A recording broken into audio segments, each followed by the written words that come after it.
Again, Shang-Chi and the Legend of the Ten Rings held in there. Did you see that Marvel has responded to this, saying that now, because of the success of Shang-Chi, that all Marvel releases, at least for the foreseeable future, will be directly to theaters, old school. Yes, and I have more details on that coming up in the entertainment report. All right. Yes, I do.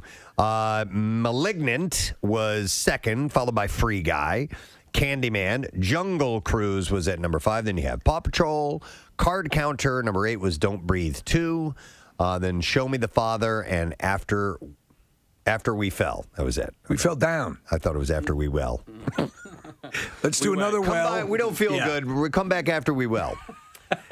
We wet right now. Yeah, we wet. Later, we well. So the Video Music Awards were on last night. How about that? So exciting. I know we were all watching and texting each other throughout. Yes. I was live tweeting the whole thing. It's really my night. Yeah. Lil Nas X won the most coveted Video of the Year award for Montero, Call Me By Your Name. And That's your favorite. Of course it was.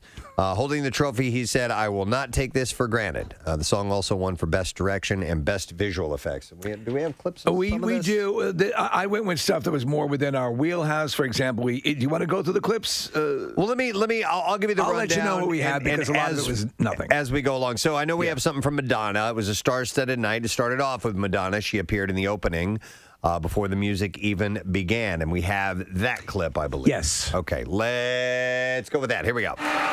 And they said we wouldn't last. But we are still here, mother. Happy 40th MTV. Welcome to the 2021 MTV Video Music Awards. So she brought everybody on board. So At this point, yeah, Madonna's like a grandparent trying to, trying to, Grandpa cursed. Grandma cursed. How'd she look? I didn't see it. She was done up like some sort of leather dominatrix thing, a bustier jammed up. But she's got this weird, I don't know what happened to her grill, if she still has that stuff in or a lot of that stuff in. But she's got this perpetual extended lip thing. Yeah. Okay. So I'm trying to flatter her here. The music kicked off with Justin Bieber launching into Stay with Kid Lario. Or Leroy? Is it Leroy? L-A-R-O-I. Hey, kids, Daddy's going to mess up the names, okay? Just a heads up. The picture of Madonna was just, guys, if you could put that back up. Pull that back up if you can. Yeah, take a look at there you go. Okay. That's a good look for Grandma. Okay, yeah.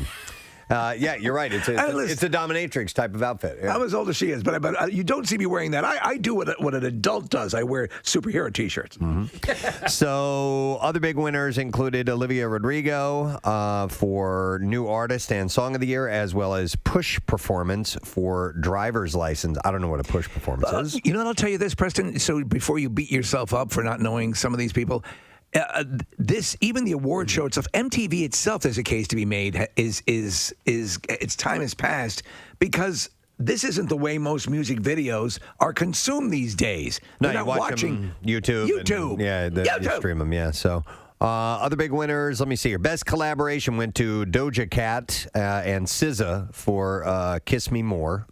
Did I get SZA right? You got it right, man. You rocked it. Thanks, man. Doja Cat also hosted the show with an array of sure-to-be-talked-about costumes, including one where she wore a chair on her head. Yeah. And later took it off and sat on it. That's crazy. She did that? She sat on a chair, dude. That was on her head. It's crazy. Wow. Who does that? I'd like to see what the chair looks like, because I have a chair. It was a full recliner. No. It was a complete Barca lounger. She's got a strong neck. She's got an incredibly strong neck. Strong neck. So anyway, okay. what's No, your I question? have a chair that could, that you could wear. Could work as a hat. It could second as a hat. I have a chair I could wear. Yeah. It's really cool. I saw it on Instagram, and I was like, gotta have it. Best wear that chair. Best R&B went to Bruno Mars. Is his last name Anderson? Is he now going by... Anderson .Paak. Okay, because it's Anderson period Paak. Is that how he spells his name with a period there? I don't know about any. Or is that just a typo? Let me just see where that... Silk Sonic for Leave the Door Open. BTS won Best K-Pop. As well as Best Group. Best Alternative went to Machine Gun Kelly. Wow. Stars new and legendary made appearances. Among them were Beyonce, David Lee Roth, Jennifer Lopez, St. John, Cyndi Lauper, and Billie Eilish. Foo Fighters performed a medley. We have a clip of them, I believe. It's them accepting the Global Icon Award. Bro. Yeah, it was the first ever U.S. Global Icon Yes. Award. So let's roll a clip of that. Here we go. It's quite an award to receive. We've been a band for 26 years, so feels pretty good. But we'd like to thank all of the people at MTV, past and present. We made a list. There's Kurt Loder and Tabitha Soren and J.J. Johnson. That was one. J.J. Jackson is who it is. Right, You yeah. said J.J. Johnson. Yes. Okay. Jackson, sorry. Matt Pinfield. Steve Isaacs. Amy Finnerty. Thank you all very much for this award. We'll see you in 26 years. Let me ask you, Case, are your kids at all into MTV? No. Yeah. No. There you go. Mine aren't either.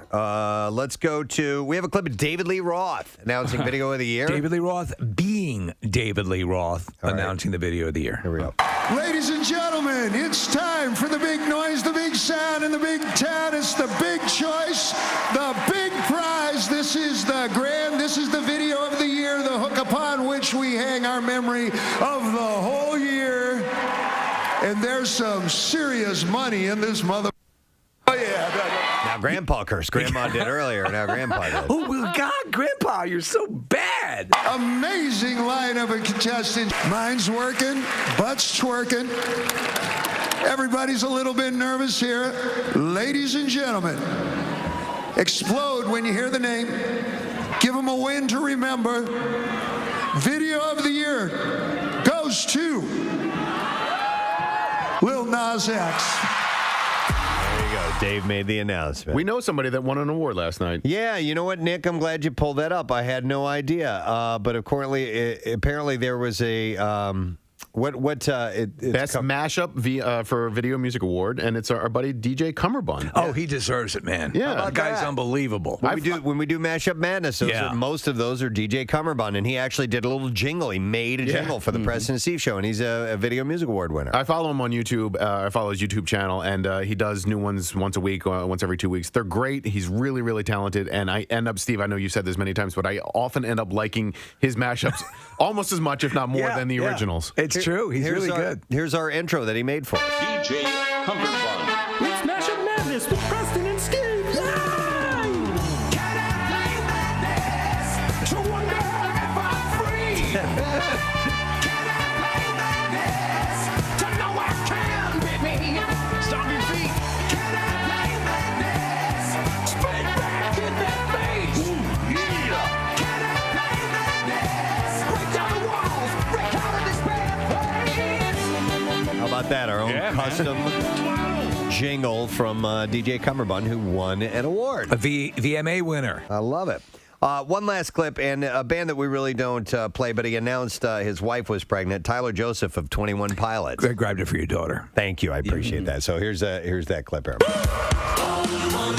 My wife is pregnant with her second child. I didn't want to text everybody, so I thought, I'd let you know right now. Now you know. That's how you do it. That's great. Yeah. You get a nice audience. All right, so there you go. Another one for the history books. MTV Video Music Awards. We'll move on to some other entertainment stories. Ben Affleck opened up about his latest film, The Last Duel, which co-stars Matt Damon and Jodie Comer and is directed by Ridley Scott. He told the Venice the Film Festival, "I do consider myself a feminist." He said the movie principally was really exciting to me because of the character of Marguerite, who's played by Comer.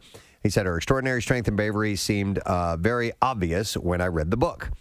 He added, this is a true story, one that people don't know. This is an incredible woman from history who is an early known recorded person who spoke out against a powerful man who assaulted her. Naturally, that seemed relevant and also incredibly thrilling, and a story that could generate a lot of catharsis and empathy, and one that I hoped would develop in the viewer a sense of compassion, and we hope the idea that we might look at one another in a different way. It hasn't been released yet, right? No, it is set in 1386 with King Charles, who is played by Affleck, King Charles VI, Jean de Carouge. I'm not sure how you say the last name. Doja Cat. Doja Cat. Matt Damon plays that, and his wife Comer. So of the co-writing process, Damon said, Ben and I did the male sections, the first 2 acts. Nicole did the third, which is primarily Jody's story, although Jody obviously enters both of our stories. The idea was that in the male stories, the women are kind of manifested. When the men need them for something other than that, they're ignored. They are property, and they're kind of seen as that. So this opens in about a month, October 15th. Matt Damon just did that GQ thing that you like, Steve. Loved it. Breakdown. Loved it. It's like 28 minutes of him just talking about so many of his movies. He spent a lot of time on The Martian and Good Will Hunting. He didn't talk about this movie, but he did talk about Stillwater, which came out earlier this year. So this series is great. GQ does it, and I keep talking about it, and Nick's watching it as well. But a lot of times, Preston, you'll have an actor, I hope they talk about this. I hope they talk about this movie. And they have such voluminous careers that sometimes they don't. You're like, son of a bitch. Well, other news from that little viewing that they had, Bennifer, the couple, returned to the red carpet. Now, this was their first appearance as a couple after 18 years. They are so in love. They looked great, man. They did, man. Yeah. So, you know what? That shows you that love never dies. While they've been widely photographed together out and about, this is their first official appearance. They hit the red carpet at the premiere of The Last Duel. And social media ate it up. Even Gwen Paltrow, Ben's ex, said, okay, this is cute. She posted on it as a shot of the pair. They look good. Yeah. Imagine having a second chance at love, Preston. Fun little tidbit, the day that photo was taken was the exact day they were supposed to get married 12 or 13 years ago. Married? Married. Wow. Wait a second. They set a wedding date 12 years in the future? Yeah. Married. Wow. No, the wedding that they canceled, this was the date. So today would have been that day would have been their anniversary. So them in a tux and a wedding dress. We're getting married in dress, 14 years. Very fitting. Right. And her boobs looked amazing. Yeah, they're pretty fabulous. You gotta love that. We're gonna move on to this one. Britney Spears and her boyfriend, Sam Asghari, announced yesterday they are engaged to be married. Oh, awesome. Yeah. Asghari's agent, Brandon Cohen, said that they made their long-term relationship official and are deeply touched by the support, dedication, and love expressed to them. I still don't like the way she looks, though. Like, what's happening? What's going on? She's got some things that she does all the time. The camera's always 18 feet up. I know she's doing the angled thing on all her Instagram shots, and I think she's wearing too much eye makeup, Kathy. That's my take on it. Yeah, just Back like to the overall presence of her is still a bit weird. Mm-hmm. Well, you know what? Let her be weird with this guy. So the couple posted images on their Instagram pages showing Britney wearing an engagement ring, which is engraved with the word lioness. Lioness. According to jeweler Roman Maliev. Spears and Asghari, a fitness trainer and actor, began dating in 2016. He proposed at her Southern California home. Will you marry me? He's young. They announced their engagement days after Spears' father filed a petition asking a Los Angeles County judge to end his conservatorship over his daughter, a legal arrangement that gave him control over her estate for more than a decade, of course. Yeah, sorry, I don't know his age. He's not even, I don't even think he's 30. He's 18. He's younger, yes. But Maybe they've been late together for a 20s. while, yeah. I'm sorry, did you mention how many times she's been married? She had Kevin Federline and then another guy, right? I didn't say that. I'm not sure. Yeah, I think she was married twice. Right. But yeah, these two started in 2016, so they've been going 5 years. They've been going. And he's apparently really attentive and good for her. She was married briefly to that Jason Alexander guy. Right. That wasn't Jason that's Alexander right. from Seinfeld. Right. Okay. So engaged. So good for her. Well, after a timeout due to COVID, arguably the glammiest event of the year is back. The Met Gala. Fashion's biggest night. It's typically held the first Monday in May, but tonight it returns. I know I speak for all of us. The COVID year was kind of a break because we got tired of getting done up for the Met Gala every year, right? Well, listen, it takes all day to get looking good for that event. Is So it a it's part of exhausting? Is it a part of Fashion Week? The Met Gala? Yes. Okay. So this year's gala will be hosted by the youngest gala co-chairs ever: Timothy Chalamet, who is 26; Billie Eilish, who is 19; Naomi Osaka, who is 23; and Amanda Gorman, who is 23. Alex Holly from Fox 29 has been up for Fashion Week, taking some photos. Oh, my and God. Holy moly. I mean, first of all, she looks like $1 million, but also like just everything that's going on with Fashion Week is, I don't know, it's staggering. Alex Holly could absolutely get a Met invite. It's funny watching Alex in those videos that she's posting because she has got some tude, and we know her as a really fun, easygoing type of person, but she is putting on which while you're at that event, it's what you do. Yeah. She's putting on the model-tude with the walk and the expressions on her face, and it's just a little bit different. Well, she's got a crap load of Instagram followers now. Oh, yeah, she does. Yeah. So she works it. Honorary chairs for the evening will be designer Tom Ford, head of Instagram Adam Mosseri, and Vogue editor-in-chief, of course, Anna Wintour. Touted as a more intimate affair, with organizers introducing strict protocols. It'll definitely be star-studded, and you can live stream through Vogue.com. Hosted by Keke Palmer. The live stream will be hosted by Keke Palmer and Ilana Galzer? I don't know. Glazer? So let's, Preston. Ilana Glazer. G-A-L-Z-E-R. No, it's Ilana Glazer. Okay. Let's make a pact to watch it live streaming, all of us sitting on our toilets, eating cheese doodles and, just the absolute contrary take on the Met Gala. The dress code is American Independence, so expect a lot of Ralph Lauren and Vera Wang, plus new stars like Christopher John Rogers and Sergio Hudson. Is this... Now, it had been mentioned that this would be the last Met Gala. Are they going ahead with that, or will they continue? Remember, she had said... Oh, I don't know. She wanted out. Anna Wintour said it'd become a nightmare. Yeah. No indication in this story that I'm reading, Steve. So this year, the theme will be the evolution of American fashion and the ways it now embraces sustainability, diversity, and inclusion. Do you know what the original theme was? 6 jars of farts. No way. I didn't know that. Yeah. Did you guys, I don't know if this had anything to do with the Met Gala or Fashion Week, Jay-Z's $2.5 million watch? No, I did not see that. Dude, this thing, it's blue, first of all. Yeah. But it is, it's carved out of sapphire. It's not sapphire glass. It's the entire... carved. What's that? It's carved out of one piece of sapphire. I don't know if it's carved out of one piece of sapphire, but the entire watch is essentially sapphire. $2.5 million. $2.5 million watch. No. Well, I mean, it looks like a watch. The most I've ever spent is $1 million on a watch. Yeah. Right, exactly. Crazy. $2.5 million watch. And you know what? Wow. It's hard to read the face. It's all gummed up. Yeah, you can see the inner workings of it. I like the big old Casio readout, Preston, with red numbers. Yes, that works for me. Why not? All right, Jay-Z, well, congratulations. Or you could donate that money to the Camp Out for Hunger, which we have coming up in October. He could do that. Yeah, man. Yeah, sell that watch. The gauntlet's been laid down. Yeah, right? I just did it. I did it right there. You heard it. All right, anyhow, so the Met Gala's back. It's tonight. I'm so exciting. We'll be reporting on that tomorrow, gang. Yep. I'll be live streaming from my toilet. Ashton Kutcher was invited to ESPN to be a guest prediction picker ahead of Saturday's games with Iowa State against U of Iowa, which is Kutcher's alma mater. He touched down by jet as a big surprise, but the crowd greeted him instead of with applause by reportedly chanting, "Take a shower." As you recall, both Kutcher and his wife Mila Kunis got dragged across social media and back over the summer for claiming that they didn't wash themselves or they couldn't. I just got out of the shower. But they, of course, refuted that. And they were saying it in jest, but it is now stuck. So they were chanting, "Take a shower."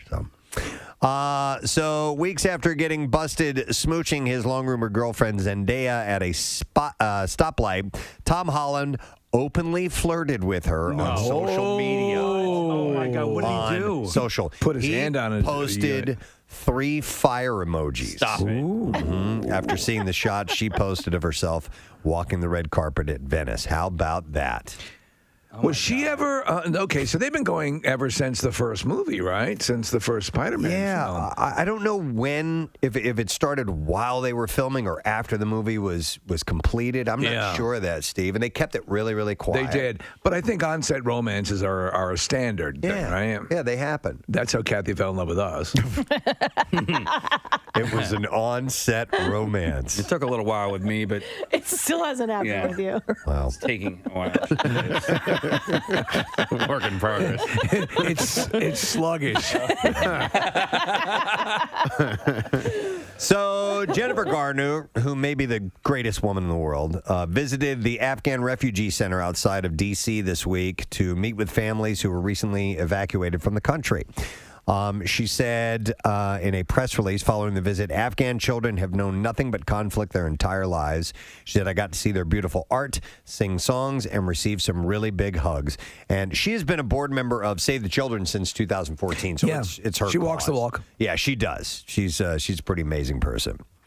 Well, after seemingly transforming into Khloe Kardashian before everyone's eyes, Tori Spelling is denying speculation that she's gone under the knife. There's no effing way. She said, first of all, I have an amazing makeup artist now. Did she discount chainsaws? She said her name is Haley Hoff, and with Contour, she does makeup like no one else. All right, the picture's up here in the studio. Tell me that's not.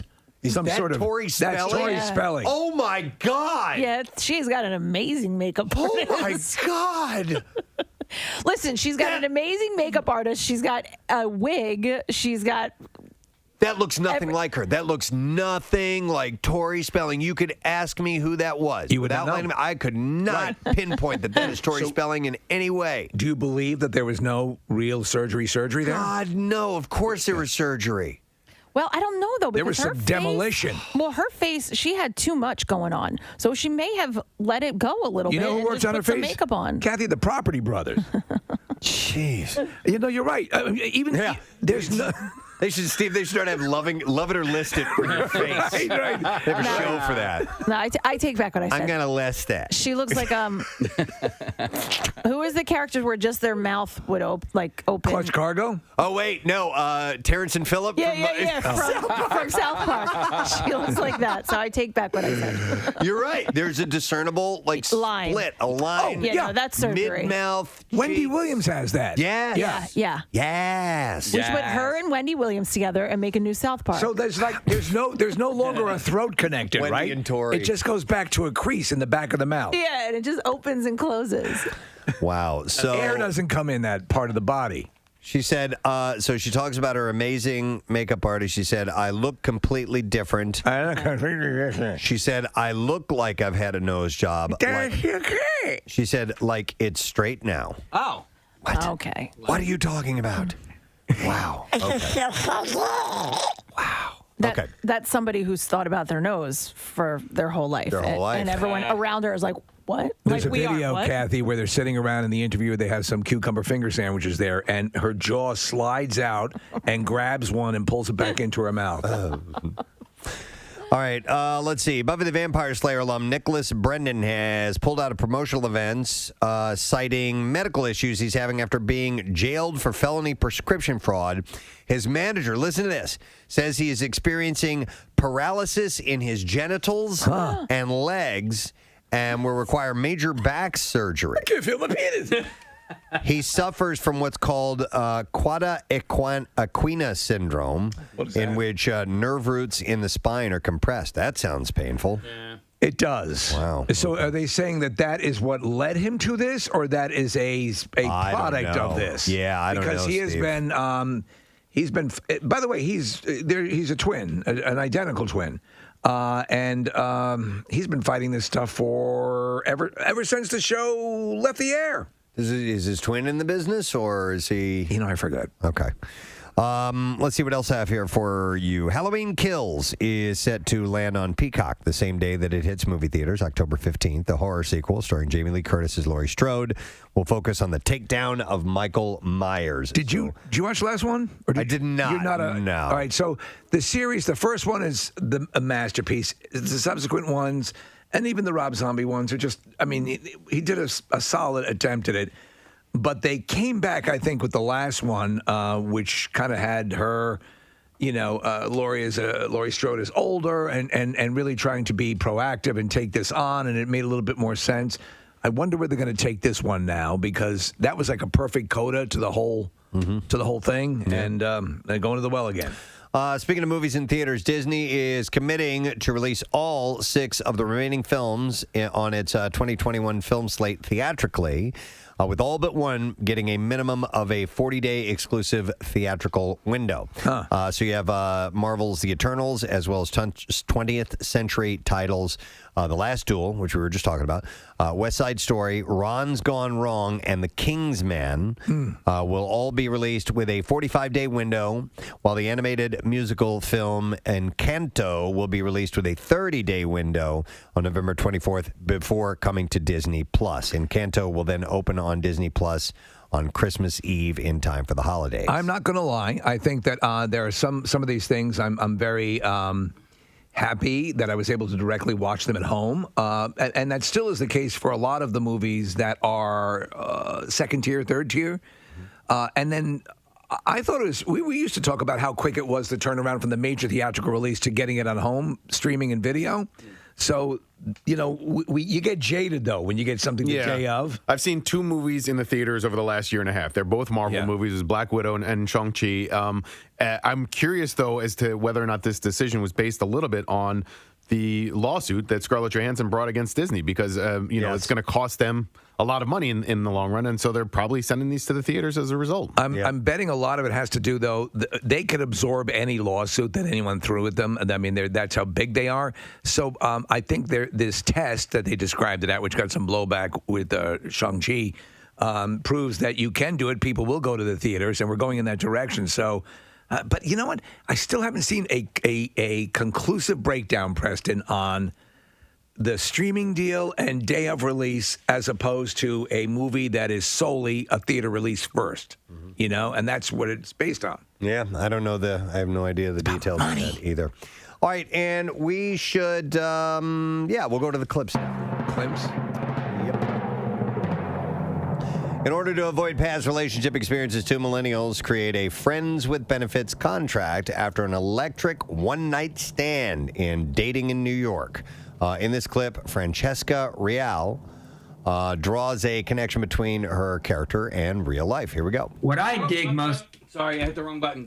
Wendy was a girl who had just kind of gone through a breakup, and she was having a lot of feelings. And I had also just gotten out of a relationship from being in New York, and I was like, I've gone through this. I understand this place so well, and what an interesting kind of oddly cathartic experience that would be to be able to portray that.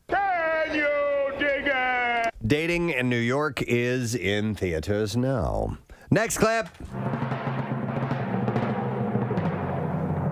An overconfident head of household female struggles to regain a higher status for her and her family of oddballs in the Harper house. In this clip, Jason Lee talks about voicing the patriarch of the family. What I dig most about the show is that these people are just who they are. Yes, there's commentary there, but it's never forced. But you love him. It's endearing. His best friend is his wife. He doesn't care that what people might think about him being a stay-at-home dad. What's so cool about the people that I think we all admire are people that are just who they are. The Harper House is out on Paramount Plus this Thursday, by the way. It's an animated show. And there you go. Entertainment report for today. All from the weekend, ready for our work week in front of us. You know what I failed to mention earlier is our new Word of the Week prize. Yeah. We have a 6-pack. Count them, 6 tickets in the pit. What? As Live Casino and Hotel Philadelphia presents MMRBQ 2021. Ooh. So, yes, the MMRBQ. You can end up in the pit with 5 of your friends. Saturday, September 25th, gang. That's just a couple weeks away. It's unbelievable. Yeah. We're here. So BB&T Pavilion, Jane's Addiction, Offspring, Cheap Trick, Dirty Honey, Dorothy, Mammoth Wolfgang Van Halen, Aaron Jones, Foxtrot, and The Get Down will all be there. Some tickets remain. So we will give away 6 in the pit as close as you can get to the stage. Pretty awesome. So letter of the day at the end of the show. Don't forget, we also start today MMR Money Clips, and we are less than an hour away from your first shot at winning $500. We alone, the Preston and Steve Show, will have 2 shots at $500, and that happens every day, Monday through Friday for the next several weeks, and we do it 8 times a day. It's a whole lot of money going out the door. Let's put it in your pocket. Yes. We're going to take a break and come back in just a moment. Make sure you stay with us for that. We'll be back shortly.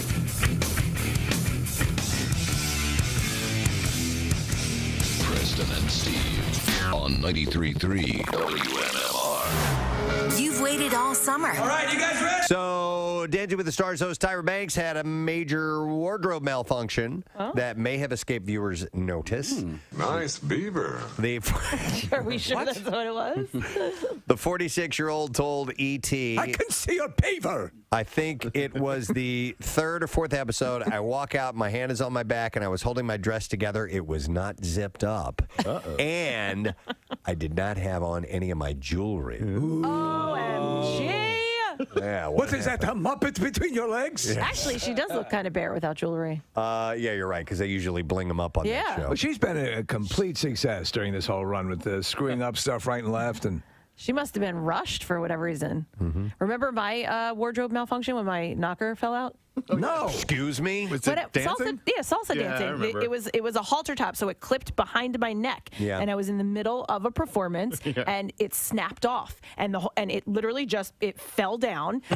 And I remember the move. I had to drop to the floor in like a count or two, and so I went down early.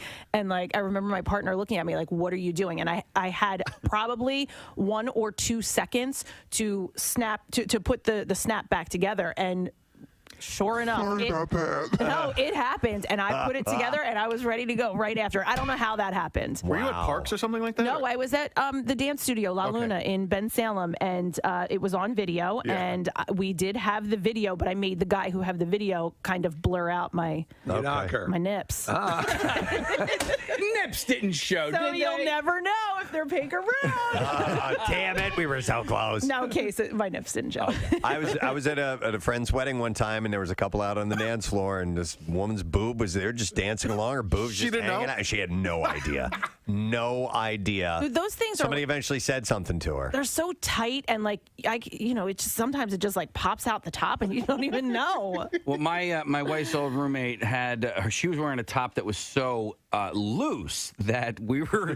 It was like a Saturday morning. We were on the back patio having a coffee. She must have like bent over for something, and then she came back up and full on. She didn't even know. I had to be like, "Yo, dude, your boob is," because like I guess like the nipple kind of got caught underneath the neck of the shirt. It was the neck of the shirt had come down. That is a loose-ass shirt. That is a loose-ass shirt. I was like, dude, you're... I just got... Your boobs are hanging out! Just one. I just got a text from the guy who has the video, and he said those were the days. Yes, they were. Giving the gift is more important, I think, than the receiving. So I'll get some things from my wife. She'll say, here's something that I like, and here's something, and so I will get some good gift ideas. But the ones that I'm more excited about are the ones that go, you know what, man? She didn't ask for this. I don't even know if she even knows that this thing exists, but I think she would like this. I have a couple on the list this year that I'm really excited about. Sometimes you go for it, and sometimes it'll be like, oh. And like, I missed on that one. Oh, dude, Rochelle told me that she's like, there's one gift I'm really excited to give to you. And I'm like, there's nothing that I'm excited to give you. Oops. So do you have something? Oh, yeah, I have several things. All right. I have several things. But there's She's gonna nothing love that's them. like, wow, is she going to freak out when she gets this? You know what Preston, I mean? I don't know if you've seen it, and it might be a last-minute thing to add to the list. It is it's a dildo mounted on like a machine gun thing. All right, hear him out. Hear him out. It's like a machine gun truck. You've seen those. Yeah, I know what you're talking about. But They they look like expensive, though. the perfect holiday gift. You know what? You can't put a price tag on love. No, It's a gift that keeps on giving all year. Yes. Wait, Steve, let me ask you a question. Oh, it's got a pull start? Yeah, oh, my God. Son of a bitch. Yeah. Bastard's powerful. There you go. The Oh, automatic. my God. Scaling toys. Oh, it's real? Yeah. Oh, yeah, of course. Oh, jeez. Come on, guy. What were you going to say? Come on, man. Yeah, think I'm I'm talking about sorry. here? I don't know what I was thinking. I'm an influencer for this stuff. Steve. Oh my God, that would be amazing. The machine gun dildo company contacted me and said, let's collab. Let's collab. Let's collab. DM me. DM me. All right, another fact that we learned from the Just Saying Institute, located over 200 sprawling acres in West Virginia. the last decade from researchers. If your ex wants to be friends, they might be a psychopath. If your ex wants to be friends, that's sign of being a psychopath, possibly? In 2016, researchers from Oakland University in Michigan found that people with the so-called dark triad personality traits like narcissism and psychopathy, I guess is how you say it, He's a member of the Dark Triad. Like Cobra? I'm going to have to take him out. often keep their exes. He's the disease. I'm the ex-boyfriend. No, they often keep their exes around for calculating, self-serving purposes. Okay. A desire for continued sexual access, financial help, or a need to still exert some control over a former partner were among key reasons for maintaining contact, especially for men. These are facts, yes, from the Just Saying Institute. From the Just Saying Institute. That we end up just saying things at the Just Saying Institute. That we have found out over the last 10 years about relationships and That's a decade. love and sex and all that stuff. So how about this one? Speaking of sex, that sexual afterglow that you feel after sex will last about 48 hours. Really? Yeah. You mean longer for you, Cather? No, it seems to diminish pretty quickly. Are you sure? Because you have to clean up right it after. off of me. Get it off of me. But the glow, get it off. It's like it's like you've sat in the bedroom with me. Get it off. You have this glow. It's the light refracting off of it. It's shimmering and shiny. Get it off. It's glazy. I look like a Krispy Kreme. So you're generally in a better... Get your blanket and pillow. You're sleeping on the couch. You're generally in a better mood after sex thanks to a flood of endorphins and other feel-good hormones released post-climax. The positive effects of getting laid last up to 2 days. And Wow. that the feeling can help couples bond over time. I always let out a big sigh when I close the laptop. Says there might Clear history and there might be... Erase the history. What's on Google News? There might be an evolutionary reason for the 48-hour shelf life. 48 hours is roughly the same amount of time that A, conception is maximized, B, it takes sperm concentrations to be restored to peak levels. Do we have to guess which one? And C, no, these things all happen. All the above. And C, sperm remain maximally viable in the female reproductive tract. So all of that happens over 48 hours, and it's all You're apparently... the semen. I'm the afterglow. Just let him be here. All right. Let him be here. That's Cobra. That's Cobra. I apologize. He's a professor at the Just Saying Institute. I didn't know.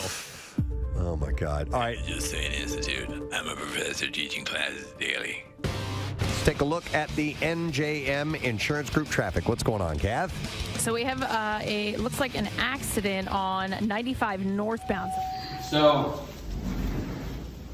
I had to fake like I was having stomach problems a little while ago. What time is it? 7?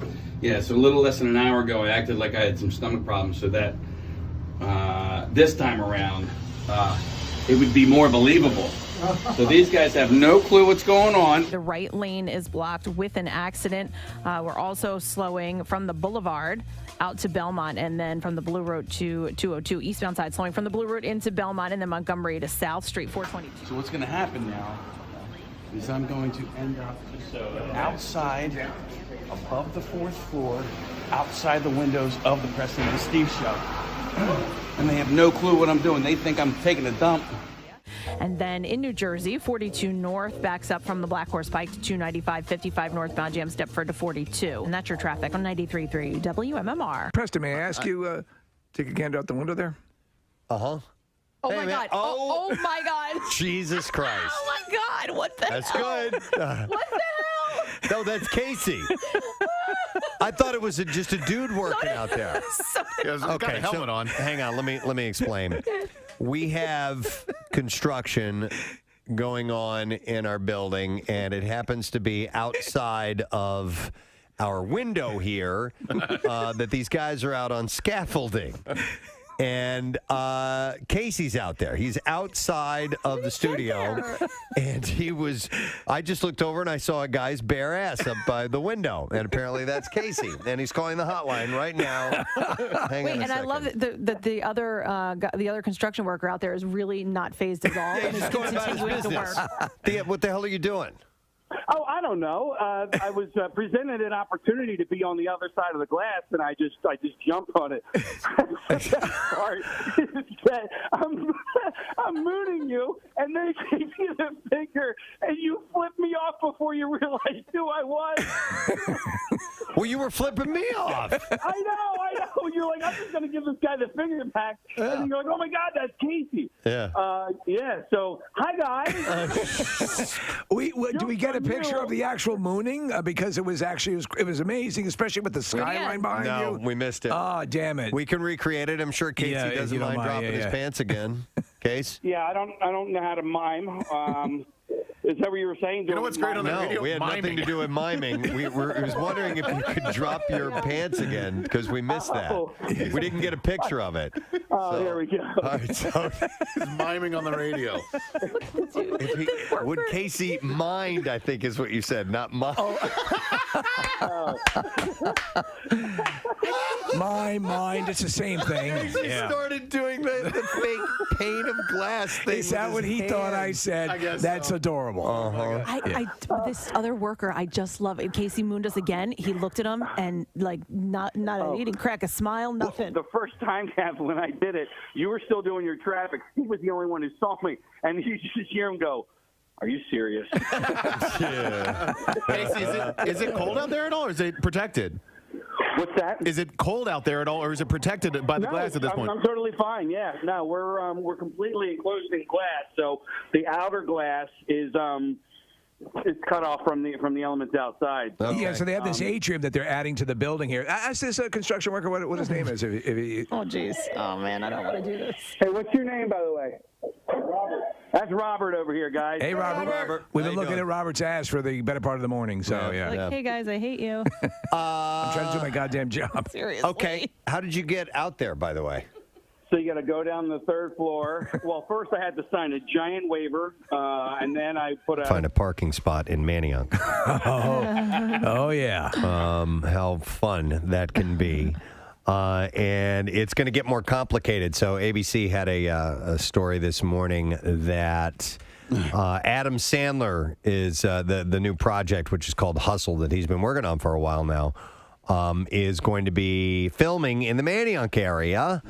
And I think it's going to be for 3 days, they're going to be taking up parking spots. Is it for 10 blocks? 10 blocks. Oh, my God. 10 blocks. Why do they got to do 10 blocks for the whole? Come on. I don't know. Well, you know what? They might have to make it look like it's. Sometimes these Empty movie or scenes, they make them look like it's empty. I don't know what the. It has to look like ancient 10 Athens. blocks. Who knows, man? No. Is Manayunk even 10 blocks? Well, let me tell you, so to that point, Kathy, 10 blocks in Manayunk is a lot of parking. Now, it's not only where they're shooting, it's also the trucks, the generators, all that stuff. So it's, Are they paying the residents for this? Because they really should be compensated for. Well, they're gonna have shuttles. Believe it or not. So here's the deal. They're going to shut down roughly 10 blocks around Manayunk with sections of heavily trafficked Green Lane. Yeah. They're shutting down Green Lane? Yeah. From Wednesday. Come on. This Wednesday through Friday. Oh, the poor residents. Well, Green Lane is also one of the main conduits to get for many of the people in Manayunk to get up onto the school. To get to the school. But listen.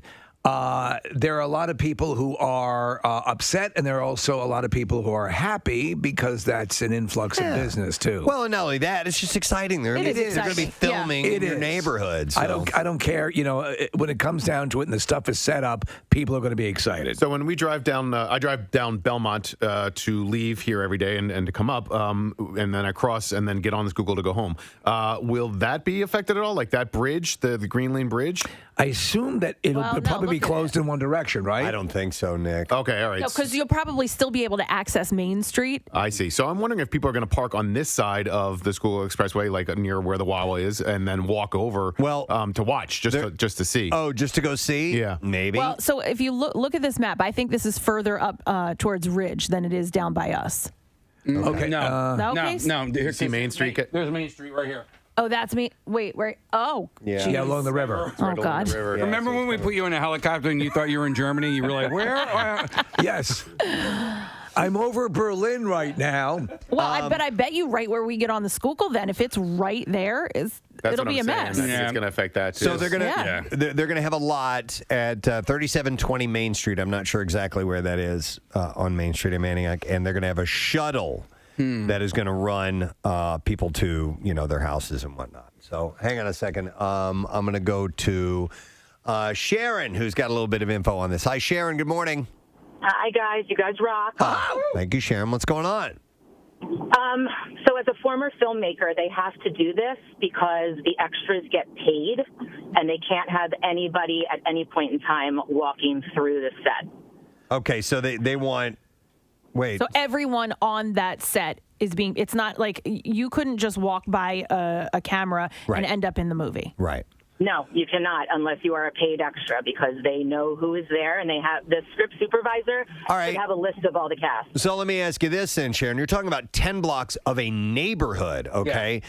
So is it like a shelter in place? Nobody comes outside for a certain amount of time, and they've got all 10 blocks to do with what they want? No. So the police have to give a permit, and so does the fire department.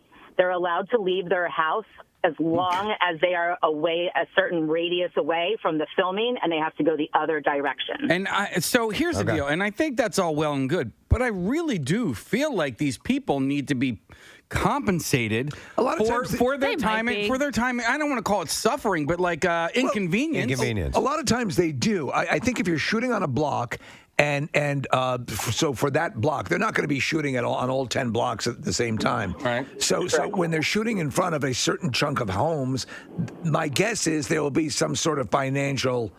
Sharon, does that sound feasible? That if you're impacting someone's home and you're in front of them, that they'll probably offer some sort of payment or per diem to those people.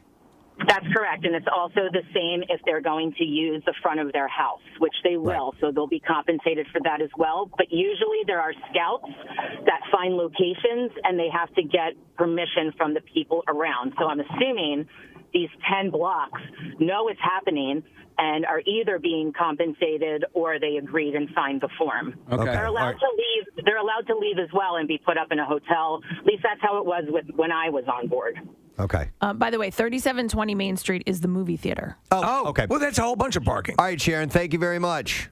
Thank you, guys. All right, But it's also Marissa. all the way down, Steve. Like it's also all the opposite way of where down. this closure is. It's right up by the bus station. Yeah, my neighborhood has become a movie set a lot over the past few years. We're serving A lot of porn. Yeah, right, Steve. No, that's just in my apartment. That 21 Bridges with yes was shot right near my house. Yeah, and the streets were on lockdown. With Chadwick Boseman. Yeah, when they were filming those things, like I couldn't walk home. Like I had to show people my license so that I could walk on Market Street to get home. And also with Servant, so Servant is filming on Delancey Street, which, that's like 6 blocks from Market, but the food and everything like that, the catering was on Market Street. So that's how much area that they take up. It extends and people out. are going around, and there's signs for about 8 blocks pointing people towards catering and towards set and things like that. So they definitely take up a lot of space. Yeah. How much do you think the writers of this movie were scrambling to include a flood scene? By the way, so they better not pretend this is another city. You know what I mean? Oh, If like they're it's filming better in be Philadelphia, it better be Manioc. Yeah. Like so many times they've filmed elsewhere and claimed that it's Philadelphia, and I hate that they didn't Shazam. film here. So yeah, They shot a couple, but they did a couple days here. Most of the other stuff was shot up like in Canada. Yeah, you're right. Come on. Yeah. Do you know that Robert Duvall's in this movie? No. Oh, I love him. I know too. Yeah, he's great. I love him as well, Kath. He's playing Pierre Robert. I don't know what he's playing. He's got great range. And then LeBron James is the executive producer, right? Yes. Great day in the morning. Robert Duvall. Hey, great day in the morning. Who else Smells like victory. is in this? Queen Latifah, Ben Foster. We like Oh, maybe him. we can get her on again. Oh, yeah. Well, Maybe somebody will wake her up. What? No, I said maybe she'd be awake. Hang on a second. Let me go to Andrew. Andrew, good morning. Good morning. How are you? Good. What's up, Andrew? Hey, what are they going to do? I'm a contractor in the Roxborough-Manayunk area, and what are they going to do if some of these people have emergencies? No emergencies like heating, plumbing, basement might be flooding. How are we going to get through to help these people? I got to believe that they'll demolish the house. Yeah, they'll just burn the house down and pay for a new one. I would imagine they'll let you through, Sure. Andrew, It's but- not like they'll turn an ambulance away. Could you? I'm sorry we're filming. Mr. I would hope Sandler's so. not ready. All right, thanks, Andrew. Just clutch your chest tightly and let it subside. Why didn't we think of this ahead of time? Jesus. I will go to Catherine. Hi, Catherine. Good morning. Good morning. How are you? Good. How are you doing, Catherine? Well, yeah, to you all. Listen, I live in Delco. I lived right in the neighborhood where they shot Mayor of Eastbound. Okay. It was an absolute mess, but I got to tell you, everyone in the neighborhood got compensated. Oh. The neighborhood, yeah, they did. Everyone did. Hey, Catherine, do you care to reveal how much you got? Oh, I didn't get any. I just know that the people. Oh, all right. Okay. People on the street that was blocked off most of the time at the house that was in the show was the house that was in my neighborhood. You know, it's funny if you see like you'll see production stills from a movie set, and you'll see what seems to be a regular street, and then they'll cut down one angle, and there'll be thousands of people on the other side of police barriers, just watching. The most amazing, I thought, of recent times. Taking over an area was what Quentin Tarantino did for Once Upon a Time in Hollywood. Basically, like refurbished blocks and blocks of, in Hollywood of streets to look like they did in the 70s. And that had to be a massive imposition. Hey, by the way, so we're looking at Adam is in this movie, right? Yes, he is. He's a star. I just wanted to make sure because he looks a little disheveled in the pictures that I've seen. He looked like he might be, sometimes when a star is being a director, and they kind of grow their face out a little bit. Yes. And they kind of, But he's playing Allen Iverson. Okay. No, he's playing a scout who got washed up, and then he's looking for new talent. Okay. All right. And somebody texted in that said that they're working on the film and that it is definitely set in Philadelphia. Yeah, Marissa was saying there's some Sixers that are in the movie, so it's definitely going to be here. There was obviously prior to COVID, there was a ton of stuff, and we've talked to all our friends in the film bureau. Preston, you're part of that for a while.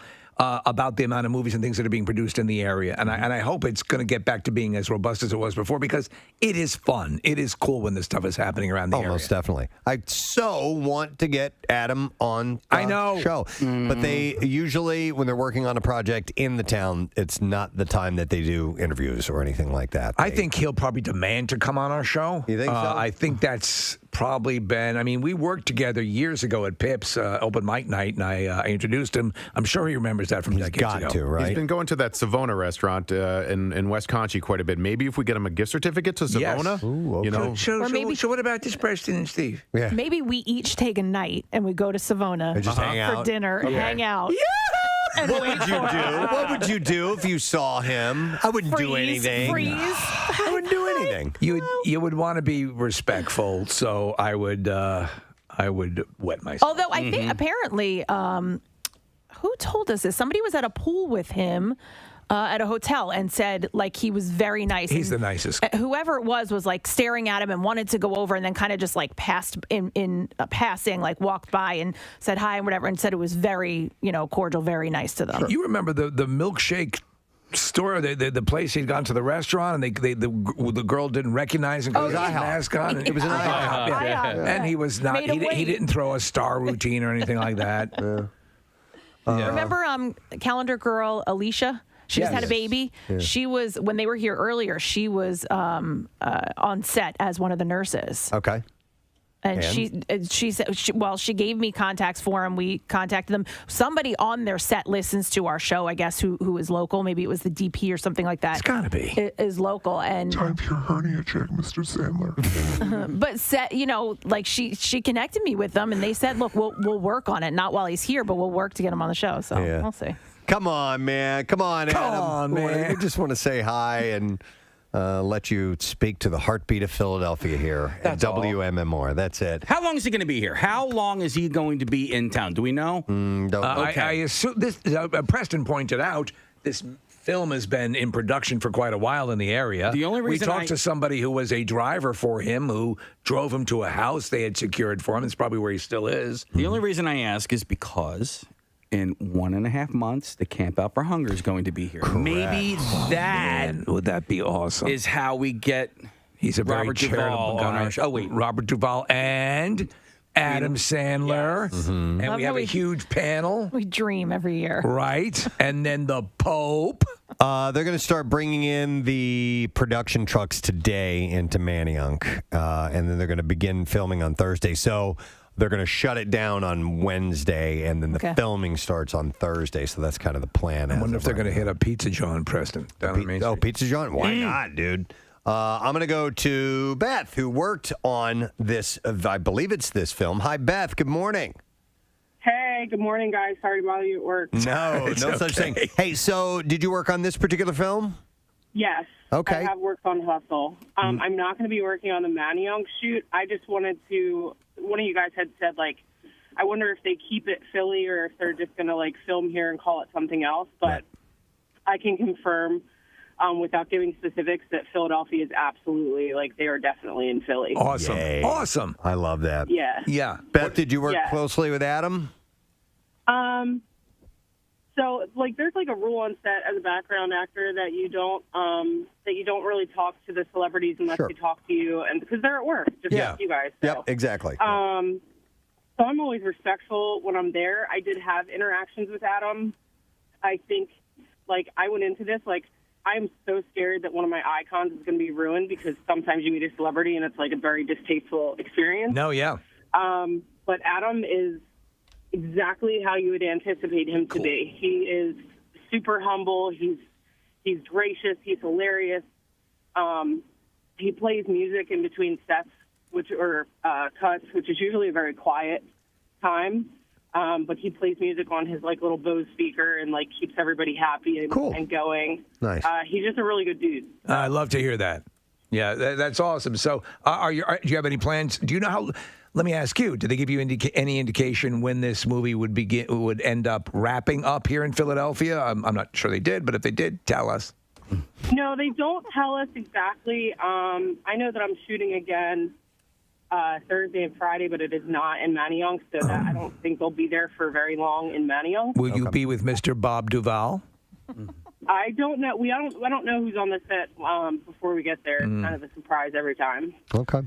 All right, cool. Well, have fun I don't with think it. they'll be in Manayunk very long, but I can say I've worked on the servant set as well, and I know the whole street gets paid, and people are really well taken care for. And like Adam's the producer, and like he's a big part of the back of this show, so he's super, super gracious. And when I say that, I really don't see him putting people out for very long or without like being taken care of. Yeah, I think it's just Wednesday, Thursday, Friday, and I guess they're filming Thursday and Friday, and that's it. So in Manayunk anyway. All right. Yeah, he's that kind of dude. He's going to make sure everybody's taken care of. It's good to hear that. Excellent. All right, well, thank you, Beth. Have fun with it, okay? All right, have a good day. And listen, if you end up when the movie comes out and you end up having even you're a background actor, if you're featured, let us know because we want to see who you are. Okay. All right, cool. All right, we'll see you. Have a great day. All right, you too. By the way, when Steve and I went to Los Angeles to shoot our scenes for It's Always Sunny in Philadelphia, and somebody, by the way, over the weekend was telling me they just saw that episode. Again, yeah. We were there for 1 day of shooting. Yep. You would not believe the production of just a handful of hours of how much planning goes into that. I can't believe how, yeah. The sheet of information that we were given about all that was going on that day was extensive, and every single base was covered all the way down from what time to arrive, where to park, when we're going to eat, who all is there, where your place is to go, what you should do, and what times, where each person is going to be at specific times. And then they had behind-the-scenes crew that were taking pictures and video of what they were doing behind the scenes. And there was just a mass of people that were there for this one little scene that we were shooting. Actually, there was 2 or 3 scenes. that we were shooting, but there's a lot of work within that industry that goes on behind the scenes that you have no idea that's happening. It's all the organizational things, Right. And it's backups and all this stuff that's involved. Preston, It's Always Sunny. Yeah. Imagine what it was like surrounding Endgame. Right. You know. Oh, my God. Yeah. So the director of this movie that Sandler's doing is called Jeremiah Zagar, and he's from South Philly.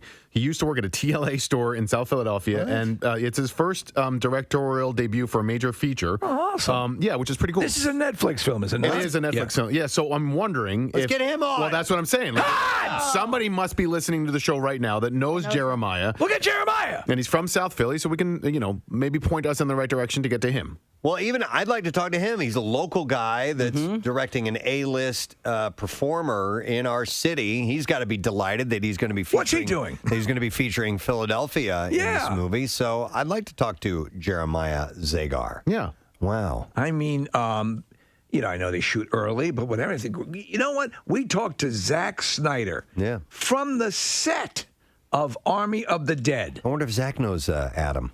Who do we know that knows Adam? I mean, Kreischer, kind of. No, let's not go there. No, that could be a problem. Here, Marissa was mouthing something. Judd Apatow. Judd Apatow. Yeah, but we don't have a direct line to Judd Apatow. No. We have Twitter. He follows us on Twitter. Listen, I have some connections. We got Twitter. I have a Twitter account, and I'm active on it. Let me get on this. We have a direct line to Adam McKay, who probably has a direct line to Judd Apatow. To Twitter. Let's not forget that John Belair's promised us an interview. With who? With Adam Sandler. With Adam Sandler. What? He rented him his house where he's living. Yeah. Oh, he rented him his house here? You know, we got out of that deal? An interview with John Belair. Right. I'm just saying Apatow follows us on Twitter, and we follow him on Twitter, so maybe that's a way to get to him. And Judd Apatow has and does still donate to the Camp Out for Hunger. Yes. Which is awesome. Right. You just know. You just know that's right. That's right, Adam. Look at how loyal Adam Sandler has been to the people around him and all of that stuff. And Casey, Hubie Halloween. Yes. God, I love that movie. It's coming up. We're going to watch it. Yes, we are. Yeah. Hey, what? Hi. I don't know. Hi. I know. That's what I was thinking. Did I make that? The moon made out of cheese. Almost, not quite. All right. Enough to make me think of Harry Carey. A Harry Carey impression. Hi. Who was up recently doing the Harry Carey impression? I forget. Who the hell was it? It was somebody from Chicago. Oh, it was, God. Oh. On our show? Yes. Yeah. And who was it? Oh, okay. That's the question. I know. It was Ken Adams. All right. Was it? Okay. Was it a comedian we had on? It must have been, right? Yeah, it was. Yeah. So let's just go with that. All right, anyway, we're going to Chicago. Yeah. In a little over a month. So for that should help. The Hall of Fame. Tell Adam Sandler we're getting into the Radio Hall of Fame. Maybe that'll do it. Maybe that's the trick right there. I don't care. Yeah. Michelle Carmen was in a movie with Adam Sandler. Yes. Right. Yes. She was Moon Balloon. Oh, I'm sure she has his I number. now pronounce you Chuck and Larry. She was Moon Balloons. You're right. Maybe we could And use didn't her. we mentioned her to Kevin James, and he knew who we were talking about, right? Yes. How could you not? How could you not? Exactly. Would you? I don't care. If Michelle Carmen was in the Mecca scene in the Ten Commandments, Charlton Heston would remember her. Remember? Oh yeah. Oh, I remember. I remember her well.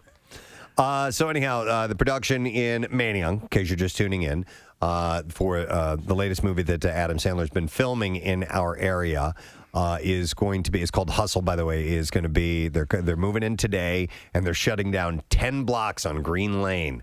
It might not be Green Lane alone, but the majority of that is going to be taken up, and so parking is going to be a shambles for about 3 days. But they're going to take care of everybody, and they're going to have shuttles and all that stuff, and it's a little, it's a little Hollywood excitement in our area. He's known as a worldly good guy who was going to take care of the people around him. So Godfrey was doing the. Godfrey, that's it. Yeah. That was it. Yeah. Hi. He's a Chicago guy. Yeah. All right. Why don't we take a break and come back in a moment?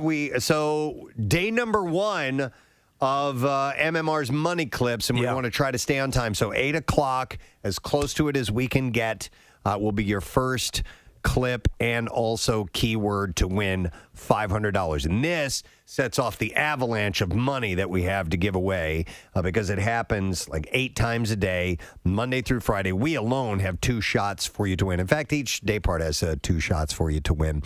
And the details at WMMR.com, but if you don't know how to enter, it's all right, because at 8, when we announce the keyword, we will tell you how you can enter it and possibly win some money. So let's do that. We'll take a break. We'll come back in a second. The bizarre file stories await you when we return. So stay put. Hard hat on, and then I went down to the 3rd floor. I walked out, had to climb up a ladder. Oh, really cool. Yeah, I've been wanting to do this stuff for a while. Hey, let me ask you this: is the fart earlier? Was that you about to go out onto the scaffolding? Okay. Yeah. Oh. So Casey was faking a bathroom emergency, and he came back and said it was fart. And I was like, I thought that was a little odd. No, because if it's Casey, you would have figured he would have crapped his pants. Right. Okay. Yeah, so I thought I was going to be out there earlier, but what I actually had to do was go through all of like the legal stuff of signing my life away. But at that point, I thought I was coming outside, but I wasn't. So this kind of stuff, construction. When you see this, you just want. I think it's cool. Like that's why we talked about like Diggerland or whatever it is. Anything with the equipment and cranes and stuff like that. Look at you. You make a good construction worker. You look good in your hard hat and everything. The way you moon. Right? I think you look like the foreman. You know, like you look like the guy in charge of everybody out there. Are you sure I don't look like a fireman? That's a fat joke, guys. A fat joke? Yeah. All right. All right. Well, get on in here. All right. Come on back in. All right. Bye. Guys, I thought it was a guy who works here that maybe was a listener and decided to show us his butthole. But no, it was Casey.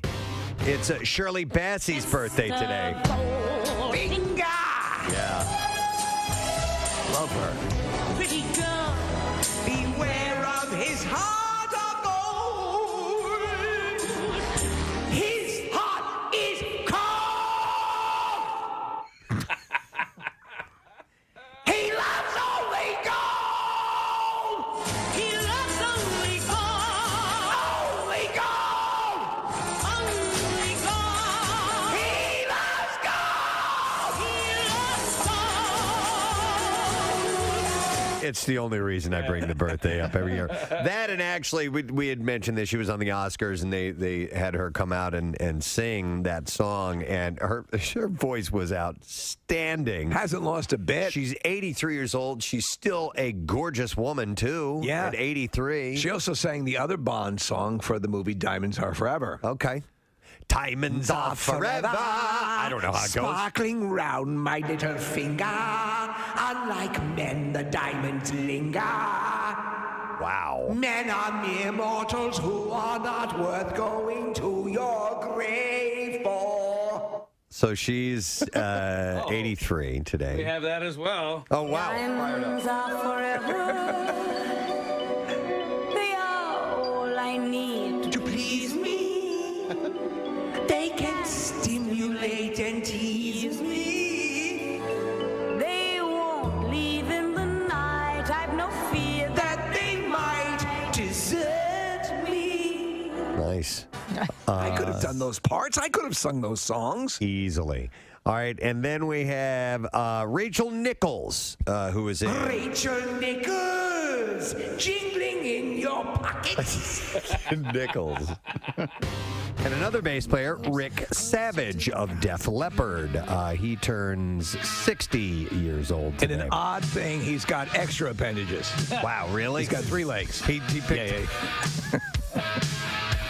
When this band was in their height, when Pyromania came out, I was a huge fan. Oh my God, of Def Leppard. They were great. I went to that tour. I went to that concert. It was awesome. It was one of my first real rock shows that I went to. And they were driven by a robust MTV presence. Oh my God, yes. I told you that I don't remember what year that came out. It had to have been 84, 85, something like that. No, it was before that. Was it? Yeah, it was like 82, I think. Okay, hang on. Is Pour Some Sugar on Me on that one? No, that's... Oh, wait. Pyromania. I'm sorry. 83 is when it came out. Okay. January of 83, and No, it was not on that album. Man, what was Pour Some Sugar? That was a gigantic album, and I can't remember the name of it. After the Gold Not Rush. High and Dry. What the hell is the? No, High and Dry was early. Hang on a second here. Hysteria. That's it. And that was 87. That was 87. Okay. Yeah. Because Hysteria. I have a vivid memory of a guy that at the pool. He came with his boombox, a la Lloyd Dobler, blaring "Pour Some Sugar on Me" because he was trying to get pumped up. He was going to do a triple off of the high dive. Okay. And that was his motivational song? That was his motivation. Pour some sugar on me? It's like right out of a movie, right? Like, basically like jean jacket and cut off jean shorts. Clear me a path. Right? And he's blaring "Pour Some Sugar on Me," and he gets up onto the high dive. Today's the day. Today is the day. He had been working himself up for this for like an entire weekend. Are you ready to do it today? Right? So he gets up. Gandalf showed up. Oh my God! When you're done pouring your sugar, I want to see the greatest dive of all time. Anyway, what happened? All right. So what happens is he gets up on the high dive, blaring music. You and me, babe. And he got up and what did he do? He counted the 3. He got off at the end of the board.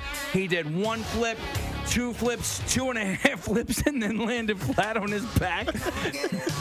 Splattered all over the place. I swear to God, he got up spitting blood because he hit smack so hard. It was great, man. What a great memory. Rick Savage's birthday. Sometimes he just heads down that path, and you have to let him go. I we need to hear. Sometimes in life, you need to let things happen of their own accord. We need to flush it out. So we learned something about some dude we'll never meet. Yeah, he's all right. Rick Savage is 60. Thank you, Rick Savage. Thank you wherever for that memory. you are. Me TV, they have billboards in the city now, and they're promoting the Flintstones are on at like 6 or 6:30 every night. I know, it's crazy. So, I know it's so stupid that we're watching Recan show, but Me TV does it well. They do the Flintstones into the Honeymooners. I always hated the Honeymooners, but I loved the Flintstones, and they're the same show. Basically. It's the same show. Yeah. But I didn't like the Honeymooners because Ralph Cramden was an a-hole. Yeah, he just Alice, I'm gonna beat you to death with a hammer. Right. That's kind of what the implication. I mean, to the if moon. my dinner isn't on the table at 5:30, I'll punch you in the throat until you die. Yeah. To the moon essentially was that. I'm going to punch you to the moon. Yeah. Mm-hmm. The good old days. I'm going to throw you down the stairs and beat you with a sack of oranges. To the moon. But not before I strangle you and rub a hot iron across your face. Then I'm going to cover you in pork chop sauce and put you into a pit with rabid dogs. Wow. I'm going to cut you up so bad you'll never be able to have children. Oh, my God. I'll remove your breasts with a wood planer. To me, it was so depressing, too, because they had their clothing was in a bureau in the kitchen. Well, they were poor. I mean, they were just making ends meet. But I mean, there's Desi Arnaz used to beat his wife too, because I remember she spent too much. She spent too much money on like hats or something like that. And there was an episode he bent her over his knee and spanked her. Oh, and there was another episode one time, Casey. I kid you not. She had done something that was going to piss him off, so she decided to go and get a sunburn so that he wouldn't hit her. Jesus. Oh my That's God. what television programming was. Lucy, I'm going to throw you down the elevator shaft. Lucy, I'm going to take your back, tie you to the dumpster, and drive the car into you. Ricky. 1950s programming, Wow. man. I'm going to cut your head off. That's ridiculous. Columbia necktie. Break your legs. See, the audience ate it up, though. They loved it. You know? There was an episode of Different Strokes where Arnold got in trouble, and Mr. Drummond, because he wasn't his actual father, put him in a wood chipper? No. They brought his uncle in to beat him with a belt. I'm not lying. That's that was a legit episode. Storyline. Yeah. Here, get the switch over here. Get your uncle. I can't beat you, but But fortunately, we found someone who can. Do you remember in the Dick Van Dyke Show when Dick Van Dyke slammed Mary Tyler Moore's head in the car door? Oh, yeah. Because the mashed potatoes were lumpy? But the audience loved it. They were lumpy? Yeah. Wow. Yeah. I'm going to make your head lumpy. Something new from Hershey's. I have. You guys like Hershey's Kisses, right? I mean, pretty much. I do. Does. I do. Yeah, they're especially on the holidays too. You get those cookies with the big single Hershey's Kiss right in the middle of it. Right in the middle, yeah. Hershey's has created a new flavor, and they arrived. No, I'm sorry. They arrived in 2019, and now they're back for Valentine's Day. It is the Hershey's Lava Cake Kisses. And is it made from actual molten lava? It burns the inside of the interior of your mouth. Yes. The kisses are dark chocolate with a gooey chocolate center. This seems very it's a Jewish chocolate center. Bill Weston loves Is that a Jewish thing? Is that a Jewish thing? Gooey. This has a very Jewy taste to it. Mazel. They're so moist and Jewy. Mazel, mazel. Of course, I would say that. Is that a Jewish thing? Oh, my God. And there goes the second. It's a wonderful cookie with the taste of Israel. The kisses are dark chocolate with a gooey chocolate center. Is that a Jewish thing? Not a Jewy chocolate center. And I just said Jesus under my breath, too. Jeez. Well, he was a Jew. That's right. The limited edition holiday flavor is available at Target, Walmart, and other retailers. I like this concept. Do you like the chocolate molten cake? Yeah, I do. Oh my God, I very much do. I bought this for my my wife and I's our last anniversary. Wee's anniversary.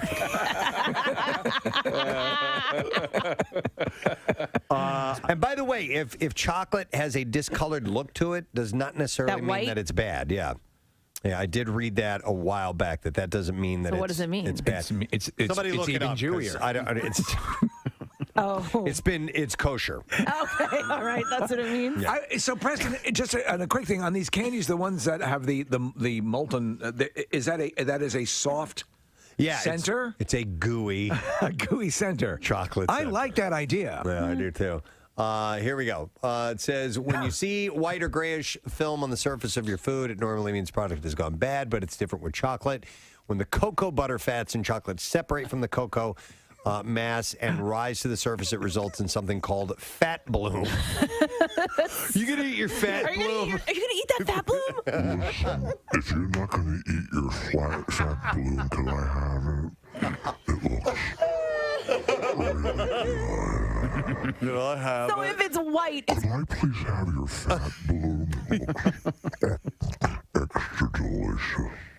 it might not be bad, but it's called fat bloom. I'm gonna pass on it. Okay. So let's just make a dessert, go cut right to the chase, and fat bloom. One last thing. Marissa sent this to me. It involves booze, so thank you, Marissa. Red Lobster has added a specialty cocktail to their menu. Red Lobster is now offering a Bloody Mary, but with a twist in line with their brand. It comes topped with a lobster claw and one of their famous Cheddar Bay biscuits. Wow. And it does look quite yummy. So it's made from Tito's vodka, Marissa's favorite, and Bloody Mary mix that apparently is custom made by Red Lobster. The glass is then garnished with an entire lobster craw, one shrimp, an olive, a lime, a Cheddar Bay biscuit, and spicy seasoning on the rim of the glass as well. My mouth is watering. Really? That's working it for you, huh? Oh, man, a good Bloody Mary. Jeez. Murray. You and the Jewish thing. Jeez, oh, man. Listen, can I have a Bloody Mary and some of those Jewy candies? The Bloody Murray. We should make a Bloody Murray. We should. Cream soda, gefilte fish. It's a Bloody Murray. Manischewitz. Yeah. Right? Do they make like a raspberry Manischewitz? Manischewitz. I've only seen you blackberry. have with your Jewy candy. I want to try a Bloody Murray. A Bloody Murray. Bartenders, come up with a Bloody Murray. I'm coming. Oh my! He said he wanted a Bloody Mary. And and it comes with calamari, which looks like calamari. It looks like it's been from a bris. Sure. I'll have some calamari, a Bloody Murray. Anyway, we need to make that drink now, Preston. Yeah. I know. That's why I said let's put it out there to bartenders. Yeah, bartenders, come up with a Bloody Murray. Bloody Murray, and we'll try it out. Anyhow, how about this? Gibson and Slash have announced the release of the first ever Slash collection, which will feature multiple acoustic and electric guitars. Yeah, the collection will. Oh, Gibson, I got you, Mel Gibson. The Mel Gibson guitar. It has all these sayings etched into the wood. So the collection will officially premiere. It's the Mel Gibson collection of guitars, featuring all his rants emblazoned on every guitar. The Whore Edition features a Stratocaster pickup.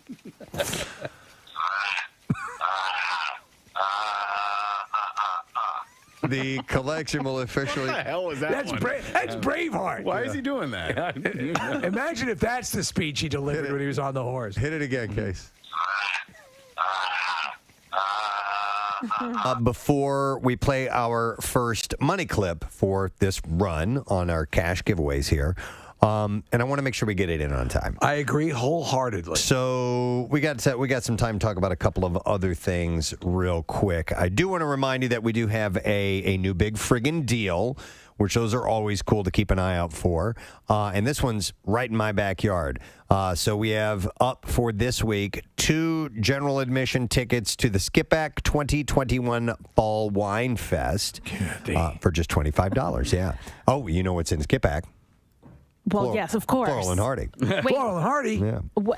What the Fall Wine Fest? Is that what you said? Yeah, Saturday, October 9th in Skipback, and there's samples of wine from featured Pennsylvania area wine vendors, delicious food, samples, live music, plenty of shopping options. They do it every year, and they actually did one in the spring this year. I don't know if that's an annual, but I know that the one in the fall is. But the one in the spring, I went to, it was great. Nice. You get hammered and work with succulents. Yeah, so you have a big friggin' deal, and you get 2 of the general admission tickets for just $25. So it's usually, that's what the big friggin' deal is, usually a half price option for you. Incredible deals. Yes, and another thing to remind you of is our Camp Out for Hunger. You said that earlier this morning, Casey. New date this year. Things have shifted around a little bit, and we are going to be going several weeks earlier. It's going to be November 1st to the 5th. So we're just giving you a heads up. We're going to try this out, see how this works this year. Some scheduling conflicts led us to choose these particular dates. And we'll see. You never know. It could be even better. Who knows? We've never tried it at the very beginning of November. It's the day after Halloween, but we'll be at Xfinity Live right there in the Wells Fargo Center complex where we usually are, and we'd like you to be a part of it. Details at WMMR.com. I'll tell you what, we've never been let down. People are so awesomely generous, and this is something that we had to do, and the shift won't matter. It'll still be the same thing that you enjoy, and your generosity, I'm sure, will be well represented. All right, it's 8 o'clock. 93.3 WMMR. It's time for an MMR Money Clip. Now, here's your money clip keyword. And that word is news, N-E-W-S. And you have until 15 minutes after the hour to enter that. There are 3 ways for you to enter news. You can do it at the special contest short code and just text the word news to 45911. That's 45911. Or if you're interested in winning $10,000, which is the grand prize, I'd enter it through the MMR app or at WMMR.com. And you've got 15 minutes, so if you're somewhere where you can't, if you're in the car or whatever, you can pull over and you can dig up the app or WMMR.com and enter it that way and possibly win. One random entry wins $500 in our company-wide contest. That person's going to get a call from Beasley, our company, so make sure that you answer your phone. Contest rules are available at WMMR.com, and it is sponsored by Horizon Services. So again, the word is news, and good luck to you. Now, WMMR presents Preston and Steve's Bizarre File. All right, it's brought to you by DraftKings Sportsbook, America's top-rated sportsbook app. You can download the DraftKings app and use the code ROCK to get in on the action.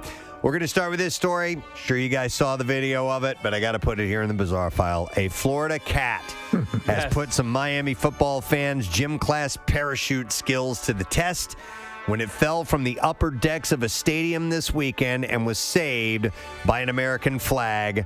Craig Cromer and his wife, Kimberly, were at the Hard Rock Stadium on Saturday for the first game of the season between the University of Miami Hurricanes and Appalachian State. During the game, a cat was spotted dangling from the upper deck. I mean, way up there. Mr. Cromer, facilities manager, by the way, at the University of Miami and a season ticket holder, was one of those who witnessed the commotion. He said that his wife brings an American flag to the game with them and realized that the cat would surely lose its grip. He rushed to stretch the stars and stripes out below it. The rescue team skittered around to best position themselves to catch the cat as the scene caught more and more people's attention. He said it seemed like forever that the cat was hanging there. It does. And eventually the cat is like hanging by literally by one claw. Yeah. Just barely hanging on. The video footage of the scene, the crowd collectively gasps as the cat drops, but has his fall broken by the American flag, and then it tumbles out of the cloth and into the arms of a group of students below. The guy holds the cat up, and the crowd goes crazy. It's great. The Hurricanes went on to win 25-23 against Appalachian State. After the game, Coach Manny Diaz was asked about the cat. Frustrated with his team's performance, he made the feline a lucrative offers. He said, I don't know anything about that or what was going on, but I'll tell you what, if that cat can help our red zone offense, I'll see we can get him a scholarship. So it was pretty cool. It was cool. A man who stabbed a woman in the buttock with a syringe that was later discovered to be filled with semen. Oh, God. Oh, my God. Was sentenced to 10 years in prison. Good. Judge Stacey McCormick sentenced Thomas Steeman to 25 He years in injects prison. semen, and his name is Steeman? That's correct. That's Steeman Seaman. There you go. Got some Steeman Seaman for you. Oh, yeah, baby. Freshly squeezed. Steeman, whose address is in Ohio, entered an Alford plea deal. You can either enter an Alfred or a Batman No, deal. Alford. Oh, I'm Alford plea deal to first and second degree assault, meaning that Steeman maintains that he is innocent but acknowledges that the state has evidence that would likely convict him if his case went to trial. Steeman was caught on video pulling something out of his pocket and bumping into a woman as she returned to a shopping cart in front of a grocery store. The woman jumps, reacting as if pricked, and Steeman returns the item to his pocket, and she asked him if he burned her with a cigarette, and he replied, yeah, felt like a bee sting, didn't it? Oh, this lunatic. Prosecutors detailed how Steeman attempted to attack two other women in the grocery store parking lot before he injected an unknown substance into the woman returning her cart. One of the intended victims was a 17-year-old girl who Steeman told to walk ahead of him to enter the grocery store. She later felt something wet hit the back of her leg and caused her to look down. So just a quick question. Was he actually putting the needle in or just squirting out of the hypodermic? He injected it into one of the women. The woman then wiped now this one gal wiped the substance off her leg. Steeman was ordered to stay away from the grocery store as part of his sentence. The woman who was pricked told police that she went home and noticed a small red spot that appeared to be a puncture wound on her buttocks, and that she felt a wet substance on her pants after she felt the syringe prick. How disgusting. The spot turned into a large red area for about 4 inches in diameter. She was prescribed a preventative medication cocktail for 30 days before police discovered the syringe was filled with semen. Steeman semen. Yeah, this dude's going to jail for 10 years. Yes. For doing that. Wow. Railway officials in the UK are cautioning against the latest moronic TikTok phenomenon in which bozos take selfies, dance, and even place their toddlers on railroad tracks. As a train is coming, too. Photos and pics of the alarming railway chute stunt have over 1 million views across multiple social media platforms. Recent examples of the fad include 2 teenagers recklessly dancing on the tracks for a TikTok video before fleeing an oncoming train. And the most shocking stunt, a pair of irresponsible parents even placed their toddler on the rails for a photo. This has contributed to the rise in people illegally trespassing railroad crossings in Wales, with 433 serious incidents reported since the advent of the pandemic. So that's messed up.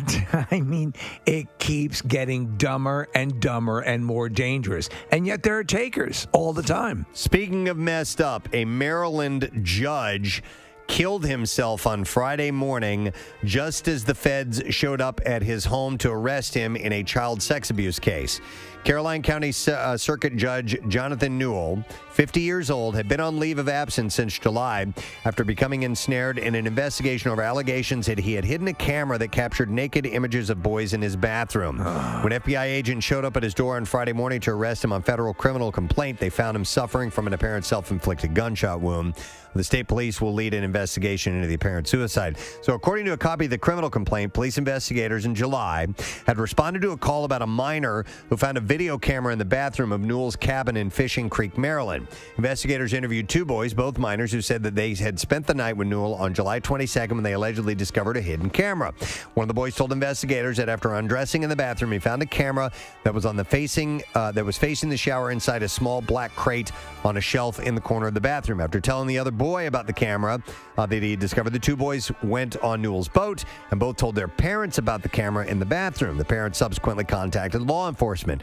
When confronted by law enforcement, Newell denied placing a camera in the bathroom or noticing the presence of the camera, saying, like I said, there were 6 other people there. While being interviewed by investigators, Newell allegedly chewed and swallowed a camera memory card. Oh, my after God. asking to charge his phone and then appearing to reach under his bed and take an object in his fist that he then put in his mouth. What's that in your mouth? A CAT scan later showed that he had ingested a foreign, possibly metallic object, according to the complaint. Now, they executed a search warrant of his cabin and home.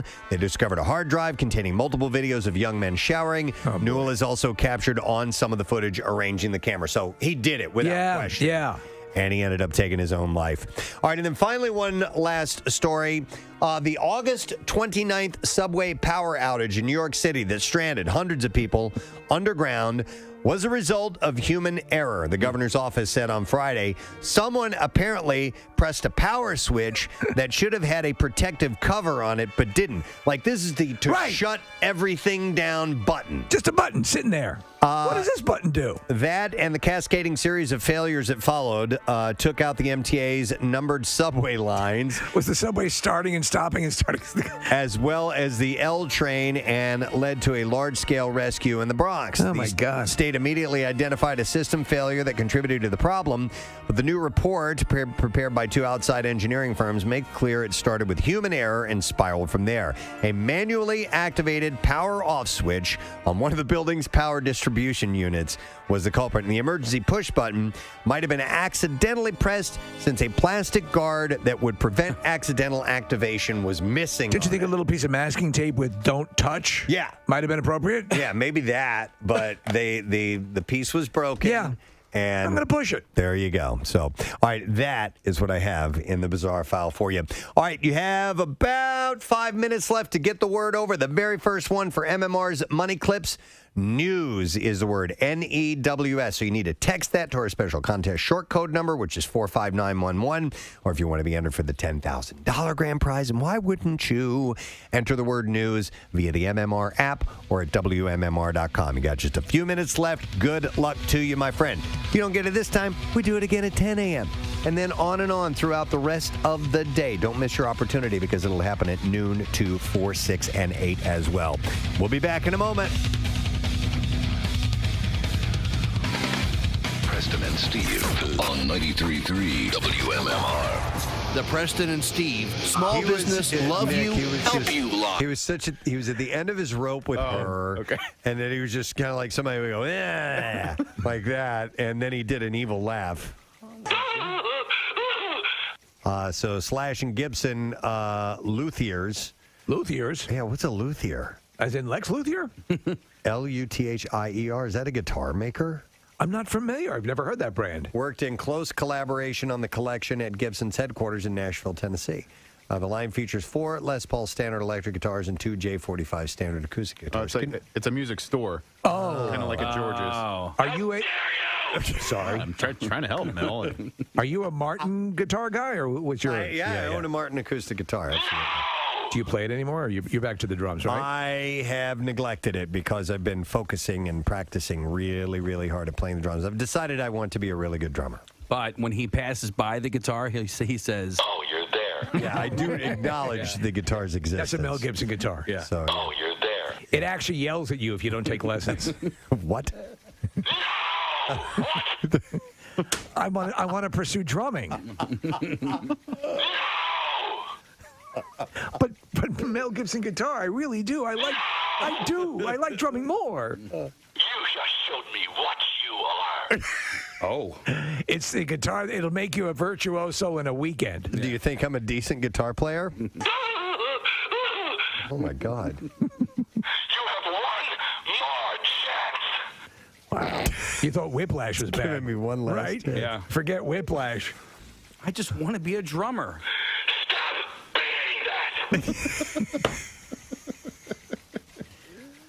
The Mel Gibson guitar. Oh, God. Okay. You have one more chance. Gentle messages of encouragement help you along. I'm telling you. I'm just telling you the truth. The most candid guitar you'll ever own. Big fucking guitar. So let me raise this question. It was something that occurred to me yesterday as we were talking about preparation for all this. Are all the new things put in place because of COVID? Does that now effectively eliminate, for all intents and purposes, the classic snow day? So here's what's happening. The school districts that are having the snow day, what it looks like is that they had snow days built in. So that's why they're closing. They already have these snow days, so they're going to use them. The districts that didn't build in snow days are the ones that are going to do that virtual learning in the morning and then give the kids the snow day the second half of the day. Because by law, they need to get a certain amount of school days in. And if you go... Yeah. That's what I'm talking about. Yeah, bitches, man. Kathy Romano with the information you can use. Oh, my God.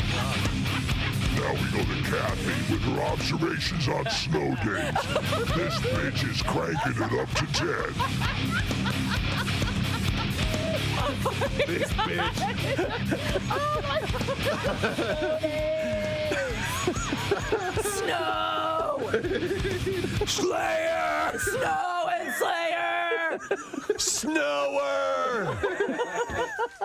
Oh, my God. That's awesome. I have a variety of stories, and I would do the connoisseur. I have like 3 food-related things, But there's not enough to fuel it, but right? that's it. And you don't want to be dishonest with the No, listeners. I don't want to do that, and I don't want to, I don't want to just flip things all of a sudden. But I did see this, and I thought it was interesting. Cheetos has given a name to the cheesy residue left on your fingers when you eat the Cheetos.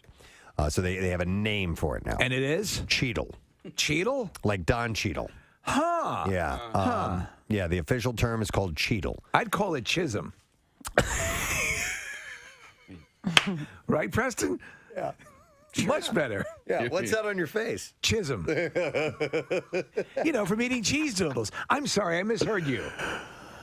To celebrate the newly coined... Peter North is the spokesman. Oh, just sitting here watching TV.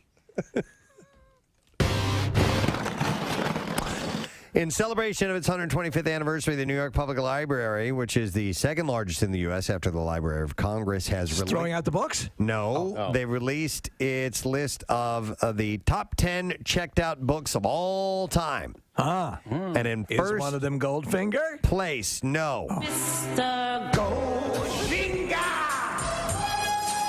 No. One of the most popular books at the New York Library. It's on the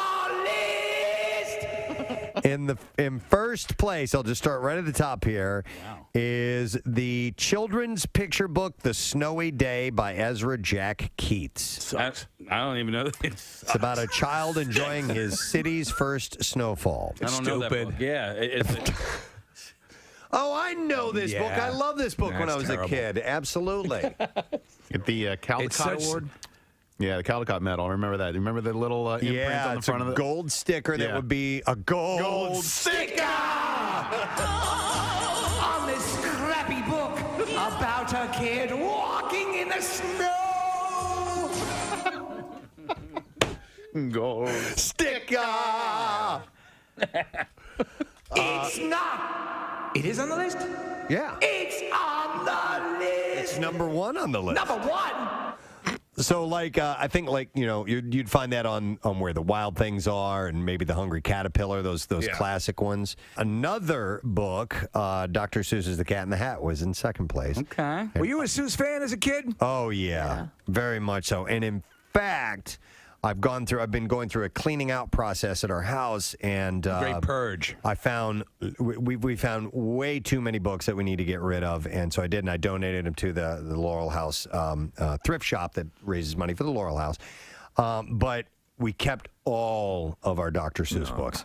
And I had to stop and flip through Go Dog Go, and I had to look through the birthday book, and Two Girls in a Cup. 2 Girls in a Cup. It was the most wonderful cup it was. There are a lot of Dr. Seuss books, right? Yeah. I mean, I see two girls in a cup. Dozens. I say to you, girls, can you tell me what's up? I'll tell you what's up. Just look in the cup. You'll know After this. watching that, you won't be able to sup. It's full of throw up. And upchuck. Okay. It's full of throw up. Come on, man. Casey had a poster and a wristband from a fish show that was important to him. And It was a fishing tournament, right? Yeah. Or the band?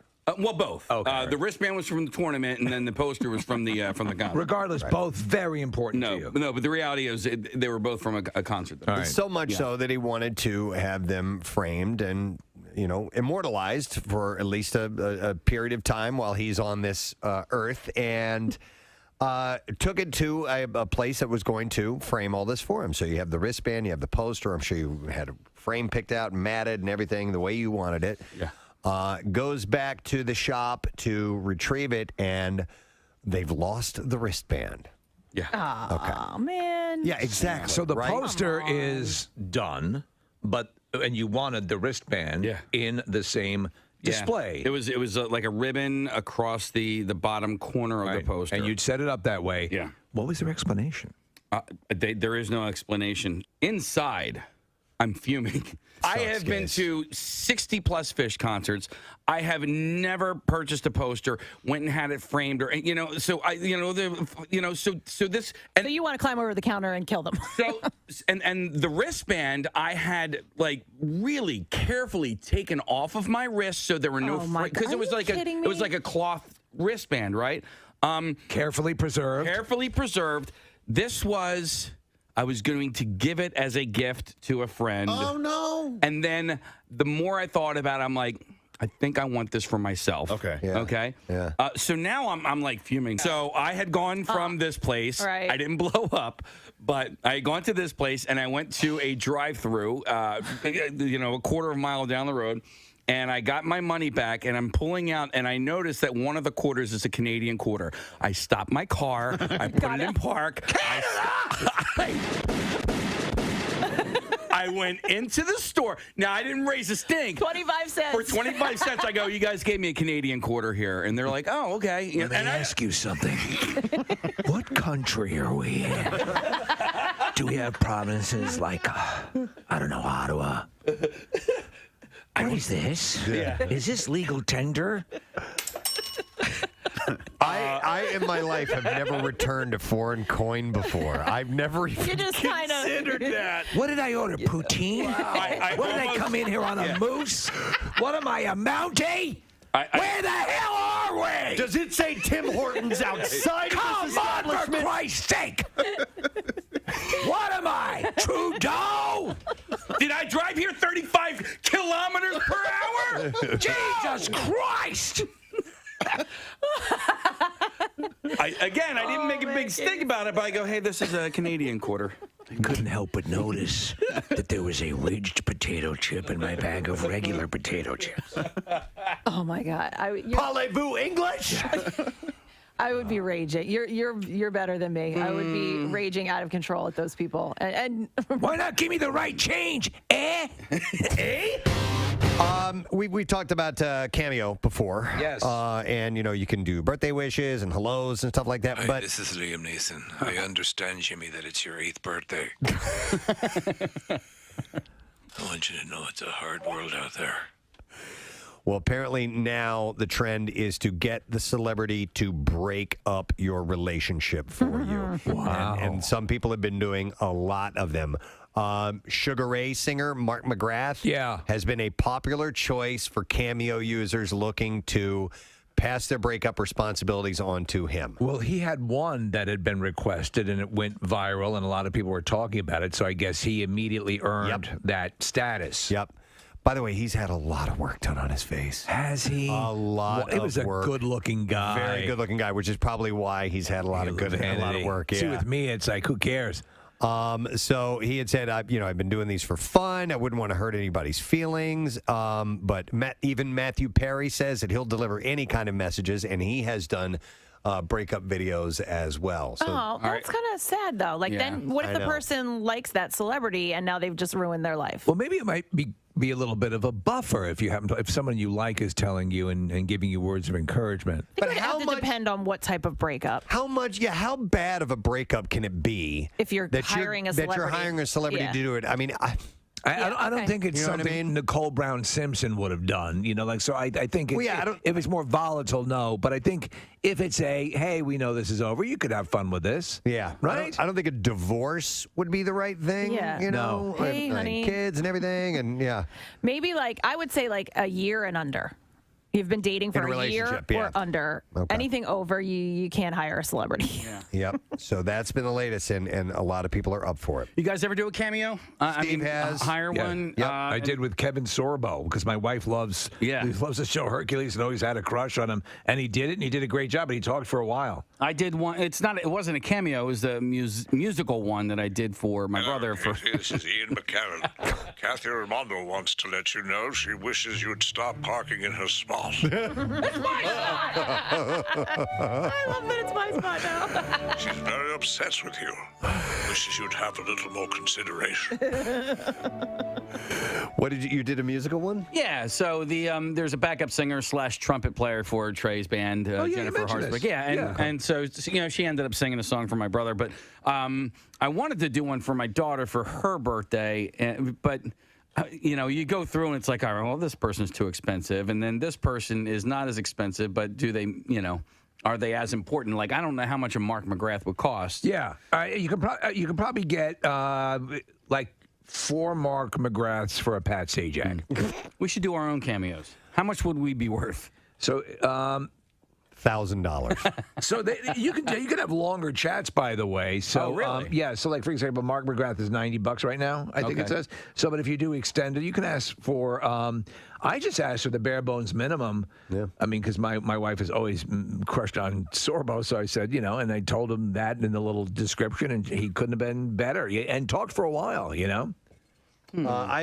a couple my best friend. I want to send when his birthday's coming up in a couple of months, but I can't think because the movie lines that we throw at each other, are really offbeat, obscure people who didn't even really have a career. No, yeah. And so I'm like, I can't find anyone. I doubt Tom Cruise is doing them. That would make sense. So Hi, this is Tom Cruise. You can't handle the truth, but apparently you can handle a lot. Billy says thanks for last night. Todd Glass is here. Yeah! Oh, God. Yeah. Feel wow, it's exciting every time. We'll be at Helium Comedy Club. It is incredibly exciting. Tomorrow, Thursday, and Friday. I'm not done speaking yet. Sorry. I'm a different person than I used to be. Are you? Really? Is it because of this treatment that you've had done? I'm just, I listen more, and I'm not. One single solitary button that you can push that pretty much shuts down the subway system for the most part. Right. And it was supposed to have a protective thing. Cover over it. And apparently that came off at some point, and nobody thought to put it back on. Like, why would you have a reinforced cap for that? And somebody accidentally pushed it, and it shut down the subway system, and there was all kinds of trouble with it. As you can imagine, it was it was out of control. And a couple of things here. Do you remember we did this a while back? Yes. There was a button you weren't sure. Kathy always wanted to. I was curious as to what it is the did. button? It was in the hallway. It was in the hallway. And it made like a beep it made sound this- when you hit it, but Other than that, we never found out what that No did. idea. than make that beep noise. We always had the impression that, like, over at B101, the entire board was shutting down when you pushed. I was just curious what that was. And it reminds me also of, do you remember Joe versus the Volcano? In the beginning, he works this mundane job that he hates, and there's a valve, and it says, do not touch on it. And he quits his job, and he's like, you know what? And he goes over there, he starts turning the valve, and nothing happens. He's like, I've worked here for 8 years, and I've always wondered what would happen if I did that. Right. Well, it's like, anytime somebody tells you, don't touch that. Like, you're like, well, I know. Well, I kind of want to know. Now I want to do it. I was at Wings Field in one of the small, like, Cessnas or whatever it was. And, like, the guy was showing us around. And, he says to me and Jace, jokingly, don't ever touch this or don't ever pull this if you're in the air. And I'm thinking, well, I kind of want to pull it. I mean, not really, but the entire time you're looking at it like, well, what happens if I pull it? What happens if I pull it? Right. I know. It just don't touch it. Don't go near it. It tempts you. I think it's an innate quality in a lot of people to just. And I wasn't focused on that before, but like that all works under the premise that you'd be sitting in a plane randomly tugging on switches and stuff like that. Now, the other conversation to have, besides I've always wondered what that does, is the conversation of I did that, and oh my God, I didn't know this was going to happen. And I kind of have a little bit of a story that goes along with this. And I've told it on the air throughout the years. If you've listened to the show, you may have heard this before, but I was working at a restaurant, and I was a dishwasher, and I was moving some boxes that were stacked up in the corner in the very back of the restaurant. And they were stacked up to about eye level. And I'm pulling these boxes off, and I guess as I reached around, my finger must have gotten caught in this handle, this latch, whatever you want to call it, and I was pulling a box. And as I pulled the box away, I realized that I had pulled the fire suppression system for the kitchen. Now, oh my God, it was a large button with a loop on it. And what you do is you would grab the loop and pull it, and so when you pulled it, there was a cord that was attached. The button actually came out of a hole and pulled away from Almost it. like a hand grenade, and there right? was a cord that was attached to it. And so I pulled it, and the cord came out about 3 or 4 inches, and the suppression system didn't go off. And I'm like, oh my God. And so I'm like 17 years old, okay? Oh my God. So what do? I push the cord back in there, and I stick the button back all the way in, and I never said anything to anybody. You came that close to setting it off. Yeah, but oh no, this poor guy, man. Another guy probably my age. He was also a dishwasher, and he hadn't been working there as long as I had, and so he was Steve working on the Hobart machine. Famous Hobart mixer. He was but he was using it as a grater, and he was grating cheese, and you had to push down this handle to push this big block of cheese in there to grate it. And so as he's doing it, it's back in the corner by this thing, and he leans back and he puts his shoulder against the fire suppression system, and it went off. Oh, what'd you do? Oh my God! Were you there when it happened? I was there when it happened. It's very cool to see it happen. It was really cool. It made the biggest mess in the world. Yeah. Oh, man. Because it's right over the fryers and everything, and just this cloud.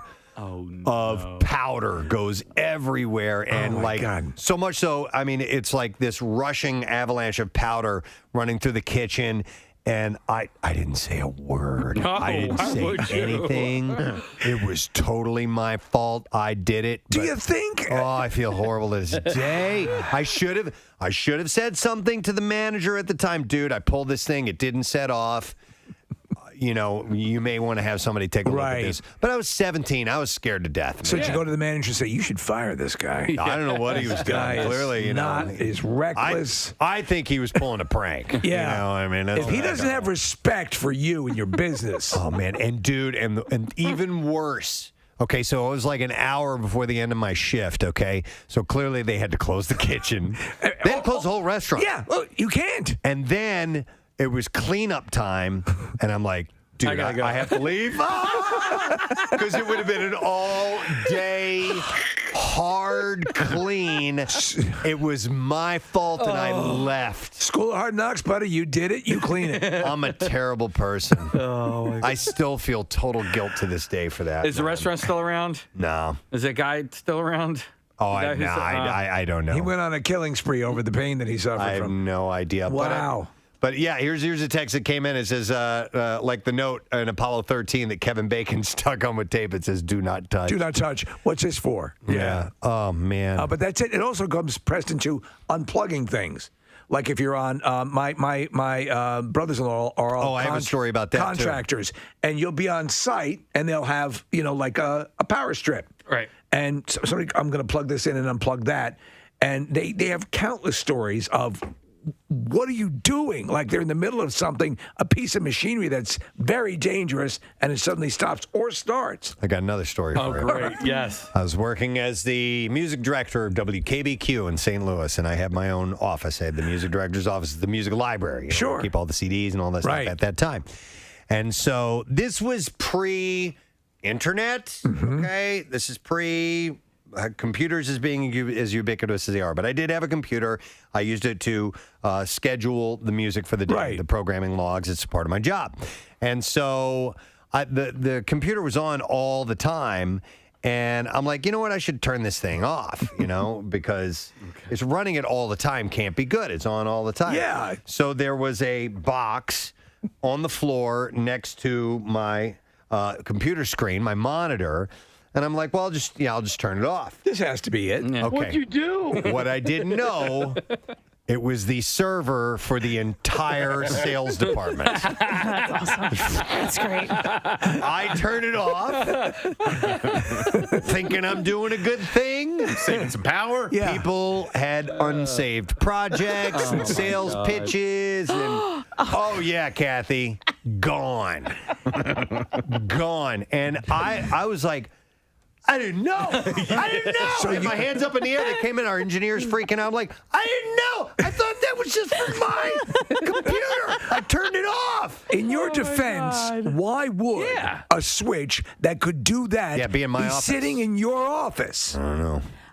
I was periodically throughout the day taking Ben FM off the air and didn't know it. Oh, wow. What'd Yeah, you I do? fixed it and they went back on the air. This is a long time ago. Never told anybody because I fixed it. But also, there is someone here who completely erased operating systems on a bunch of computers. Who And, was it? I'm not saying who it was because that person's great, but. Yeah, and it was like it took a little while, a week or so, whatever. But IT had to come in and put it all back on, and it didn't go back on the way it was, and so now it's like a different system, and there's a different procedure in the way you have to do things. Yeah, it was like a pretty big deal. Anytime you're networked, it's part of the deal. Well, we had there were a whole bunch of drops and sound effects that just went missing off my pages here. And, it was just new people getting up to speed with the stuff, but they're logging on to our collection of things, and it just goes bye-bye. But that time, Preston, when you're dealing with the business end of a radio station and you're getting rid of all that, so any punishment? No, because they I guess they understood remorse? I was dumb and didn't know my way around. It's okay. He's dumb. Yeah, it's all right. He's an idiot.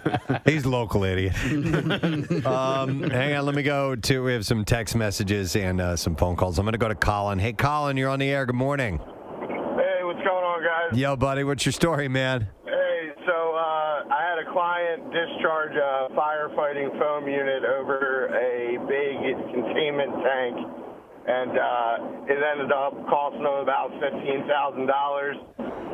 The next day, we're done cleaning up. We get all of our equipment out of there. I'm on my way home, and I get a call that a contractor bumped the button again and discharged the entire unit again. Oh, dude. They reset it. Oh they my clean it God. up, and boom. It was horrible. It was horrible, and it was foam too. So even when we got it in the truck, it was coming out the top of the truck because we had no way to suppress the foam.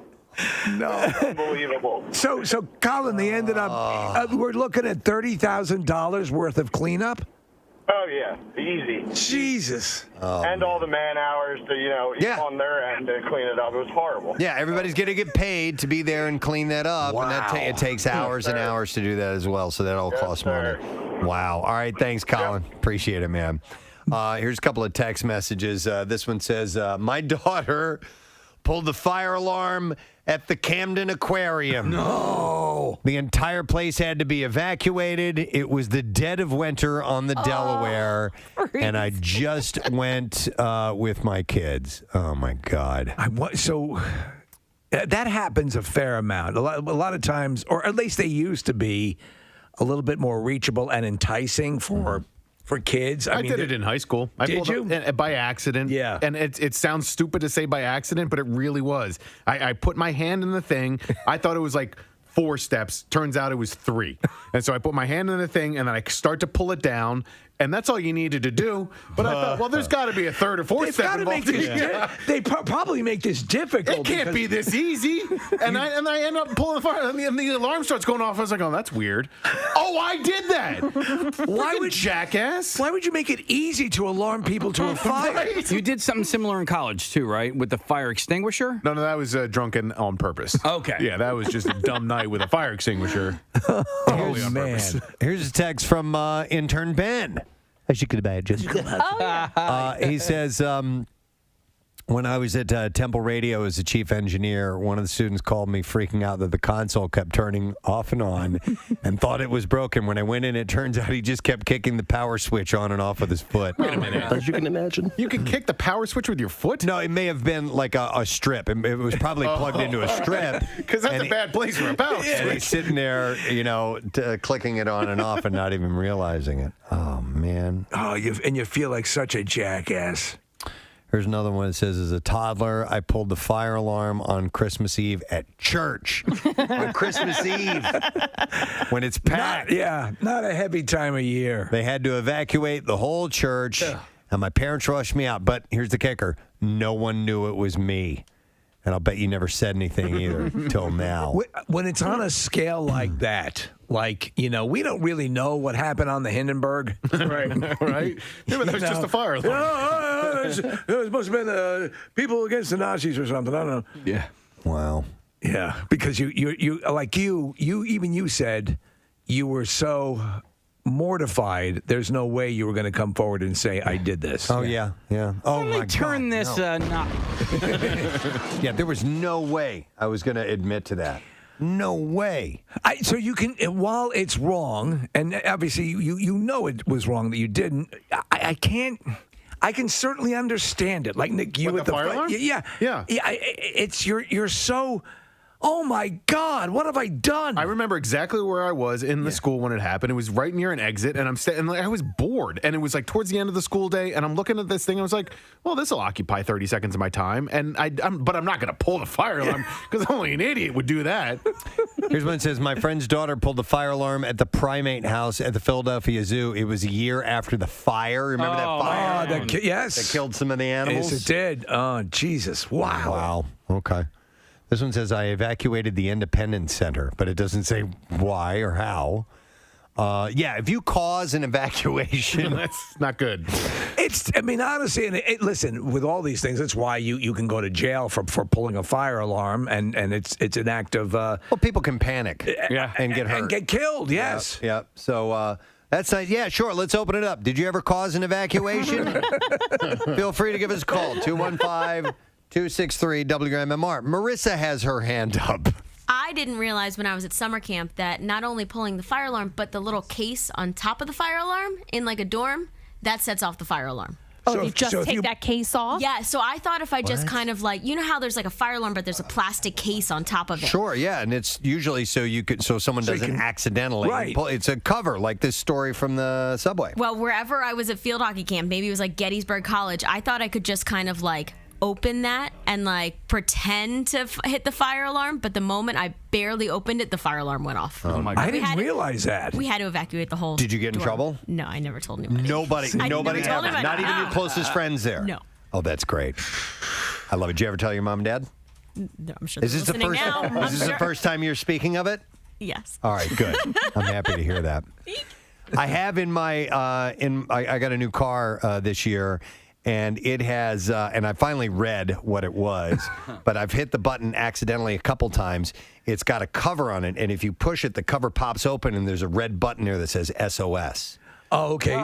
So what does it do? Does it make a 911 call? If you sign up for the service, Right. it's like Like an OnStar. It's like OnStar, yeah. Okay. But it's pretty wild because it's got a cover that flips open and it's red and it says SOS on it, and it's like even having it in the car makes me nervous. If you were a kid and your parents went in to get something from the store and you were sitting in the car and you saw a red button under a protective case that said SOS, you'd be pulling that in seconds. I love it. Yeah, I would absolutely do that.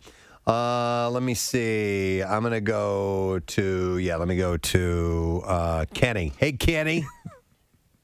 Hey, Kenny. Hey. What's up, brother? Oh, man, my son lives in Fort Worth, Texas.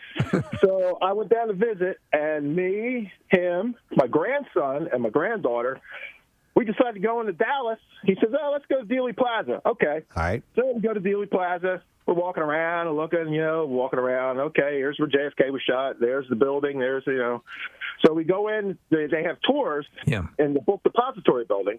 So we go in there, and it's crowded as hell. So we decided we're not going to wait around. So there's a building right next to it that's joined by a little tunnel that goes through a gift shop, and it takes you into this lobby of an old office building that they turn into apartments. Real nice. So we're standing around. I'm looking on my phone. My son's looking on his phone. There's nobody in the lobby but us. All of a sudden, I hear this snap, and all I heard was. Oh, no. Oh, man. I looked up at my son, and he looked at me, and I was just like the Roadrunner, where he goes, meet. Yeah. I was at that door. I'm laughing my ass off. Now, I don't condone this. Right. It's a very serious thing, pulling fire alarms. But here's a 2-year-old kid. What he did was the box to pull the alarm. It was a handicap box, so it's lower. It was lower, yeah. So he looks at it, and I heard that snap, and I just knew what it was, and then that siren went off. We ran. You just completely left the whole area, left the tour, left all of it. Man, I shot at her like a bat out of hell. Oh, that's funny. Sure. I understand the reaction. And we were 2 blocks away. By the time the fire trucks got there. Oh, my God. I said, well, dude, you want to go back there? Go ahead. He's not my kid. Oh, that's funny. Yeah. But a 2-year-old, they would have given you a pass. Maybe. I don't know. All right, yeah, thanks, you don't Kenny. know. Yeah, it's Appreciate it, buddy. It's a serious thing. It probably was, but I wasn't sticking around to find out. I gotcha. Thanks, man. All right. Text message. This is our winner right here. And it says, I was a White House intern. I accidentally evacuated the West Wing in the old executive office building. Is that real? I guess so, and it does not. Did you ask him to call in, Nick? Yeah, it's a reputable source. So I think Marissa's actually calling right now. Yeah, she is. Marissa has her on the line. Oh my God. Preston, she's on the line. Okay, hang on. Which? 10. Okay, let me go to Zoe. Hi, Zoe. Good morning. Hi, Preston. Good morning. Good morning. Oh, Zoe, you poor thing. Okay. There you are. Tell us what happened. So I was a White House intern. I was a year before Monica, just before you asked. Okay. Monica Lewinsky, yes.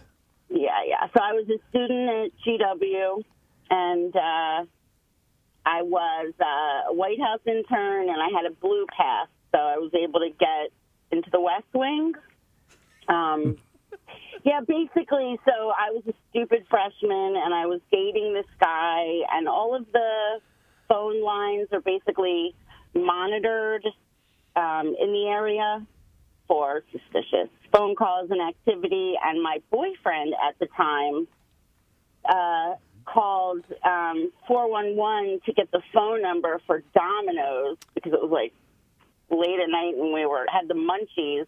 And he was drunk, and he said to the operator after she gave him the number, because that's when you, talk to an actual person on 411. Yeah. He said, and by the way, I'm going to kill the president. No. Oh, why would he say that? God. Right before he hung up, I was a real moron. So basically what happened is that less than 10 minutes later, the Secret Service stormed his parents' house in Livingston, New Jersey. Oh, my God. stormed our apartment in the Statesman, which was 2 blocks from the White House. And You guys were living together at the time, Zoe? No, everybody had. I got kicked out of the dorms, and so I had an apartment as a freshman. And he was already living in this apartment building, was where like everybody lived after you moved out of Thurston Hall. Yeah. It was just like the main party house where everybody tried All right. to get So they come there. The Secret Service. there. They broke down the door to his parents' house in Livingston, New Jersey, and they evacuated the West Wing and the entire old executive office building where the vice president was. Zoe, listen, honestly, even if you were just from a residential home anywhere, to finish off a call to say, and by the way, I'm going to kill a president would present a whole host of issues. What compelled this guy to say it? We had some issues after that. Yeah, I'd say so. So what? That was the end of my internship. So not only that, were you charged with anything? Was he charged with anything? Just absolute, complete stupidity. All right, I thought they would go harder on that. Wow. Jesus. I think they would have had it been somebody with, listen, we're not even friends anymore, so I can say for certain that this person wasn't completely there in the first place. Okay. Wow, Zoe, do you ever run tabs like through Facebook and see what this guy's life ended up like? Oh, yeah, actually, I saw him on television about a year ago. That can't be good. He was on, like, Married at First Sight. This dude, oh my God, does he work for Domino's now by any chance? It just drilled down the fact that he hadn't changed that much. He was still pretty dumb. Still pretty dumb. God, But Zoe. he's an incredibly successful real estate agent in Manhattan. I'm giving way too many clues. I'm sure there's a million people that know who it is. Well, he has that kind of get to it attitude that phones in death threats to the president. Zoe, you're, the moment when you realize something bad has happened, like the blood rushes from your head and you get lightheaded. When he hung up the phone with 411, I was pretty baked at the time, and I was just kind of like, that was really, like, funny. I wonder if anybody would ever, think that was serious. And I'm like literally less than 10 minutes went by before we were up against the wall. To be honest, I'm glad to hear that response was that quick. Yeah. I mean, my brother was Secret Service for years, and that you, especially, it's like it's the worst of an 80s slasher flick. The call is coming from within the White House. I mean, exactly. That's and we were literally 2 blocks away from the White House. Oh, That's 2 blocks. where All right, wow. Washington campus is. It's on the exact same street, just 2 blocks down. Jeez. That's outrageous. All right, Zoe, thank you so much for sharing that story. That's crazy. Hey, have a great day, All guys. right, you too. We'll see you later. Oh, my God. I'm surprised they didn't go harder on a man for that. Oh, man. Okay, hang on a second here. There are more really good calls coming up here. I'm going to go to Joe next. Hi, Joe. Good morning. Good morning. What's up, Joe? All right, so you want me to start the story right away? I do. Do tell. I want to hear this. All right, so it was like a weekend job. I had to help my friend run wires, alarm wires at NASA down at Cape Canaveral. Yeah. So he owned an alarm company. So we were running wires in this ceiling, and I was holding the ladder for him. And as I'm holding the ladder for him, I'm looking ahead of me, in front of me on the wall, and I see this crazy meter. And it was a CO2 meter. And I said, hey, look at that. It had like a screen in front of it, like a metal stainless steel little screen on this. It looked like a thermostat. And I said, well. So I got close to it, and I inhaled and exhaled into it, and the numbers dropped. I was like, wow, look at that. And he's up in the attic. I mean, he's up in the ceiling doing his thing. Look at that. That's cool.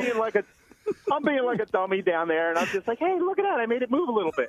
And then I did it again, inhaled and exhaled really hard into it.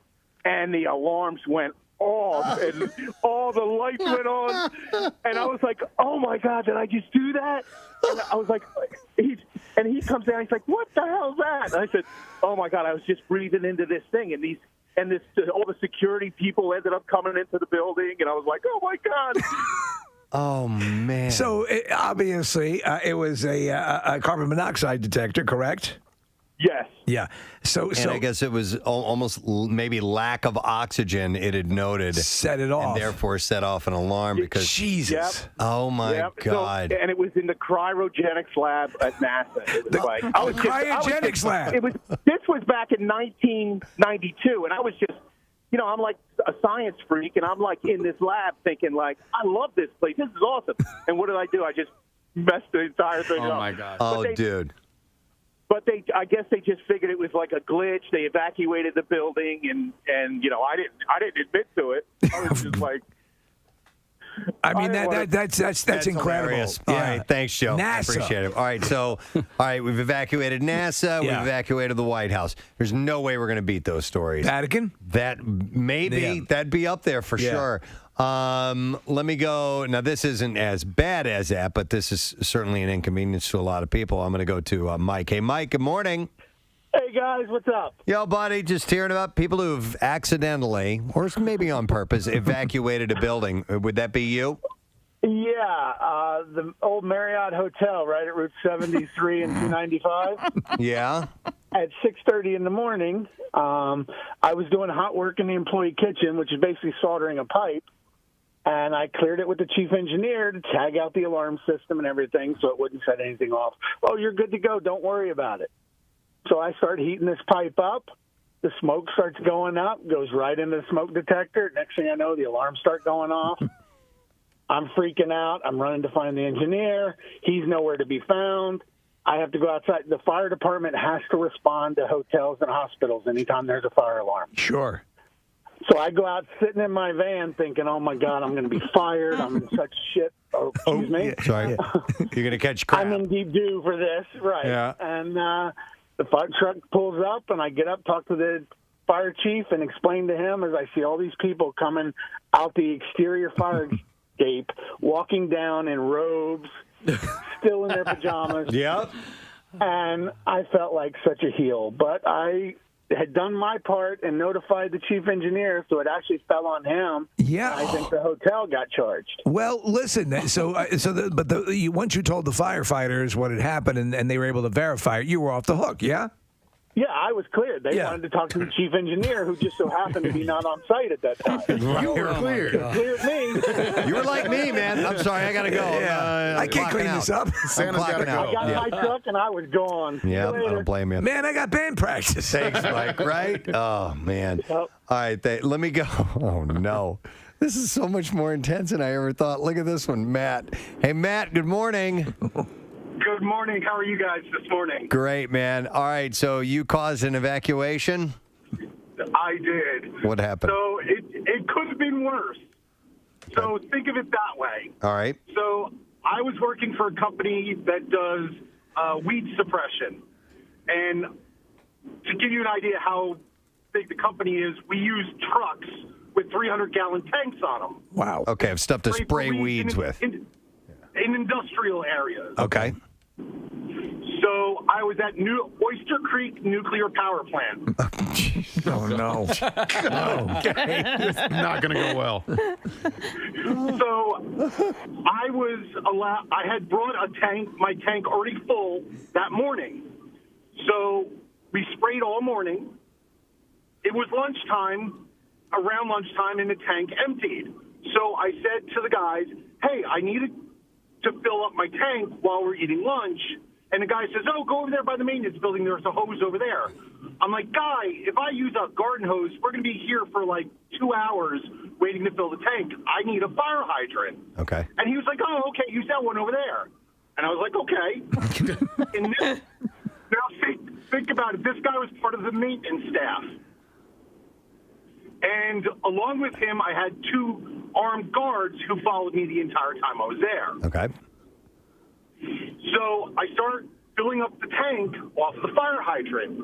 Well, all of a sudden, I start seeing people running out of the maintenance building, which is right next to That's what we cool the reactor with. That's the water we used to cool the reactor with. No, what was it?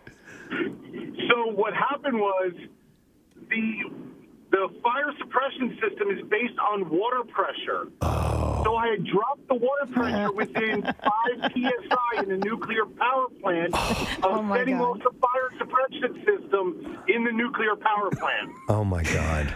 So was the entire facility evacuated? So they couldn't, because the suppression system didn't go off the power in the actual reactor. Those people had to stay in there to maintain the reactor, but the whole entire rest of the property had to come out of their buildings and evacuate their buildings. Well, you had things working in your favor. You had people. You had one of the guys who works there pointing you towards that hydrant, and you had 2 security guards from the facility who were watching you. Were you in the clear at that point? I thank goodness, because when the guy came running from the maintenance building and screaming, cursing at me, I literally, he's like using a lot of expletives. Yeah. So what the hell are you doing? I said, he's like, why are you using that fire hydrant? I said, because that guy right there told me I could. So he looks at that guy, and then starts going on a tirade from that point on, and then says to me, well, just so you know, from now on, you cannot use a fire hydrant within the fence line. Okay. So I became the only contractor that was allowed in Oyster Creek Nuclear Power Plant to go in and out of the fence line without getting my truck inspected every time I went in and out of the fence, because I had to go outside the fence line back to ACPL's substation to get water every time I had to refill.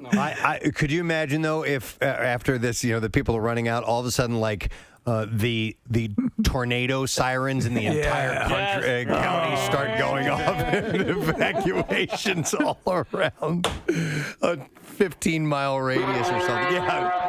Oh, my God, Matt. That's crazy, dude. Once they found out at work that happened, what was that like? Oh, my God. So I called my boss. I obviously had to put it in a report, and my boss saw it, the next morning when the report came through on his desk. So the next time I had to go back up to the office, because the office was out in Pennsylvania. So I didn't go there all the time, but I went there like 2 or 3 weeks later. The entire office of all the managers were literally howling, laughing at me. Of course. It wasn't your fault. Oh, my God. Yeah. Well, because the funniest part was I had to go with this job. I had to go into some really sensitive places. Like, I tried to just drive into, at the time, this is a year post 9/11, mind you. Yeah. So things are still fresh, shall we say. Yeah. Yes. Raw. I tried to drive straight onto Naval Weapons Station Earl in New Jersey because I've been able to get on to Fort Dix by filling out a bunch of paperwork. Well, I tried to drive on to Naval Weapons Station Earl, and the woman looks at me and goes, and she was a wonderful lady, and she looks at me and goes, oh, honey, this ain't Fort Dix. You ain't getting on here without a lot of paperwork getting done. Right. Because literally it took 2 months for me to get my security clearances to get onto the base. Yeah, you're the fellow that tried to blow up the nuclear power plant. I recognize your name. I know you. You tried to blow up the Oyster Creek power plant. Matt, your nickname from there on should have been Meltdown.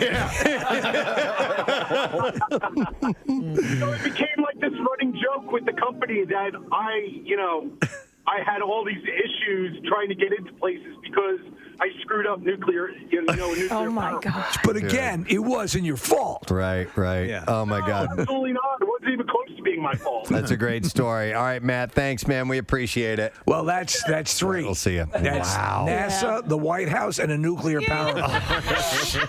Good Lord. Oh, those were totally worth it. Wow. Okay, interesting. Well, listen, those of you who are on hold right now, I apologize that we're not going to get to your call, but we just can't beat those. And thank you so much for calling in. We do appreciate it. Okay. So this all stemmed from that story that it came out in August in New York City, where a good portion of the subway system was shut down because of one button. One button that the protective covering on it was snapped off and somebody accidentally pushed it. Now, what they don't know if it was, I wonder what happens if I push this, or if somebody bumped it or whatever. But there was human error. That definitely was a cause of that. So thank you for the calls. That's crazy. I didn't expect all of those stories. No. Man, oh, man. All right, listen, I want to take a break. We're going to do our best to stay on time today because your next opportunity to win $500 is coming up in 1 hour, actually 59 minutes from right now. And it's stop number 2 of 8 that we are going to give you each and every day, Monday through Friday. We do this 8 times. 1, 2, 3, 4, 5, 6, 7 times. 7 times. So don't miss that. The Money Clip's coming up at 10 o'clock. We're going to talk to dancer Derek Hoff in just a little bit. Let's take a quick break. Come back in just a moment. Stay with us.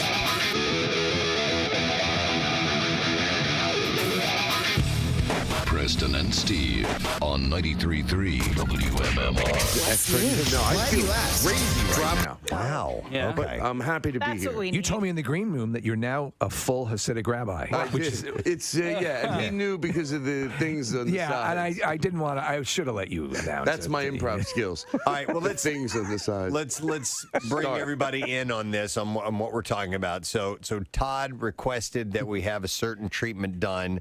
Casey, did he contact you about it? Yeah. So I don't know. Maybe this is all the rage in Los Angeles these days, but here. Yeah, and here. Well, we talked about it here on our show where I think we initially heard of it as a like on-site hangover treatment. Yes. Where if you put one on the night before, you weren't feeling all that great, that there's a service that will come to your office or residence or whatever, and they'll administer an IV and that is filled with saline, gummy bears, B12, and stuff like that. We remember our calendar shoot when we had that little snafu when they showed up. The bachelor party that had all of the equipment. It was like the leftovers of this treatment that they had done. But so many people are doing it now, and apparently it's effective. Well, I'm out of the loop. I'm out of the loop because I'm not familiar. I've heard of the hangover thing, but I didn't know that this is all the rage, as you were saying. That's what I hear. There's facilities specifically for this now. Okay. Well, the facility that we have here is called City Hydration.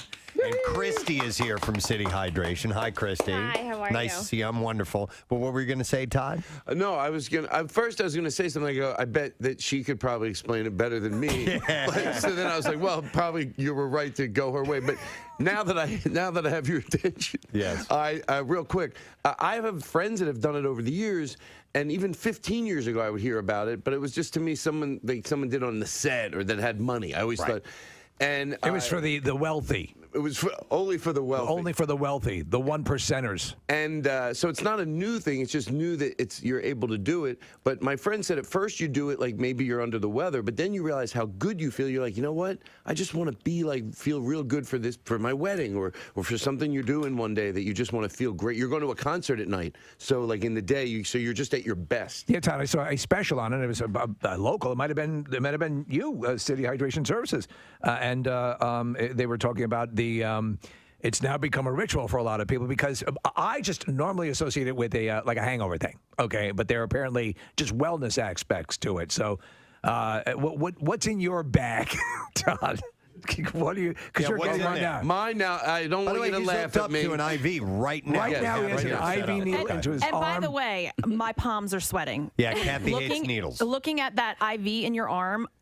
Yeah. Oh my God! Like, Kathy will just not be got- using this service. Some people, yeah, it's same with some people. It doesn't really like for me. It was just like it sounds like this is like I'm not doing an ad for it, Yeah. but it was like a pinch, same, and then now I'm not even thinking. Well, about you're a regular intravenous drug user. So Well, I am. like nothing. In all for you. fairness, mine does have mashed potatoes in it. Wow. So, wow. Just because I felt she said I look low on gravy, and I said, well, then Let's top that off. Give me 2 bags of gravy. I would say this. Funny, John. Look how my friend John. You have is a laughing. friend here, I guess. So what is he the like? This is a double-blind experiment. If he passes away, you're good. I started his intravenous about 20 minutes before mine. If he drops dead, I pull mine out early. No, this has been vetted quite a lot. People are using this quite often. Yeah, so. yeah. I'm sorry, your name is Christy. Is that Christy, yeah. yes. So how's business been? Is it booming? It is booming. We've been around for about 2 years now, and it was slow going in the beginning because it's really not well known on the East Coast. I first saw this business in California. Then I moved to Colorado. They were everywhere in Colorado. And when I realized there wasn't anything like this in Philadelphia, I decided to move home and give it a shot with opening one up. Now, are your customers primarily well-known comedians looking for free stuff? Yeah. Our customers are everything. I mean, you have the tired mom, you have the professional athletes, you have cold and flu patients. I mean, we're kind of all across the board with the clients we see. That's what I was going to ask about. Cold, like if you're sick, if you have the flu, you need your fluids replenished.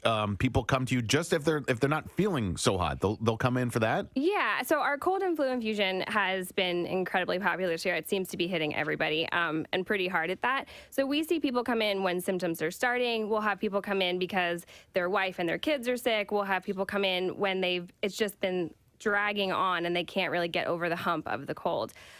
We tell everyone our cold and flu infusion, it's all antioxidants. It is not a cure for the flu. It's not a cure for a cold. It's just going to help your body, boost your immunity, and help you get over it a lot faster. So you recover quicker? Exactly. Okay. A common question coming up, text messages, how much does it cost? Yes. So it really varies. I mean, most of our infusions are customized by our clients depending on how they're feeling and what they're needing. It starts at $75 for a plain bag with nothing mixed in, and we've seen them go as expensive as $300 plus with the additives they choose. So okay, but if you book it through us, free. Yeah. Now, is it so the one with nothing in it? No, not nothing in it. It's not a novelty bag. But what What's the $75 bag? What is the basic So fluid? the $75 bag is just plain saline. And a lot of people think like the vitamins and stuff are beneficial when really the hydration aspect of it is where you feel the best. So Todd, you had surgery. You had with the heart issue. I had my deals. I play younger. But well, is that an issue? I don't want you to lose your job on Riverdale.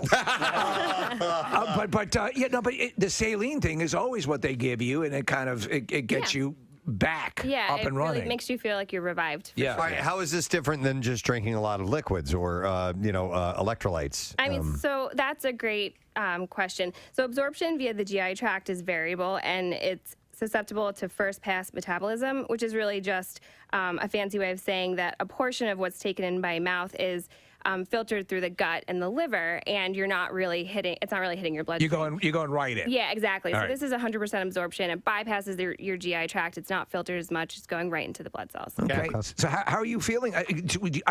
Whenever I've had an IV, it's weird because you'll start to feel it. I felt. Yeah. I don't know if that's a placebo What, like thing in going your on. body? Well, you start to feel cold. Yeah. I'll tell you. Really? It's very common. You feel cold pretty much instantly. Your hand or your arm, wherever it's infusing, you'll start to feel a little cold. A lot of people taste the B vitamins. Do you taste it? No. Yeah. I So taste the donut I had. yeah, a majority of people will taste those B vitamins. It kind of tastes like a Flintstones vitamin. It's not too terrible. But it's the hydration that's really giving you that immediate difference. We have a lot of people that love B12 in their infusions. It's B12 is the big thing. You always hear B12 mentioned. And I tried B12, and I was not looking to think. I didn't want to make pretend it was working if it didn't. So I was during the day. I go, I don't know if I feel it. At night, absolutely. What I always say is clear-headed, and I did it one more time. I don't need to do it every day, but it was another thing I was going to. I was like, God, I liked the way that was the first time. I went and did it again, and not lightheaded, clear-headed, And to me, it feels like the B12 right now, but like 3 times. How often do you do it, Todd? I've only done the B12 twice. Just twice? Okay. Yeah, so this to me, the closest I can get to ever feeling it was that. This right now, even now, and it's only been in there for 20 minutes, it feels like 3 times that. It feels very nice. All right, so should you go to your doctor before you do something like this? So we actually Let's keep them out of this. We have physicians on staff. All of our staff are critical care nurses, so ER, ICU, lots of experience. And our physicians are also part of this. Okay. All right, the reason I ask is because I remember I started taking a multivitamin because I thought you should take a multivitamin. And then my doctor was like, don't take a multivitamin. You shouldn't take that. You should check with me before you take any vitamins of any type because Always you good. may not need those or they may be counterproductive. Well, a lot of these facilities, at least the ones that I know of, it is either retired nurses or nurses who are out of their field that are now moving on to open up something like this. Yeah, we kind of chose a little bit of a different business model. We wanted our nurses to still be based in hospitals, skills very fresh. They're great at IVs. They're quick to think. They're just more prepared. I feel like when they have been in action and they're working in hospitals and then coming into work. You want actual medical personnel doing this. You don't want a guy in a van doing Yeah, exactly. Yeah. All right. So so this is something that you're digging. So how amongst other comedians and stuff do you see this a lot? Other people, entertainers using this a lot? I've just always heard stories like, they got someone didn't feel well. They got a mobile. They called it a mobile nurse. Yeah. And they come because they're nurses. They're registered nurses. It's a classic, Todd. Because he it's the same reason why you serve your water in a glass jug in your and it's the reason why you wanted a circular driveway. You just sort of project wealth when it comes to this sort of stuff, right? Well, you just want to find out. What are you talking about? He's talking about you. You wanted the hedges trimmed when you were a kid. You're about presentation. Yeah. You're about making sure you're at your best. Well, why not? Yes. Why not? Do you have a company that come out and put some low energy in you? Yeah, I want to have a little lower energy. I want to be sedate and a social outcast. And I want to tell you guys something, and I don't mean to jump right to it, but I know how it works. You got to get funny quick. People, can I tell you something off the top? When I come in here every time, how can I get people to come to my show? Not like in a begging way. Look, you go to Netflix. If you think I'm funny, if you're not familiar with me. Also, by the way, tonight I will be on Jimmy Kimmel. We already recorded it, but we did it from his club in Las Vegas. And it's with the whole band, and it's the most different stand-up set I've ever done, seriously, in my career on late-night television. You've been calling this the event of a lifetime. I have. Yes. There you go. It's what it says. That's the name of my tour. Of a lifetime, and that's saying a lot. And I have the whole band with me on the show. So I've never done a late-night set with the whole band. Yeah. So they're all there. John over here, he is the keyboard guy in the band. And he's currently he blew right through his bag. Wait. Look at it. Seriously, his bag is empty. Yeah, you're right. What is it about a keyboard player that has them suck up their juice quicker? Is he in your Netflix? By the way, Steve, you got 3 cackles out of me this morning, and it's like not the most appealing thing about yourself because you think that's who you really are. In the other room, you said something. I went. I'm like, I guess that's how I laugh when I don't have time to do the fake laugh, like, Is John in your Netflix special? No, John is not. Okay, John in that Netflix When are you going to special. film your Netflix special? Well, I'm getting close. I'm getting close to film the one that aired already. I love the last one, by the way. Yeah. So what I'm saying is when you come to my live show, I seriously take responsibility for the minute you get in there, I want it to be an experience. When you're buying your ticket, what it's like, the music you're listening to in the bar before you go into the showroom, what you hear when you leave the showroom. So and then the band as people are being sat. So I really care about the show. So if that's any reason, because people spend money they don't have. Sometimes they spend money they don't have. They park, babysitters, everything ends up costing. And as I do comedy longer, I try to remember that. I've made mistakes in the past when you didn't give it your best. So now, put your hand down so that you drain quicker. Hey, by the way, just reached over to calm Todd down for a moment while he's streaming done. So, your Netflix special is really, really great. Very, very meticulous. And I know all stand-up comedians or most successful stand-up comedians really, every single beat is rehearsed and practiced. And with the band, you take it to a whole new level. Now, I had also heard when you talk about the experience for the fan, for the people that are spending money to go to your show, that I heard that you even with the green room, you will go in and you'll spend money and you'll decorate the green room just to sort of make sure that it's it gets sometimes that stuff, and I don't know if it's my own insecurities. It gets exaggerated, but basically what I've done is you're in a green room. It's really bright. Yeah. And they don't have a lamp. Most clubs, if they figured out after years, if you're it's people are going to be hanging in here, that is not conducive to hanging out. You want mood lighting. So at Target, you buy a lamp and you leave it. Right. You leave it for the club. You're like, there you go, and now hopefully every comedian uses it. I hear stuff like it's that. about presentation. I agree with that 1,000%. Yeah. So you're very proud of this.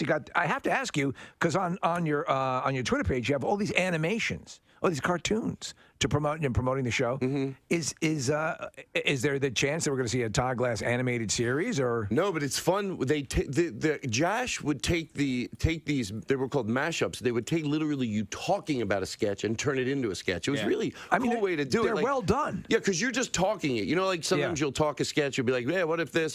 And they would take it to life. And they ended up on the internet. They're very funny. They're bits of your routines and stuff, and they're animated and it's the animation's top level. And did I ever tell you that speaking of animation? Speaking of that, speaking of other things, this happens, a little turnaround, you put it all in a bowl. Next thing you know, who's to say you can't talk about the frame situation that happened before? Indeed, the song The Rocket. Where drums! He says guitar. All right, but is it... Drums. Oh, Marissa sent it over. Oh, okay, hang on. Damn it, she's good. All right. Oh, it's not in the opening, but this is... Drums! Oh, it is? Hang on a second.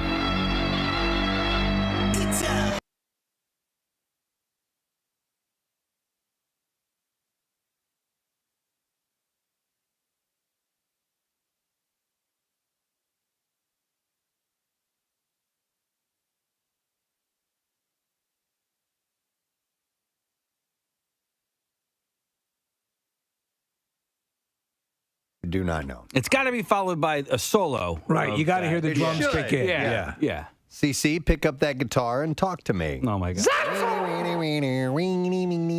I always thought it was pick a bad guitar. Not a good one.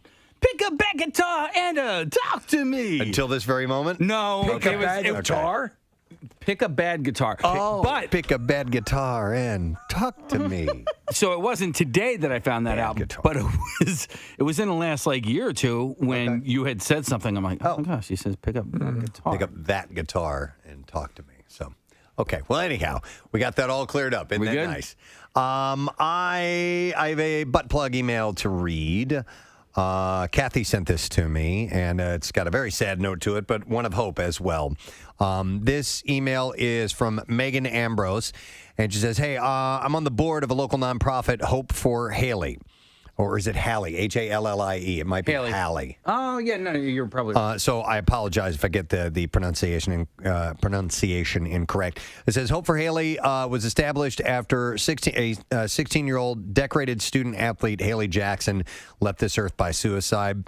Hallie was my niece, but so much more. Hallie was compassionate and always wanted to help those in need. So through Hope for Hallie, we are hoping to make sure that her compassion for others continues. At Hope for Hallie, we are dedicated to removing the stigma around mental health and work to help get others help that they need by connecting them with appropriate programs and providing scholarships to pay for their treatment. My niece, Haley, always listened to the Preston and Steve show on her way to school with her parents ever since she was young, and found out that my sister-in-law and brother-in-law lived right behind Preston. I know who these people are, by the way. I remember that. They were our neighbors. She said... Yet she was young, probably like 7 or 8 years old, but always thought it was so cool that a celebrity lived right by them. She even had her dad start buying her mom the gold dip roses from Steven Singer Jewelers from listening to your show and would always participate in the Camp Out for Hunger. We'll be hosting the second annual Hope for Hallie golf outing Monday, September 27th. And I'm asking to write for your, I'm writing to ask for your support. It's going to be at Spring Haven Golf Club. So it's coming up on Monday, September 27th. Nick, did you get the email? Did Kathy send that to you? No, but I'll grab it and post it. Okay, so you can go to hopeforhallie.org, and Hallie spelled Hallie. And so they're looking for people to participate or donate baskets and do that whole type of thing. So we want to pass that along. May I jump in on your plugged butt? Yes. Amy, a friend of ours who's done charity stuff with her group, they're the Mixie Chicks. They do these great desserts and so on and so forth. But she's very much involved with the Brad Fox 5K, which is this Saturday. And it's at 9 a.m. It's going to take place at Archbishop Wood High School. I sent Nick the information. Nick, it may have arrived late. I resent it. But it is this weekend. All the information will be up on PrestonandSteve.com. It's a wonderful thing, obviously, in memory of Brad Fox. And I think today is the anniversary of the actual... Of when he was killed? Yeah, I'm trying to find it, but I'm pretty sure, I think it's today. Okay. Well, there's a 5K run and a 1K walk, whatever you're able to do. I've been to it before, and it's just a great vibe. Where are they having it, Steve? It is at Archbishop Wood High School. Okay. And it's this Saturday for Brad Fox. And again, a bunch of wonderful people supporting a wonderful person, a memory of a wonderful person, and the cause that lives on. And it is the anniversary. Thursday, September 13th, 2012 is when Officer Fox was killed. Okay. All right, so stuff like this you can find on our community page at PrestonandSteve.com, so please take a look and help out if you can. This is another email, has nothing to do with charities or anything like that, but correcting something that we got wrong, or Bill Weston got wrong. And I got this email from Brian, and he says, hey, on Thursday, as someone who works in the food manufacturing industry, I was caught between finding this hilarious and mind-numbingly wrong. Of course. Pectin. Remember, Bill told us that it came from horse, as Bill says, hooves. Yeah. Hoofs. And we were all like, yeah, it does. And, well, we were wrong. Gelatin is where you'll find hooves and bone, things like that. But yes, gross. I mentioned gelatin, and I said, now I didn't discount the pectin, but I mentioned gelatin. Yeah, I did too. But I didn't discount the pectin. I just I emailed Brian back, and I'm like, I just thought Bill knew what he was talking about, so I went along with it. Because he came in so confidently. Yeah. Yeah. Pectin is derived exclusively from plants, and it is extracted from cell walls of plants. There is no animal-sourced material in pectin. Gelatin, on the other hand, he writes, is derived from animal hooves, bones, cartilage, and skin. And pectin and gelatin are sometimes used together for synergistic effect. And pectin is sometimes referred to as vegan gelatin, but the two materials are completely different. He said the company I work for manufactures both of these products, and I can only imagine my brother's fiance listening to the show and freaking out if she were to use pectin, as she is vegan. All right. So you don't want to get those screwed up. He said, love the show, have a great weekend, and that was from Brian. So I told him we'd make good on that. Because Bill is a research chemist as well. Yeah. And you figure he'd know this stuff. Yep. So now Bill isn't a research chemist, but Bill does ride a motorcycle. Yes. And I saw something motorcycle related I thought was interesting and unexpected as well. And it is the fact that if you use an iPhone and you mount it on your motorcycle, you may want to think again, because the motorcycle engines will give your iPhone camera some pretty bad vibes.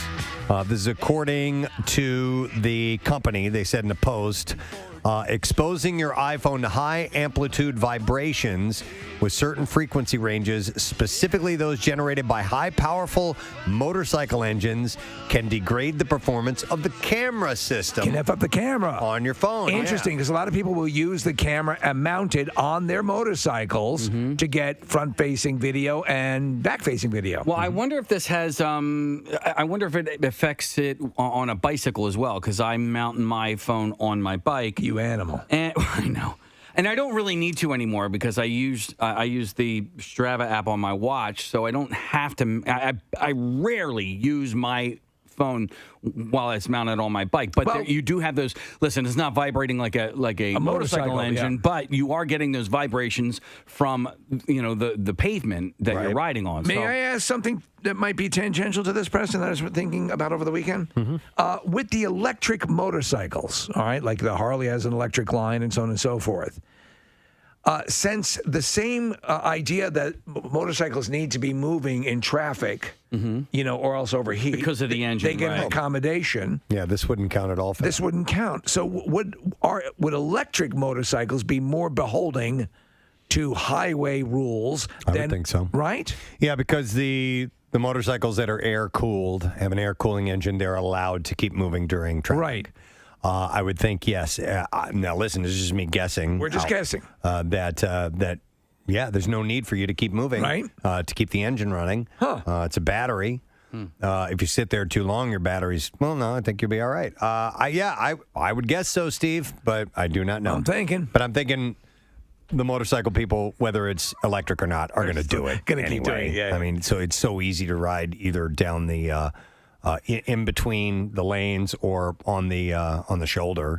You're so small, you're not really having to put anybody in any inconvenience. I've been looking at a number of these bikes that have the battery powered as well, the electric bikes that are for. I mean, you see, bicycles I'm bombarded with commercials for them. Yeah, that have the regular bikes. But Well, I like I've ridden them. They're constantly. great. Are they good? Are they fun? They're great. So fun. Are they? So fun. So there's one that because has like you actively pedal. Yeah. That's when it engages the engine.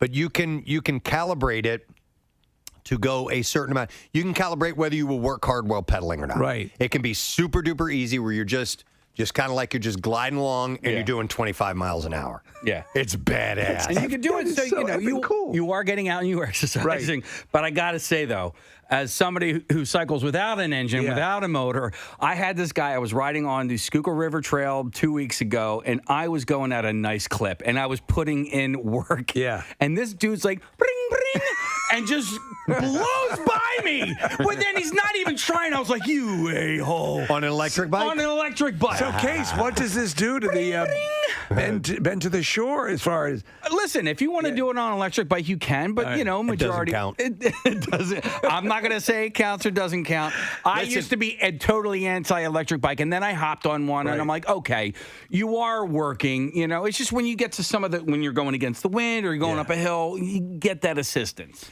I'll tell you what turns my head down the shore because people ride bikes like crazy there. Are the electric skateboards. Oh my God! Wow, dude! You'll see the guy go by and you're like, what was that? Yeah. Like my head turns. And they usually. How fast do they go? Because they seem to be going fast. At least 20, right? Yeah, well, I would say maybe 15, maybe 20. I don't know. I'd say they'd top out at 20. But but think about that: 20 miles an hour on a skateboard. Oh, you're hauling ass. Yeah. I think, and I believe they have I'll call it a joystick. I don't necessarily. It's like a handheld throttle. Yeah, right? and I don't know. Handboard has one because I don't see any wires coming up from. No, that's what I'm saying. It's like wireless? It's a wireless remote of sorts. It's so cool. They can go 18 to 28 miles per hour. Oh my God! Could you imagine going 30 miles an hour on a skateboard? Yeah, I think it depends on the battery level. Because I have a Segway electric scooters, right? Not a Segway, but it's just like a Razor scooter. Right. Yeah, I was looking at it's them. that type of scooter. A lot of fun. And they're a lot of fun, but and I have two different kinds, and one is better than the other. And the one that's better, because I weigh more, it goes probably about 15 miles per hour. My son or daughter, if they're on it, probably goes 18 miles per hour. It just depends on how much weight is on it. They are fun though, man. Carter wanted to get one of these battery powered or electric skateboards, and it was the one thing that Rochelle and I were kind of like, we don't know about that. Yeah, because it looks really dangerous. Will he wear a helmet? We'd make him. Okay. Yeah, and he would have no problem doing that. My son is so anti-helmet, he's like Gary Busey. Well, so when we go down the shore, when we're down the shore, and he wants to go over to a friend's house a couple of streets away, and he wants to ride his bike, we'll say, all right, put your helmet on, and he'll walk instead of just putting a helmet on. He's at his friends. They give him a hard time about wearing a helmet. I don't know if I don't know if anybody's giving him a hard time or if it's a self. Can you make the helmet look like his hair? Well, I bought him. I can have the helmet police come by because Jace will not do anything without a helmet. He's like, nope, helmet on. Everybody's gonna put their helmets on. I'm taking a bath. They need to make like a Billy Ray Cyrus. Helmet. Mullet. Where it's covered in hair, a mullet. Mullet. Oh, that'd be fantastic. There's a guy around here who has a helmet that looks like Animal from the Muppets. No. Is his whole head covered? His face? Yeah. How can he see? All right, so his mouth is open. He's like, ah! And he can see through the mouth. And that's where the eyepiece is. I'm down with that. I would like that idea, Preston, of the helmet that is absolutely every bit as safe as a regular helmet, but that looks like a mullet. And I like the one that looks like Animal from the Muppets. That's outstanding. Imagine like all these like the pagans. They all look like Andre Agassi. Oh, that'd be hilarious. All right. Well, anyhow, we need to switch gears here, gang, because we have our guest on the line. He has got his own show, his own residency in Vegas. There's got to be a little bit of pressure behind that, man. That's your own big show at the Venetian. That's huge. Yeah, it's a great place, a great venue, a great city. But then again, he just won an Emmy, so he's riding high. You know, the whole thing. Dancing with the Stars, season 30. Please welcome a super nice guy and very talented gentleman to our show. Mr. Derek Hoff is with us this morning. Good morning, Derek. Good morning. How are you all? We're doing good. Hey, congratulations on the Emmy win, man. That's huge. Thank you so much, man. Yeah, I still can't believe it. It was a pretty amazing night, and I'm still on cloud nine. Wow. So you won. So this is your third Emmy altogether? It is. Yes, but it was really special. Last night was amazing. My beautiful lady Haley was with me, and she, last year when I choreographed these routines, I choreographed them in my garage, and she was there for them, and she was also performed 2 of those routines with me. So to be able to share it with her and share the evening with her was just made it even more special. So, cool. And then we came home 20 minutes later and cleaned up dog throw up in our tuxes and our dresses. Yeah, that's it. That's what keeps you. That's what keeps your head on straight. Is those little things. Now, I see you doing a lot of dancing on social media. You're active on TikTok and your other accounts. You seem to be having fun with that. But where do you stand on the TikTok quote unquote dances? Honestly, on my TikTok, I'm usually just acting really silly and just gives me permission to be kind of a dork. The actual dances, funnily enough, I dance very little on TikTok. Yeah. Which is interesting because a lot of sort of the trends and things like that, I honestly just can't keep up with. They change so often, but it's a lot of fun. I really, really enjoy that platform. It's a lot of fun. It just don't take myself too seriously. Enjoy it. But it is kind of funny because, having won, a couple of Emmys, and I was working with Dick Van Dyke at the Kennedy Honors, and I was at the Kennedy Honors, and a few people came up to me and said, "Hey, you're that TikTok guy, right?" Yeah. And I was like, yeah, man, yeah. But it's cool because it just shows that it's a completely different audience, and it's pretty amazing. Well, so you got, as Preston was saying, your Vegas residency is a cool thing. I love Vegas for like a couple days, and you go and see big shows, no show presents, no presentation is like a Vegas presentation. So what kind of scale are you working at here with No Limit? Well, I'm super excited because I have an all-star team. Napoleon Tapadumo, who did J-Lo's show in Vegas, and and I've done so many things. They've worked with me on all my tours, and I have an all-star cast of dancers who, some of them won World of Dance. They actually won the whole thing, and so these aren't sort of backing dancers. These are all, stars in their own right. So very excited to show them off and for them to, for people to see them dance. Also, the live band. I have a live band and celebrating all the different genres of music, from Motown to big band music to rock and roll to Latin, the ballroom. There's really something in it for everybody. And my favorite story, actually, I think, from my rehearsals last week was a guy named Al who's worked in that room for 15 years, and he came up to me and he said, when I first heard that you were coming to this show, this theater, I wasn't too sure. I was like, how are they going to do this dance show for 90 minutes with no juggling, no magic, right? And he said, but man, after watching you guys do what you do, this is going to be one of the best shows I've ever seen here in 15 years. Wow! I can't wait for people to see it. You've made a believer out of me, and I was like, Al, you literally just gave me the best review I could have gotten from anybody. So thank you so much. It meant the world to me coming from him. So, that's great. That's cool. Very excited about it. Derek, do you credit Dancing with the Stars for making dancers, Hollywood celebrities? I mean, at least for me, watching the show, that's when people started to know who you guys were. And unless you were in that dance community prior to Dancing with the Stars, I don't know that you guys were as big of celebrities as you are now. Oh, no, Dancing with the Stars, absolutely, for sure was a big, big opportunity to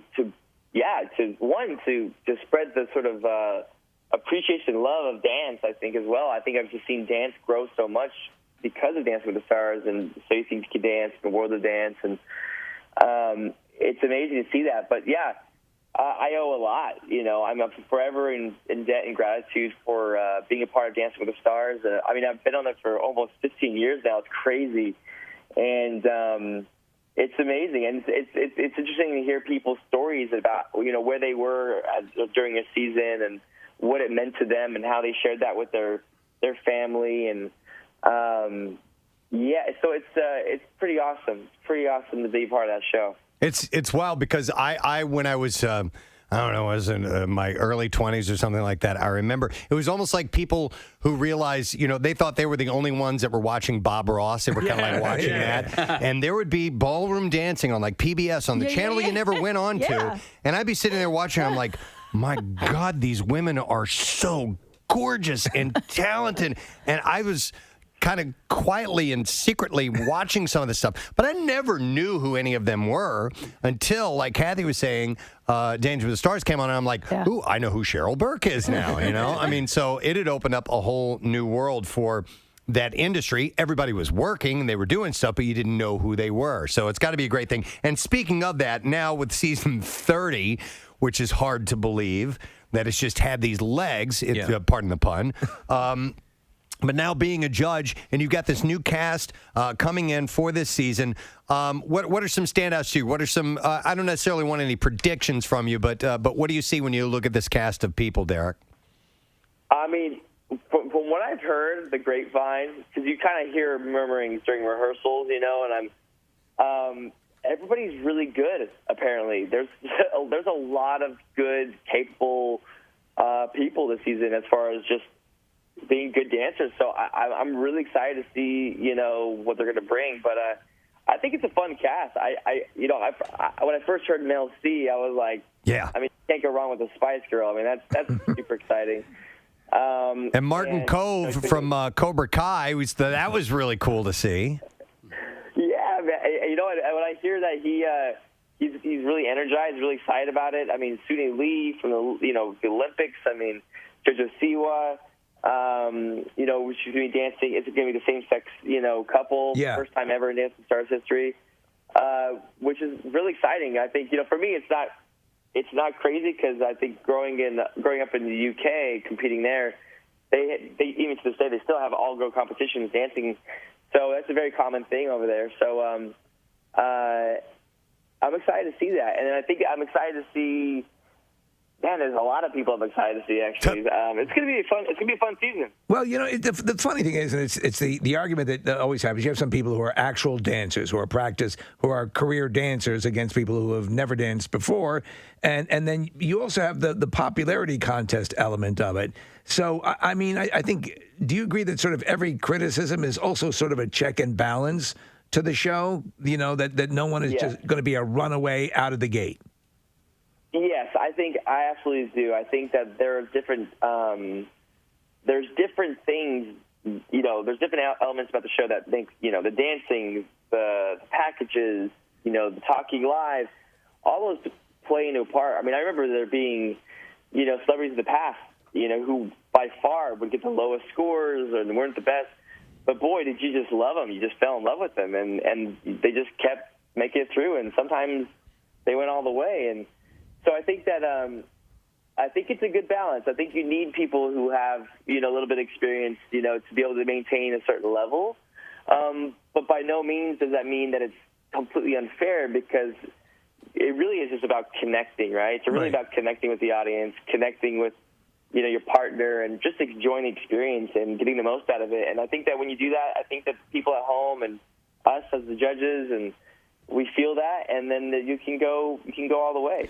Derek, one of the things that they always point out with the guests on the performers on Dancing with the Stars is how much of a physical toll it takes on them. You're doing your show, No Limit. It's running September 22nd through November 21st at the Venetian. Are you doing more than one show a day? Could you even do more than one show a day?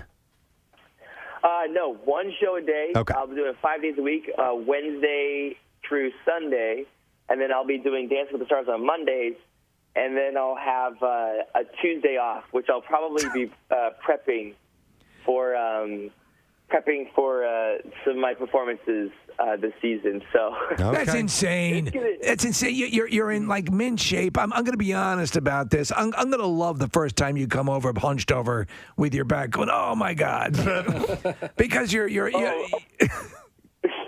Oh, brother, it's happening this morning. No, I mean you're a ball of energy. You've got this impressive schedule, but you know you're great at what you do, and people love it. So that's got to be you got to run with it while it's the deal. If this residency goes well, do you have anything else? I'm sure it will go well, but is this something you could see yourself doing on a consistent basis?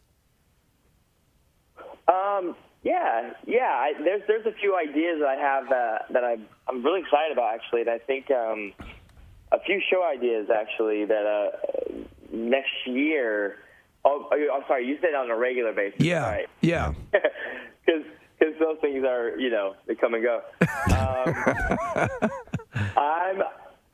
Honestly, man, for me, I don't know. I'm a fly at the seat of your pants kind of guy. I take like a year at a time. I love traveling. I love adventure. I'm always seeking my next adventure, my next, I pretty much just want to be Indiana Jones, really. Okay, so you don't want to be anchored to this fully. You love it, but in small doses. Yeah. I'm all over the place. I'm like, I just got back from Africa and stuff, and and then back in the dance studio, back in the theater, and so I kind of love, everything flowing between theater and adventure and TV. So. Well, good luck with everything, man. The show starts on Monday, and then you got September 22nd, it's next Monday is when the show starts, and then September 22nd with No Limit. Well, hang in there, man. Don't work too hard, and good luck with everything, Derek. Thanks for coming on this morning. Thank you all so much. Appreciate you. You bet. Take care. All right, Derek Hoff. You hear that? He threw a Ted Lasso in there. I appreciate you. His sister is about as perfect as you can get. We had her in the studio. I love her. She's amazing. And she's a super talented dancer, and obviously she can do more than that. She can sing. We saw her in Grease the musical. Yeah, I love that. That's still my favorite live television porting of a musical that we know. She's also in a movie. She plays, Joe Weider and Betty Weider. Betty Weider, the wife of Joe Weider, the great bodybuilding, who brought Arnold Schwarzenegger to the. I don't, but I trust you on your. She played his wife. She was damn good. Yeah. Okay. What's funny is before she was on Dancing with the Stars and became so popular, I saw an article in, I think it was People magazine, but it was 3 country stars or 3 girls that were friends that were all trying to do their own separate country music thing, and I forget who it is. It's like one of the famous ones that we know. Right. Not Carrie Underwood, but like somebody who, and that was the one that kind of made it, and the other 2 were less popular, and Julianne was one of them, and then she went on to do Dancing with the Stars and became a celebrity that way. No kidding. Yeah. Wow. It's like we all started as country singers. Yeah, I remember. And took a different turn. Yeah, we had to at some point give it up and move on. Radio came a calling. Yeah. I think it's because we didn't have any talent. Yeah, or weren't maybe. actually fans of country a lot. That was it. Yeah, that was a big part of it. Not a lot of it. Right. All right. We should take a break because we got another chance to win money. MMR's Money Clips contest is up next. We did it earlier this morning at 8 o'clock. Now we're going to do it at 10, and we'll tell you what you need to do to win $500. And we're just getting started with this, so don't miss all of your opportunities to win this cash. We'll come back with the Bizarre File as well. Stay with us. Preston and Steve. All 93.3 WMMR. 93.3 WMMR presents Money Clips. Wow, we have a lot of clips. Your shot. So, Do you have a personal you never experience? know the way it turns around conversation. But seriously, was Dunkirk necessary?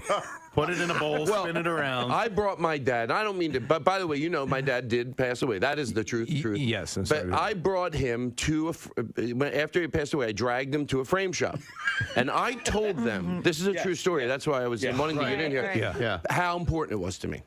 I said, I said, this is my dad. He's dead, and I want to have him framed. And I go back next week. Oh no, he's not there, and the shirt is framed. I go, what are you doing, my dad? There was a body. Yes. Yeah. No, that pisses you off. You tell me you didn't pay. Can I add my serious thoughts to that for whatever it's worth? Serious that wasn't my thoughts? serious. Wait, that didn't happen? That wasn't my serious. Is that I know from knowing this happened once with somebody's pictures after a wedding. Yeah.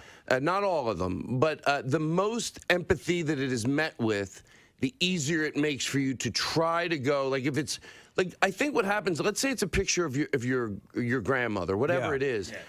What would you have wanted your grandmother to do in that situation? Like to be nice to this person, to be. Like she'd probably want it to be the best scenario in the world. So if someone meets it with knowing how important it is, like to just go, they look genuinely crushed. To me, it would make it easier to go, look, people make mistakes even on these big things, and try to meet it with, it sucks, but it's okay. Yeah. You know, but it helps when it's met with empathy. And I know someone that dealt with it once with pictures. It wasn't met. It was met with just like matter of factness. Like, yeah, sometimes that happens. It's like, oh, I think this person needs more than that right now. Yeah. Would you freak out? Would you? I would try to. I really would. Hopefully, try to go to the best place I could be and go, I could do this. This is that person. I know it sounds a little cheesy. It's basically me. Like, could you say, could have that happened to you? Yeah, I could have done a stupid thing. Mm-hmm. I mean, they lost a body on you. I mean, that's yeah. I mean, that's deceased dad. I mean, does the shirt at least still smell like him, or a little bit? Why have we as a society not ever entertained the notion of taxidermy when it comes to loved ones? You know, I heard it's illegal. I asked somebody once, like 10 years ago, and it's illegal. I've only seen it in foreign countries where they've done stuff like that. No. Yeah, you don't look healthy. Not by the way. taxidermy. They bury it. It depends on what place you bring it to. I know Maybe a guy. I can get it next time I come in here. Could you get a taxidermist that does people? I want to start talking to him on your show, and then I want to be left here in the Preston and Steve studio. If I die and you're still doing the show, I want to sit over in the corner with a drip bag from City Hydration. Yep. Can I tell you something that I noticed? Now, do you want it to be about what we're talking about right now, or just be something completely Can I get serious? different? Whatever. Yeah, Whatever you want. Let's get serious. Well, I think it's great. People that there's a name for these people, and they're called 2 minute. They want to tell you how close to where they live is to something, and it really is a thing. These people that go like, "Oh, where I live in 2 minutes. I'm in Gulf Mills in 2 minutes. 2 minutes. I get to the Tony to my bridge 8 minutes. 8 minutes I get there. John, fill it in the background real much. 2 minutes. I go 9 minutes. 9 minutes. I get down there. 17 minutes. I'm in Cherry Hill. 17 minutes. I get to Cherry Hill. 14. I get 2 hours. 2 hours. I get in my car to Florida on a plane. I get on 16 minutes. I'm in Pennsauken. I'm in Pennsauken in 16 minutes, and that's door to door. I can get on a jitney, get to Wildwood, New Jersey, 1 hour and 7 minutes. There you go. Wow. It's true, though. There are people who do that. Wow, the bag's working. Yeah, thank you. I'll tell you what. Side note, it's about 20 minutes to City Hydration from here. Picture that bit. Dude, listen, my dad was amazing at that. So my dad drove a truck for a living. He would say, "I'll be home in 7 minutes." He was home in 7 minutes. I mean, and it was never like he would just sit outside with the truck on. No, usually. God damn it! I made it in 4 minutes. Usually, people round it to the nearest 5 minute, right?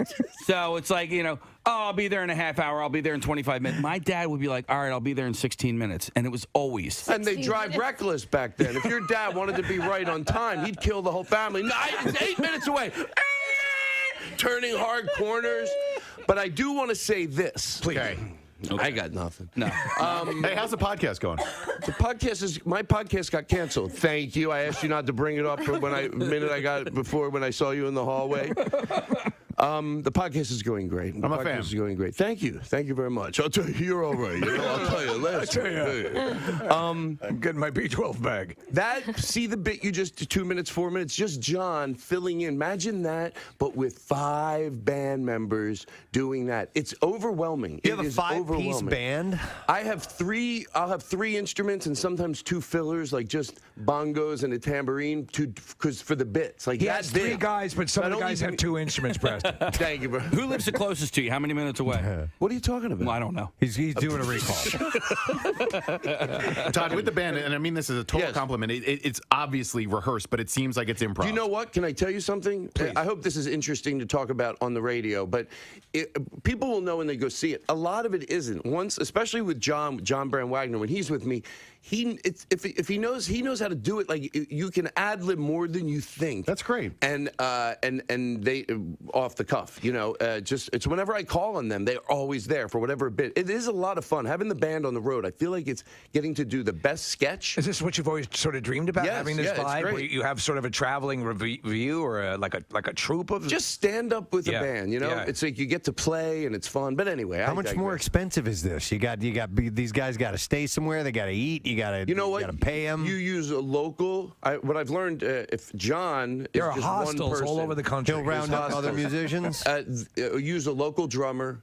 You can always teach 2, 3 local people, and so you're just bringing one person with you. Should ask me, dude. I would have accompanied. Do you know that Preston is we kid you not. Preston is a sensational drummer. But would you have wanted to do 6 shows? Not at all. Hell no. Right. No. I would have done one of them though. Well, you know what? You still can. I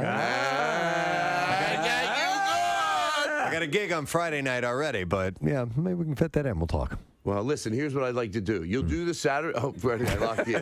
Saturday, you'll do both shows. I won't have it any other way.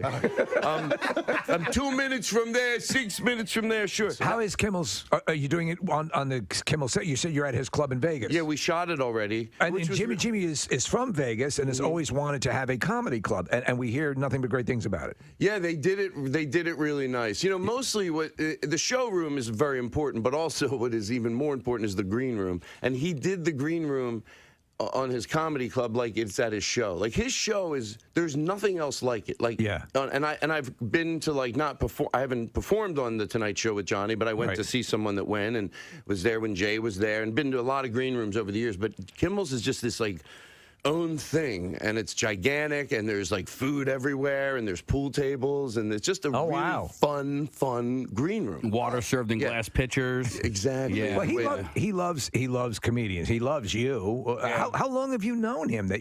You know what? I know him, but don't know him. It's really weird. Like you know someone, but you don't know them.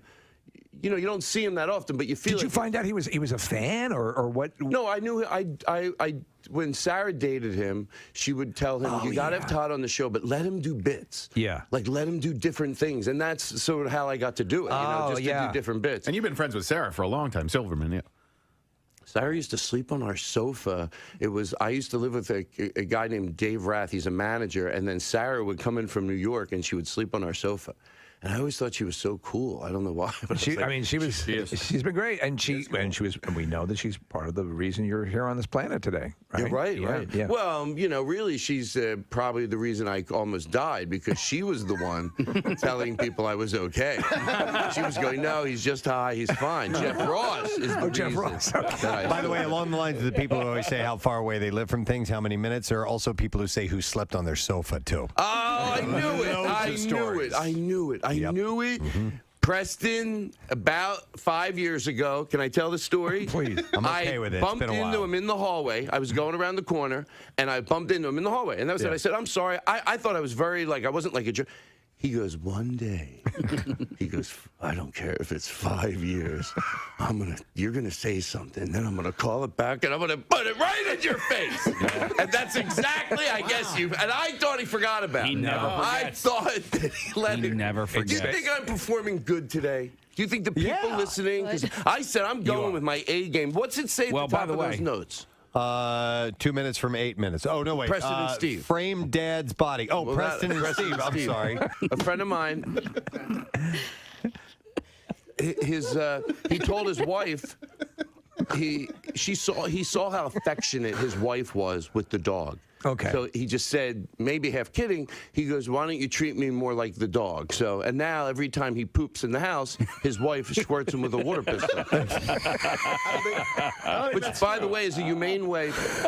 I told somebody that story, and they go, does that work? I go, well, I heard it was a non-physical way to maybe train your dog if it's barking or something. I think I saw it on a show, which I like anything that creates non-physical for anything, human or dog or anything. I thought to squirt the water pistol. But let's say you have a dog, the water pistol's not working. I mean, okay, you got to stop at one point. You can't have, like, if he's really a bad dog, you get, like, a fire hose. You're, like, just right over to the neighbor's yard. Sure. Oh, you act like you're trying to go, no, let me just squirt him a little bit. You open up that hose. The dog, right over to the neighbor's yard. You go, oh, I tried to just use the water to teach him, but he was a bad dog. I think he's somewhere. I can't see him. He's on a farm. We used to get rid of, not so many, but once in a while we'd have a dog growing up. You know, when you try to fix the story as you're telling it? Yeah. We get rid of so many pets. I don't want to make it look like out of proportion, but over the years, probably 3 stories. And me and my brothers didn't honestly figure it out till we were older. I didn't even know it was a thing. We had a dog, and it would always go to a farm. Oh, yeah, yeah. Oh, but everybody at the farm is put to sleep. Yep, the dog, they put the dog down. They didn't want to break it to the kids. No, there's a farm out there that's got a ton of dead dogs. I think it's they kill it.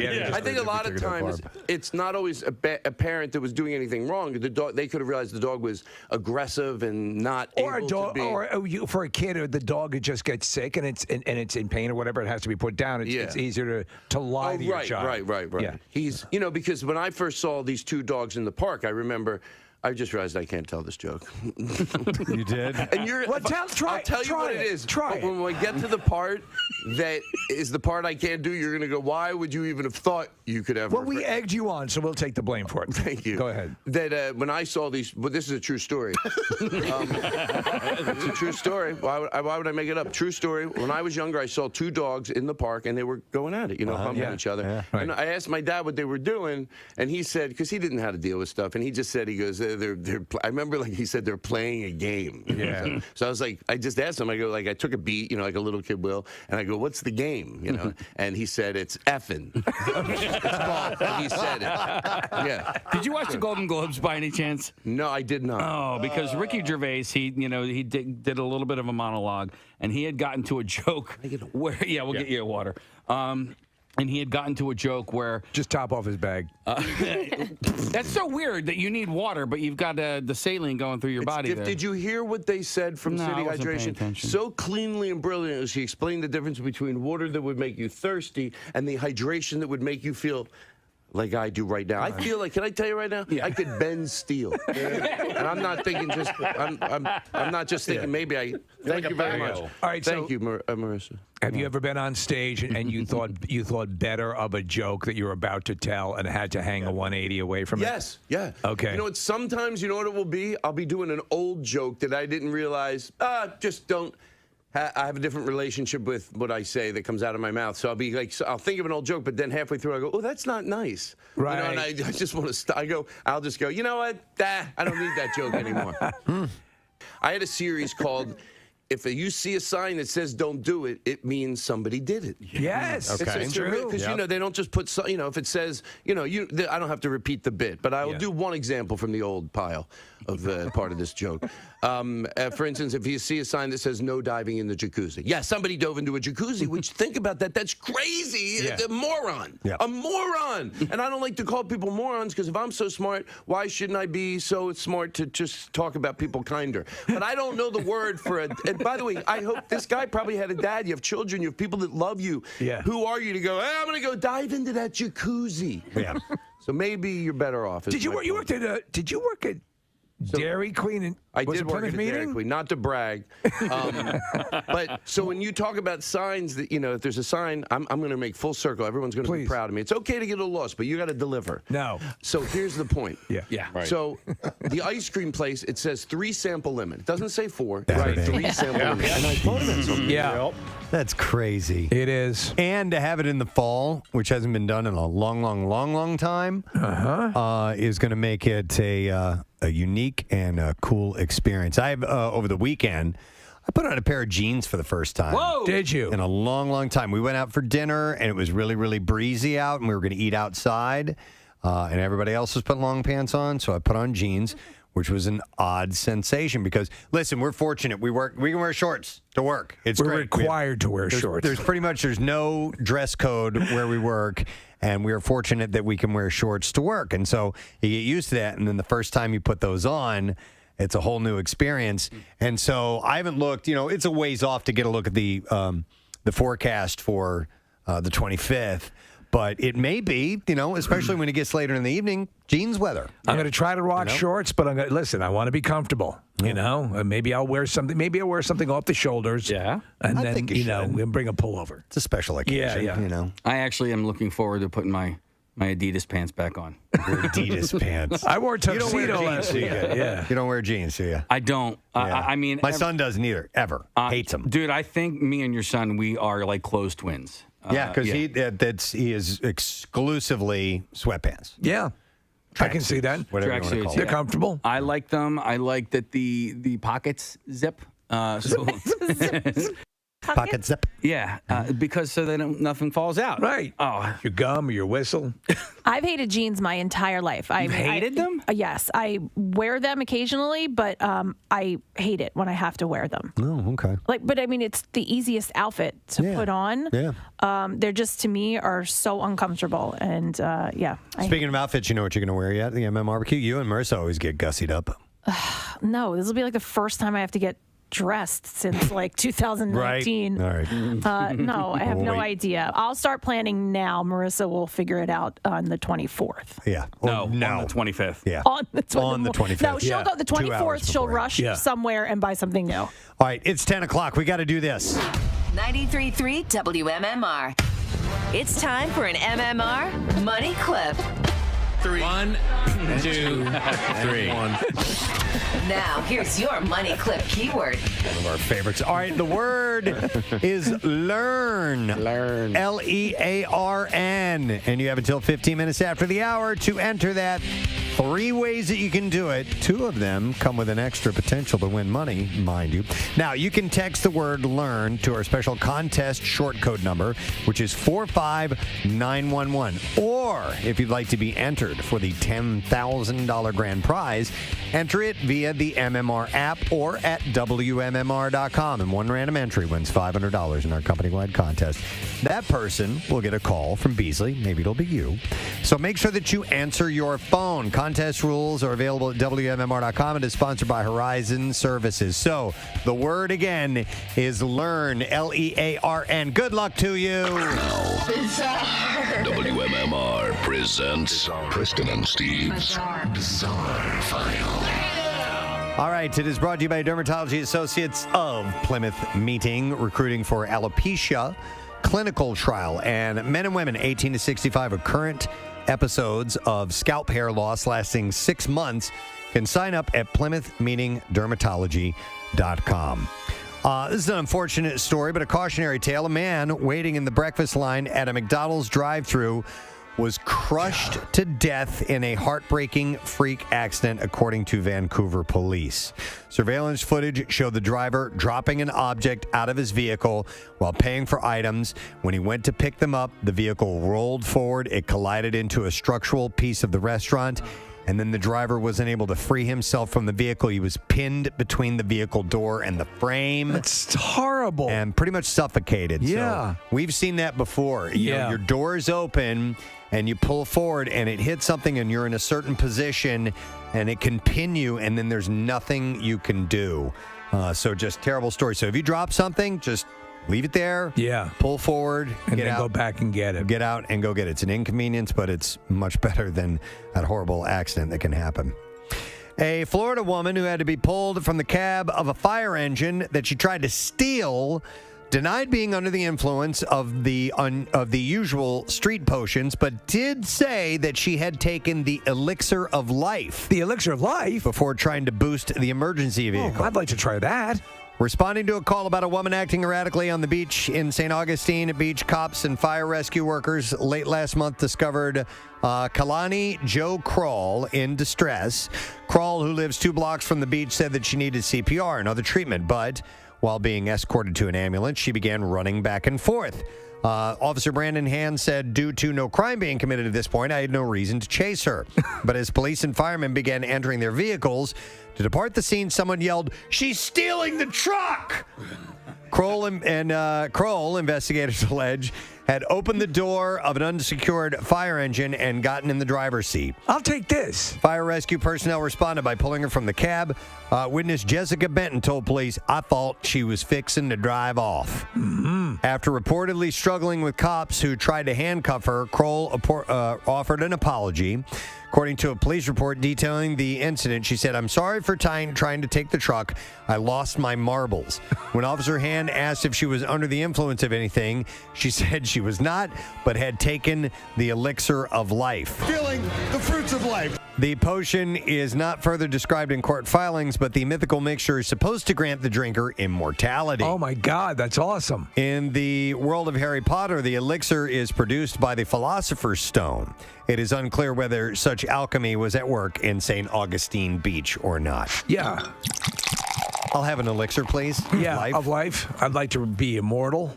Shoppers on Wayfair were shocked to see a coffee table listed on the website decorated with a book that appeared to have the words "white supremacy" down the spine. Oh, my God. A Twitter user posted screenshots from the retail website, which shows a wood-topped rectangular coffee table.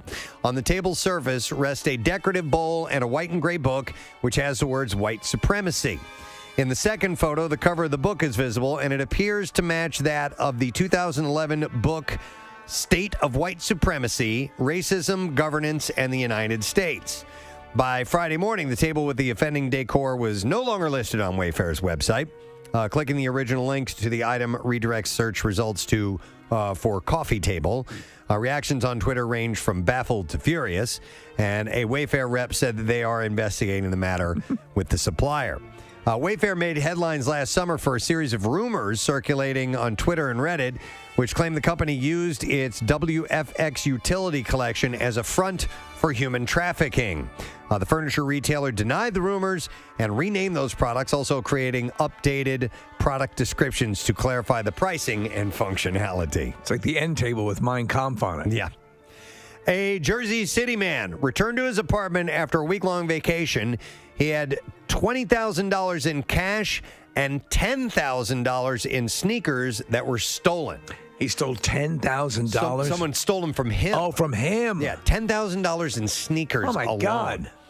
The burglary occurred on McAdoo Avenue. McAdoo Avenue? And it was reported to police at 2 a.m. Just going to McAdoo Avenue. When the victim found that his apartment had been ransacked. The man told police that he was last in his apartment on September 2nd. Officials confirmed the burglary, but did not provide details other than to say that a total of $30,000 in sneakers and cash was reported stolen. The burglars removed the sneakers from the boxes and left the boxes. They gained access to the apartment by pushing in a bedroom air conditioning unit. This guy's $10,000 worth of shoes. Well, there must be somebody who knows. Somebody who at least had knowledge of that. That he had it. Yeah. A woman using a porta potty in New Mexico was locked in from the outside. Laramie Blake said, "It was Saturday. I went to Gallup to sell at the flea market. I don't go there often." Blake and her mom were feeling hopeful to make some sales, and everything was going fine until she went to one of the porta potties for a quick break. She said, "I felt the door tug, the leverage on the porta potties. It shows if it's red or green, and obviously if it's red, that means it's locked."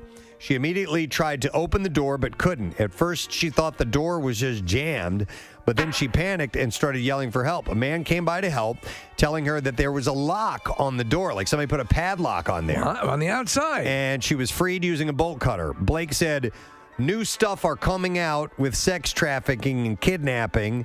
And when I replay everything that happened, I feel that was what was supposed to happen. But quickly, the guy who was there to save me was probably there at the right time. She thinks that they were going to sex traffic her? I guess so. Or somebody was playing a prank. It's possible. Maybe what I'm guessing.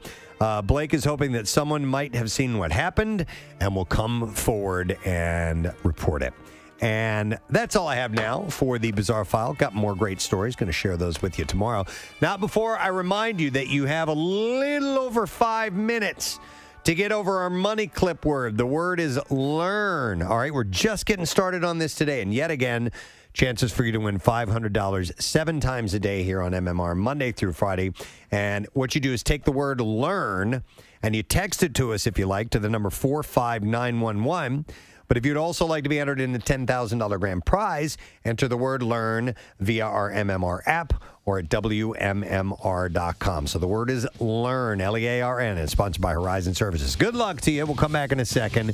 Got some other things to give away and some more stuff to talk about. We'll do it when we return.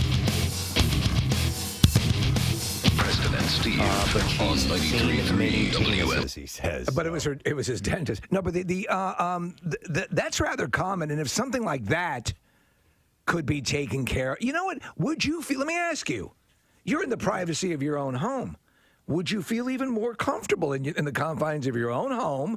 You're not in a doctor's office. I think that the fact that they might be, what might be in the back of someone's mind is that, is this being recorded? Totally. Yeah. And can somebody else get their hands on this type of thing? Of course it's being recorded. So, listen, I've gotten used to dropping trow and letting whatever doctors need to do whatever they need to do. And I never look forward to it, obviously, but it doesn't bother me now, but it may have it at another age. I think for me, it represents a whole new possibility, as you said, Preston. If you go and you show and you're sitting in the office for an hour and a half and you have a time and you've got things to do during your day and so what could be done in 10 minutes takes 2.5, 3 hours. To me, that's a win. I'm wondering to what extent it'll be because when you go in for almost anything, a couple of things they almost always do are weigh you, check your temperature, just to get a basic vibe on your overall well-being. So I wonder if they're able to, when we return to normal, if they would be able to overlook those couple of things. You know what I mean? Well, there are things now, by the way, and this is part of where the industry is going, and I saw an article on this, where you would actually have, whether it be through your Apple Watch or your phone, or you'd take your temperature. It would send the data to the doctor in real time, and your vitals, your blood pressure, however, even like a remotely controlled cuff or something. Be cool. That'd be able to do it. So yeah. In order to skip the hassle of going to the doctor, I'd be happy with that in a heartbeat, Listen, man. What if you had something that had to be removed and the doctor talked Rochelle through it? Oh my God! Would you? Right? Would you be up for that? I would have complete confidence. I mean, she's so good with the YouTube stuff. Here is a text that says, I have eczema on my hands, which is fairly new. I couldn't control it and did a Zoom meeting with my doctor, and he said, I don't think it's staph. Which triggered me, so I went. No, I think they might have said, I think it's staph, which triggered me, so I went to a dermatologist and did indeed have MRSA. Wow. Whoa. So they had seen that. Wow, okay. I mean, that sometimes that's all it takes, but the notion of someone straddling their computer. I mean, seriously, I couldn't get over it. I was like, you, really? Well, are there USB cameras that you can, right? Maybe we'll have one at the ready. If you're calling your gynecologist. Well, A little ring light that attaches to your thigh. Steve, no, that's what I was going to say. She goes, well, I do have the ring light set up anyway for when I do, conference calls and stuff like that. She's like, so it was there anyway. So she had a light. She literally shined a light. Yeah. I guess you want to know what's wrong with you? Then I mean, all right. Can you the microphone? Could you please make sure that's inside there? No, I'm losing signal. If there was if I had to do this, I would have to try and create like a perspective that made everything like look bigger, or maybe. Are you getting it all in the frame? Because I got a whopper here, Doc. It would have to do something where, like an anamorphic lens. yeah, or all right. So you know how, like, if you're trying to take a picture of evidence, and you don't know. Like you lay a dollar bill next to it, so it gives it perspective. So here's what you do, Case. When you're going to your urologist and your junk is being displayed, get the people who take the pictures of the houses for Zillow. Yes. They always make them look much bigger. Yeah. No, Casey's going to go out and he's going to buy a dollar bill that's a third the size of a regular dollar bill. See? Just make sure, like, your hands aren't in the picture, too, because then you look like you have these huge, giant hands. Do you ever see like the guys who hold like the TV remote up against their junk, like and like, come on. But they should market all sorts of ultra tiny, and you use like a little doll hand to hold it. Right. Miniature tennis racket or something like that. My God, I'm so big. Little Women star Florence Hughes is shutting down criticism over the age gap between her and her boyfriend, Zach Braff. She's 24, he's 44. That's 20 years. And here's how it went down. She posted a shot of herself, and he commented with a princess emoji, and a follower remarked, "You're 44 years old." And she responded, "And yet he got it." There you go. That's awesome stuff. Wow. I love that kind of byplay on social media. And yet he got it. And yet he got it. Wow. I mean, Little Women. I'm so little. Zach Braff. Let's see. Little Women already did that one. Little Women, you came back. You made a mistake. I did. It's okay. Little Women make mistakes too. Let's go over Vanessa Hudgens. She gave recent ex Austin Butler a taste of what he's missing on Instagram. Oh yeah. Okay, so help me out with this. All right, so anything on Instagram is awesome. She posted a series of shots of herself in a suit. In like a three-piece men's suit? I don't know. Yeah, sure. We'll go with that. Writing Thirsty Thursday. Y'all, LOL. I don't really have many picks that qualify, so not sure how long this will last. But for now, we wet. We wet? Damn. We wet. We wet. Sopping wet. Thirsty. Yo. Thirsty. Did she hashtag it Thirsty Thursday? Yeah. We wet. We wet, man. We wet. Buckets of girly juice. It's just, she's just saying, that she's thirsty. Yo. To all the boys out there. Does that mean thirsty as in I need something to drink? No. Thirsty for sex. I need something in my mouth. Yeah. That's not food. That's not food. You didn't have to go to oral. Well, I mean, listen, I just assume that's how you get things started. Yeah. That's how you get the thirsty train rolling. It's very generous of you. Yeah. Did anyone find this picture of her? She must have posted it on her stories because it's not on her. All right. feed. Well, she wasn't that thirsty then if she didn't want to She was stay only for- temporary. She was thirsty for 24 hours. Let's just say she was peckish. But let me run that quote by you again. Okay. Y'all, LOL. I don't really have many picks that qualify, so not sure how long this will last for, but for now, we wet. We wet. Nice We wet. beaver. We wet beaver. We wet. She's a lovely young lady, and she wet. She. I mean, come on. How can you not be embarrassed writing crap like that? Really? And I love her. I think she's awesome. We wet. She posted a Thirsty Thursday post 2 weeks ago as well, so she's been thirsty for a while. Really thirsty. Or she just gets thirsty on Thursdays. Yeah, that's it. Well, she's on a special diet where you only drink on Thursday, and I mean that's the only liquid you consume for the whole That's week. right. So you're slowly dying throughout the week. Can't wait till Thursday. I'm so thirsty. I'm so thirsty.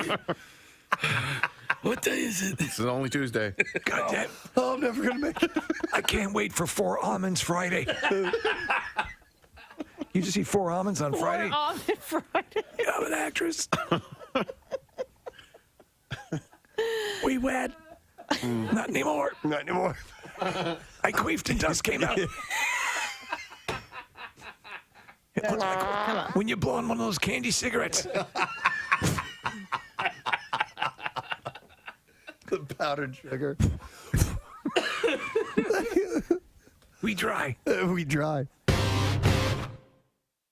So, Dancing with the Stars host Tyra Banks had a major wardrobe malfunction that may have escaped viewers' notice. Nice beaver. Are we sure that's what it was? The 46-year-old told E.T. I can see a beaver. I think it was the third or fourth episode. I walk out, my hand is on my back, and I was holding my dress together. It was not zipped up. And I did not have on any of my jewelry. OMG. Yeah, What is that, a Muppet between your legs? Actually, she does look kind of bare without jewelry. Yeah, you're right, because they usually bling them up on that show. Well, she's been a complete success during this whole run with screwing up stuff right and left. And She must have been rushed for whatever reason. Remember my wardrobe malfunction when my knocker fell out? No. Excuse me? Was But salsa dancing. It was a halter top, so it clipped behind my neck, and I was in the middle of a performance, and it snapped off, and it literally just fell down. And I remember the move. I had to drop to the floor in like a count or two, and so I went down early.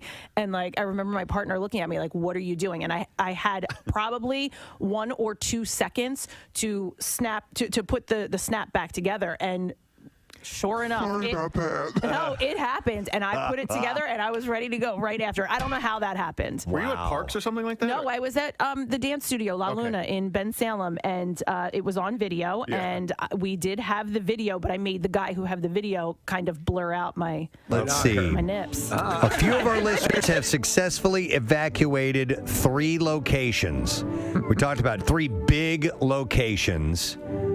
And if you get 2 out of those 3, I'll set you up with the prize. Nice. Okay, so a few of our listeners have successfully evacuated 3 big locations, and that doesn't count like the Camden Aquarium and the school or anything like that. You know the ones we're talking about if you heard it.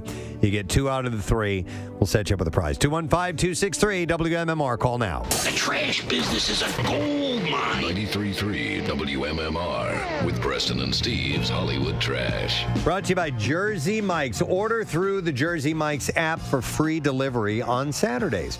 Jersey Mike's, a sub above. What's going on, Steve? Well, Diddy is aggressively purchasing up real estate on Miami's exclusive Star Island, including Gloria Estefan's sprawling mansion. The rap mogul says it's all part of his plan to create Florididia.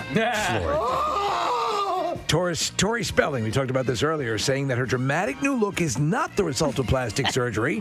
Spelling says she relied more heavily on concrete and rebar. Oh, my God. And finally, Monica Lewinsky says she learned long ago not to reveal the name of anyone she was dating because no good could come from it.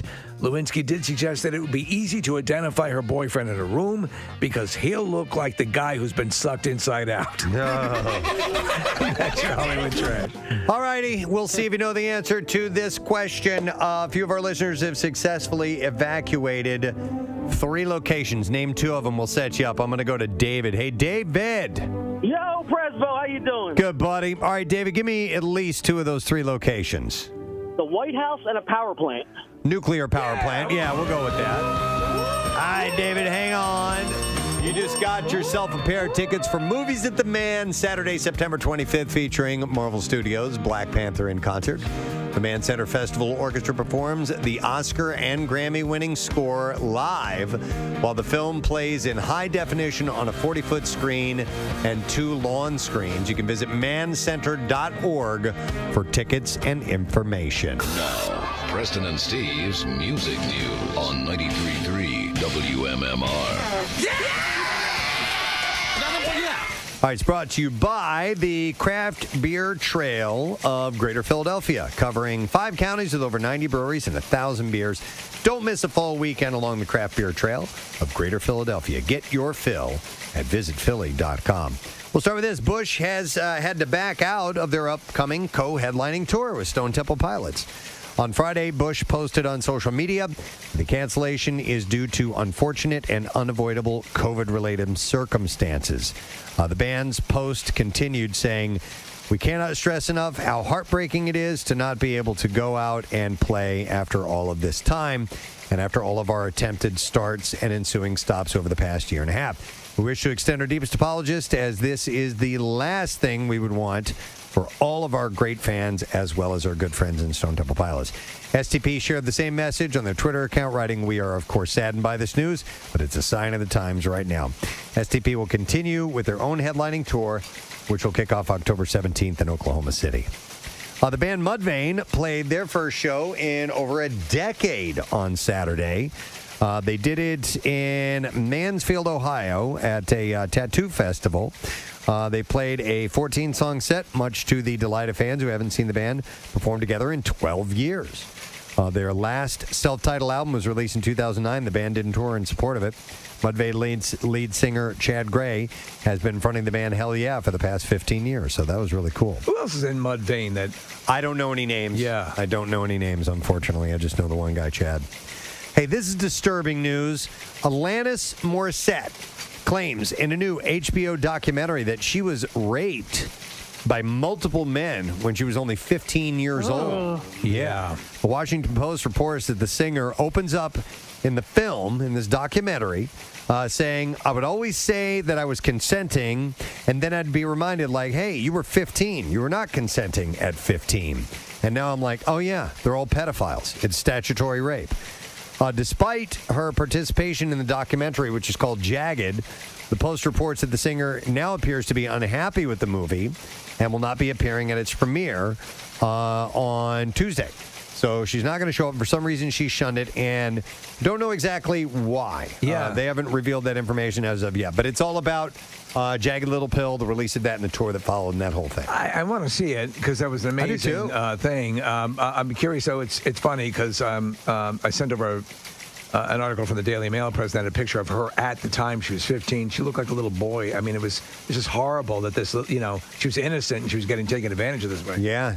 So don't know if she'll say any more about that or not.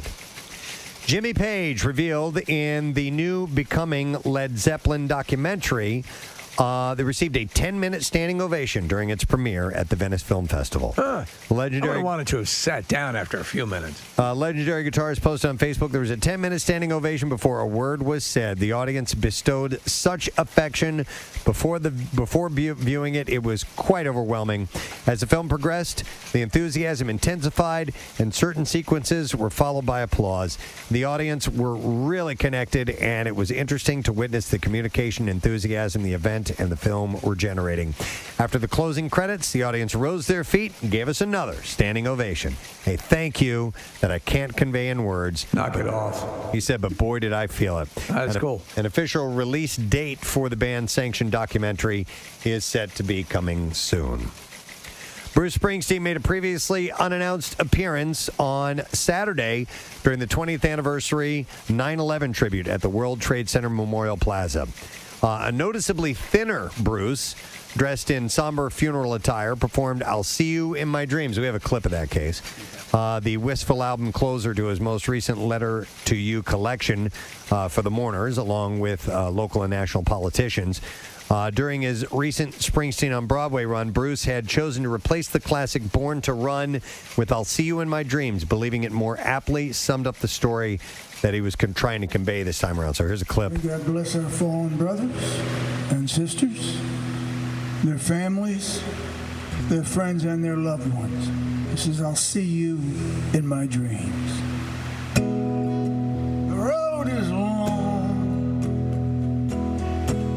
and seeming without end. The days go on, but I'll remember you, my friend. And though you're gone, and my heart's been emptied, it seems, I'll see you in my dreams. I got your guitar here by my bed.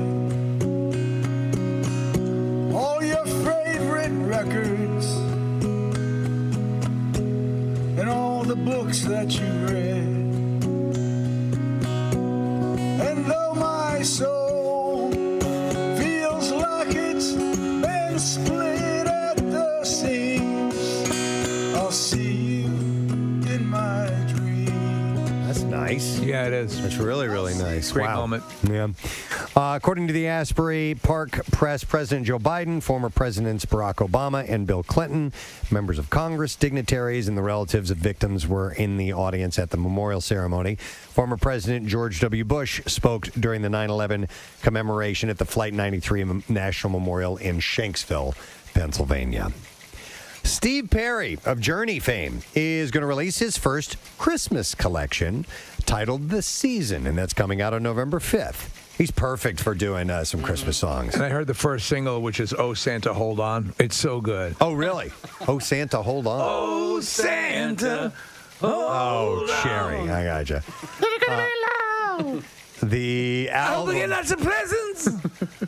The album features 8 newly recorded holiday classics, including such jazz-based standards as Winter Wonderland, Have Yourself a Merry Christmas, and Silver Bells. Steve spoke about the new album, explaining all the songs on this record were my favorites growing up. I used to hear them on the Philco radio that my grandmother always had on the kitchen, and she was cooking the most amazing holiday food, and because of that, they hold a very emotional place in my heart, and I wanted to make sure that I record them all in a simple way that honors how I first heard and fell in love with them as a child. Yeah, these are all standards. We have the list from the album. Mm-hmm. Yep. Christmas song, I'll Be Home for Christmas, Auld Lang Syne, Winter Wonderland. What are you doing New Year's Eve? I don't know that song. Simply Having a Wonderful Christmas. Santa Claus is Coming to Town. Silver Bells, Have Yourself a Merry Little Christmas. And then one last music news story, and this is from some friends of ours, former intern who got in touch, Jordan. He said, hey, it's been a minute, but I hope you are all well and staying healthy. He said, I'm reaching out because his band, Mo Lauda and the Humble, had their tour van stolen in Philly. Son of a bitch. Just 5 or so days before, he says we are scheduled to leave on a 2-month national tour, which will be our first since COVID shut us down. Oh, my God. He said, plus, our entire merch order for the tour, for the whole tour, was inside the van. come on. Scumbags. And that can cost a band a whole lot of money, man. He said, we're heartbroken and scrambling to find a way to get on the road by that time. Recovery of the vehicle may be unlikely at this point, but I've included the graphic that we have been sending around with all the details. Nick, did you get this email? Yes. Okay, have we posted this? Yeah, Marissa put it up on the community page, and I tweeted about it a little bit earlier on. They're great guys, a great band, and this sucks. This is just a crappy news, so if you can help out, there's a GoFundMe link that's on PrestonandSteve.com, or just go to my Twitter handle. They are a really good band. They by the are. way. They sound fantastic. Like this so stuff gets stolen because they know what's inside? maybe. Or they just steal the van and find out that it's in there. What I don't know is if there was, it doesn't say there was any equipment in there, so at least they didn't get that stuff stolen. But Listen, if it's their just- merch, Yeah. you know, and their way to get around, to get all their stuff around. He said, if you guys can mention this on the air, simply link it on the website or anything. We would all be forever grateful. COVID has been really tough on a touring band like us, and this is icing on the cake right now. He says, love y'all, Jordan, Shane, Jeff, and Kirby. I'll never forget when we had him, but we had Mo Lauda and the Humble perform for us. And it was one of those, like, all right, we're going to meet the interns. And it was almost like an intern, like a talent contest. And he had already finished his internship. Like, he was done on, like, a Monday. And then, so we find out that he's in a band. We're like, all right, let's have him perform for us. And we're like, oh, my God, we had this talent just sitting in the green room. That dude can really sing and play, man. That's crazy. He's just a quiet guy. Yeah. I don't necessarily know if he is always quiet, but when he was here, he was quiet. Right. I remember when we were setting that up, though, Casey, we were like, all right, it's like an intern band, and we'll see how well they do. And then all of a sudden they started performing. We're like, oh, they're good. You're real. Like, really, really good. Wow. All right, so anyhow, if you can help by donating, or if you have any information that might help police out in locating their van and their merchandise, that would be wonderful if you could help out. And we have the details, all that information at PrestonandSteve.com. All right, we're going to take a break. We're going to come back in a moment, get ready to wrap up the program. We'll get a letter of the day for the Word of the Week prize, and I believe Jacques Bam Bam will be here this morning because he's filling in for Pierre Robert. We'll be back in a second. An accident on 95 northbound. So I had to fake like I was having stomach problems a little while ago. What time is it? 7? Yeah, so a little less than an hour ago, I acted like I had some stomach problems, so that this time around, it would be more believable. So these guys have no clue what's going on. The right lane is blocked with an accident. We're also slowing from the Boulevard out to Belmont, and then from the Blue Road to 202 eastbound side, slowing from the Blue Road into Belmont, and then Montgomery to South Street 422. So what's going to happen now is I'm going to end up outside, above the 4th floor, outside the windows of the Preston and Steve show. And they have no clue what I'm doing. They think I'm taking a dump. And then in New Jersey, 42 north backs up from the Black Horse Pike to 295, 55 northbound jams Deptford to 42. And that's your traffic on 93.3 WMMR. Preston, may I ask you, take a gander out the window there? Uh-huh. Oh, Hey, my man. God. Oh, my God. Jesus Christ. Oh, my God. What the That's hell? good. What the hell? No, that's Casey. I thought it was just a dude working out there. He's got a helmet on. Hang on, let me explain. We have construction going on in our building, and it happens to be outside of our window here that these guys are out on scaffolding. And Casey's out there. He's outside of the studio. And I just looked over and I saw a guy's bare ass up by the window. And apparently that's Casey. And he's calling the hotline right now. Hang on a and second. I love that the other construction worker out there is really not phased at all. Yeah, and he's is just going about his continuing to business. work. What the hell are you doing? Oh, I don't know. I was presented an opportunity to be on the other side of the glass, and I just jumped on it. Sorry. I'm mooning you, and they gave you the finger, and you flipped me off before you realized who I was. Well, you were flipping me off. I know. You're like, I'm just going to give this guy the finger back. Yeah. And you're like, oh, my God, that's Casey. Yeah. Yeah, so, hi, guys. Do we get a picture of the actual mooning? Because it was amazing, especially with the skyline behind you. No, we missed it. Oh, damn it. We can recreate it. I'm sure Casey Yeah, doesn't you don't mind mind, dropping his pants again. Case? Yeah, I don't know how to mime. Is that what you were saying? You know what's great on that video? We had nothing to do with miming. We was wondering if you could drop your pants again because we missed that. We didn't get a picture of it. Oh, there we go. All right, so He's miming on the radio. would Casey mind, I think is what you said, not mind. My mind, it's the same thing. He started doing the fake pane of glass thing. Is that what he thought I said? I guess That's so. adorable. This other worker, I just love it. Casey mooned us again. He looked at him and he didn't crack a smile, nothing. The first time, Kath, when I did it, you were still doing your traffic. He was the only one who saw me, and you just hear him go, "Are you serious?" Yeah. Casey, is it cold out there at all, or is it protected? What's that? Is it cold out there at all, or is it protected by the glass at this point? I'm totally fine. Yeah, no, we're completely enclosed in glass, so the outer glass is it's cut off from the elements outside. Yeah, so they have this atrium that they're adding to the building here. Ask this construction worker what his name is. Oh, jeez. Oh, man, I don't want to do this. Hey, what's your name, by the way? Robert. That's Robert over here, guys. Hey, Robert. We've been looking at Robert's ass for the better part of the morning, so yeah. Like, hey, guys, I hate you.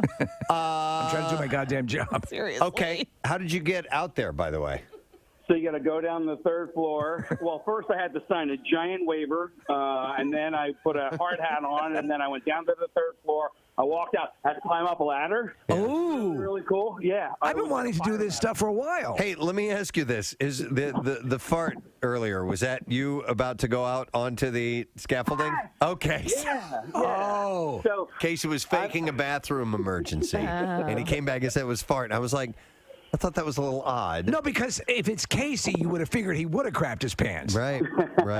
Okay. Yeah, so I thought I was going to be out there earlier, but what I actually had to do was go through all of the legal stuff of signing my life away. But at that point, I thought I was coming outside, but I wasn't. So this kind of stuff, construction. When you see this, you just want. I think it's cool. Like that's why we talked about Diggerland or whatever it is. Anything with the equipment and cranes and stuff like that. Look at you. You make a good construction worker. You look good in your hard hat and everything. The way you moon. I think you look like the foreman. You know, like you Really? look like the guy in charge of everybody out there. Are you sure I don't look like a fiveman? That's a fat joke, guys. A fat joke? Yeah. All right. All right, well, get on in here. All right, come on back in. All right. All right, Bye-bye. Guys, I thought it was a guy who works here that maybe was a listener and decided to show us his butthole. But no, it was Casey. It's Shirley Bassey's birthday today. Yeah. Love her. Pretty girl, beware of his heart of gold. His heart is cold. He loves only gold. He loves only gold. Only gold. Only gold. He loves gold. He loves gold.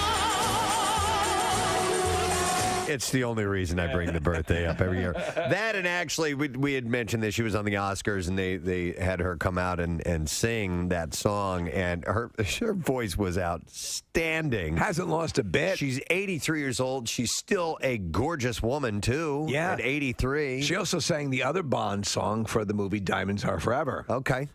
Diamonds are forever. I don't know how it goes. Sparkling round my little finger, unlike men, the diamonds linger. Wow. Men are mere mortals who are not worth going to your grave for. So she's 83 today. We have that as well. Oh, wow. Diamonds are forever. They are all I need to please me. They can stimulate and tease me. They won't leave in the night. I've no fear Of course, those dancers and just how the hell do people move like that? It's incredible. Yeah, I mean, and he's there's a difference too, is that you can be just a dancer or you can be a creative choreographer, which is what he is. Yep. So it was nice to have him on. He's doing Dancing with the Stars next week, and also his stage show at the Venetian Resort in Vegas starts on the 22nd. So it was nice to have him on. Let me see. Jackie Bam Bam. He won't come in until I say his name. Oh. So he waits outside the door, and now he's here. What's up, dude? Good morning. Nice to see you. And you and you too. How was your weekend, Jackie Bam Bam? Oh, good. How was yours, Press? Very relaxing. Right. How about you? Did you relax? I never heard you relax. tried on some jeans. I was getting did. worried about my leather pants and my roostered hair for the MMRBQ, more importantly. Do you ever wear shorts? Nah, but I do shave my legs if you need to know. Okay. But wait, No so- doubt. No doubt. Why? Why do you 'cause of shave the- your legs if you're not wearing shorts? No offense to Steve, but I think the hair should be on the head, nowhere else. Okay. You know. So you shave everywhere? Everywhere, yeah. Really? Yeah. Armpits? I've been trying to do a contest or a little promo with Casey Boy, but it's just not happening. Sales department. I want to shave Casey Boy. I don't want to do that. Why? Because I don't want to You do should that. come get laser hair with me. Oh, you get your beef Remove it lasered. permanently? Yeah. I follow you on social media. I'm like, where does she get this done at? I could do that. Oh, come with me. I will. All right. Do you shave your armpits? Cut that out, what she just said, Casey. Do you shave your armpits? I do, yes. You want to take a look? Yeah. Yeah, they're short. All right, Yeah, there you sure go. enough. Very nice. Okay, he's a shaver. Huh. He's Your ass crack? He's an O'Hare guy. You're one more step closer to Romano, man. Yeah, Romano. We have that in common. Wow. Let's see. So I guess we should get the letter of the day from you. You got it. Here we go. Preston and Steve on 93.3 WMMR. Now, the Daily Letter. And the Preston and Steve show is brought to you today by the letter. The letter A, as in the angels are watching over me. All right, A is our first letter, and we have a 6-pack of pit tickets as Live Casino and Hotel Philadelphia presents the MMRBQ 2021, Saturday, September 25th. BB&T Pavilion featuring Jane's Addiction, The Offspring, Cheap Trick, Dirty Honey, Dorothy, Mammoth, Wolfgang Van Halen, Aaron Jones, Foxtrot, and The Get Down. Wow. And tickets to Party on the Lawn start at just $25. You can visit WMMR.com for complete details. I just had an MMRBQ memory moment. So at home, I have this digital frame, and I put hundreds of photos in there, and it just scrolls through like every 10 seconds. A new picture pops up. It's a great way to all those pictures that are just sitting there in your phone wasting away and you never see them. It's a great way to just remind you of moments. And one of them is Jackie and me together at the MMRBQ, and we're in the pit. I took a selfie of you and I together, and you're doing this thing which you do in pictures, and I'm always curious about it. You're going like this. That's my Steven Tyler. That's a Steven Tyler thing? Mm-hmm. So he takes his index finger and spreads it apart from his other fingers and has his palm facing away, and he puts the fingers right over his eye. So that's a Steven Tyler thing? I think that's where I got that from. Okay. Yeah. It's cool. I saw a picture of you and Jackson and Pierre, and you were doing both hands like that. Instead of throwing the horns or giving the peace sign, I occasionally do pull that one out. I like that. I was just curious. It was a very unique looking thing. Yeah, it's like a face shocker. And I have a picture of you and you were doing that, and it was at the MMRBQ. And it's framed in your house. It's a digital frame, so it scrolls through, and from time to time it pops up. He had an oil painting done of it. It hangs over the master bed. Did my nose fit in the frame? Barely. Just barely. Just barely. What is up on the show today, man? You know when the DJ says you're jam-packed? Well, we are jam-packed today. Of course, 12 and 2, you get another keyword worth $500, Money Clips contest. Prespo, I know you're a drummer. We're going to give a little love to the drummer. I don't know if you mentioned this earlier. We get a birthday salute. We're going to get a workforce block of Dio. His drummer, Vinny Peace. Carmine's little brother. Yeah. Did you know he recorded with one of the Beatles? No. Well, I want you to listen to my show on your ride home. I'm going to play a little clip of my interview. He was 16 years old up at the power station in New York, and you're going to hear how Vinny Appice, because that's what Ronnie called him. Now, Rod Stewart calls him Carmine Appice. And we had Carmine here in the studio, and it is a piece. That's how they pronounce that's right. It. But anyway, yeah. But, we'll get to that. We're going to give him some love. And a little clip of my interview. He was 16 years old, played with John Lennon on Whatever Gets You Through the Night. No way. Yep. He does the hand claps and played the last show ever with Dio and the last show with John Lennon. We'll talk about that. Impressive. Bon Jovi, 33rd anniversary of that great New Jersey album. We'll rip through that. And it's the sad anniversary of Eddie Money. Passed away 2 years ago.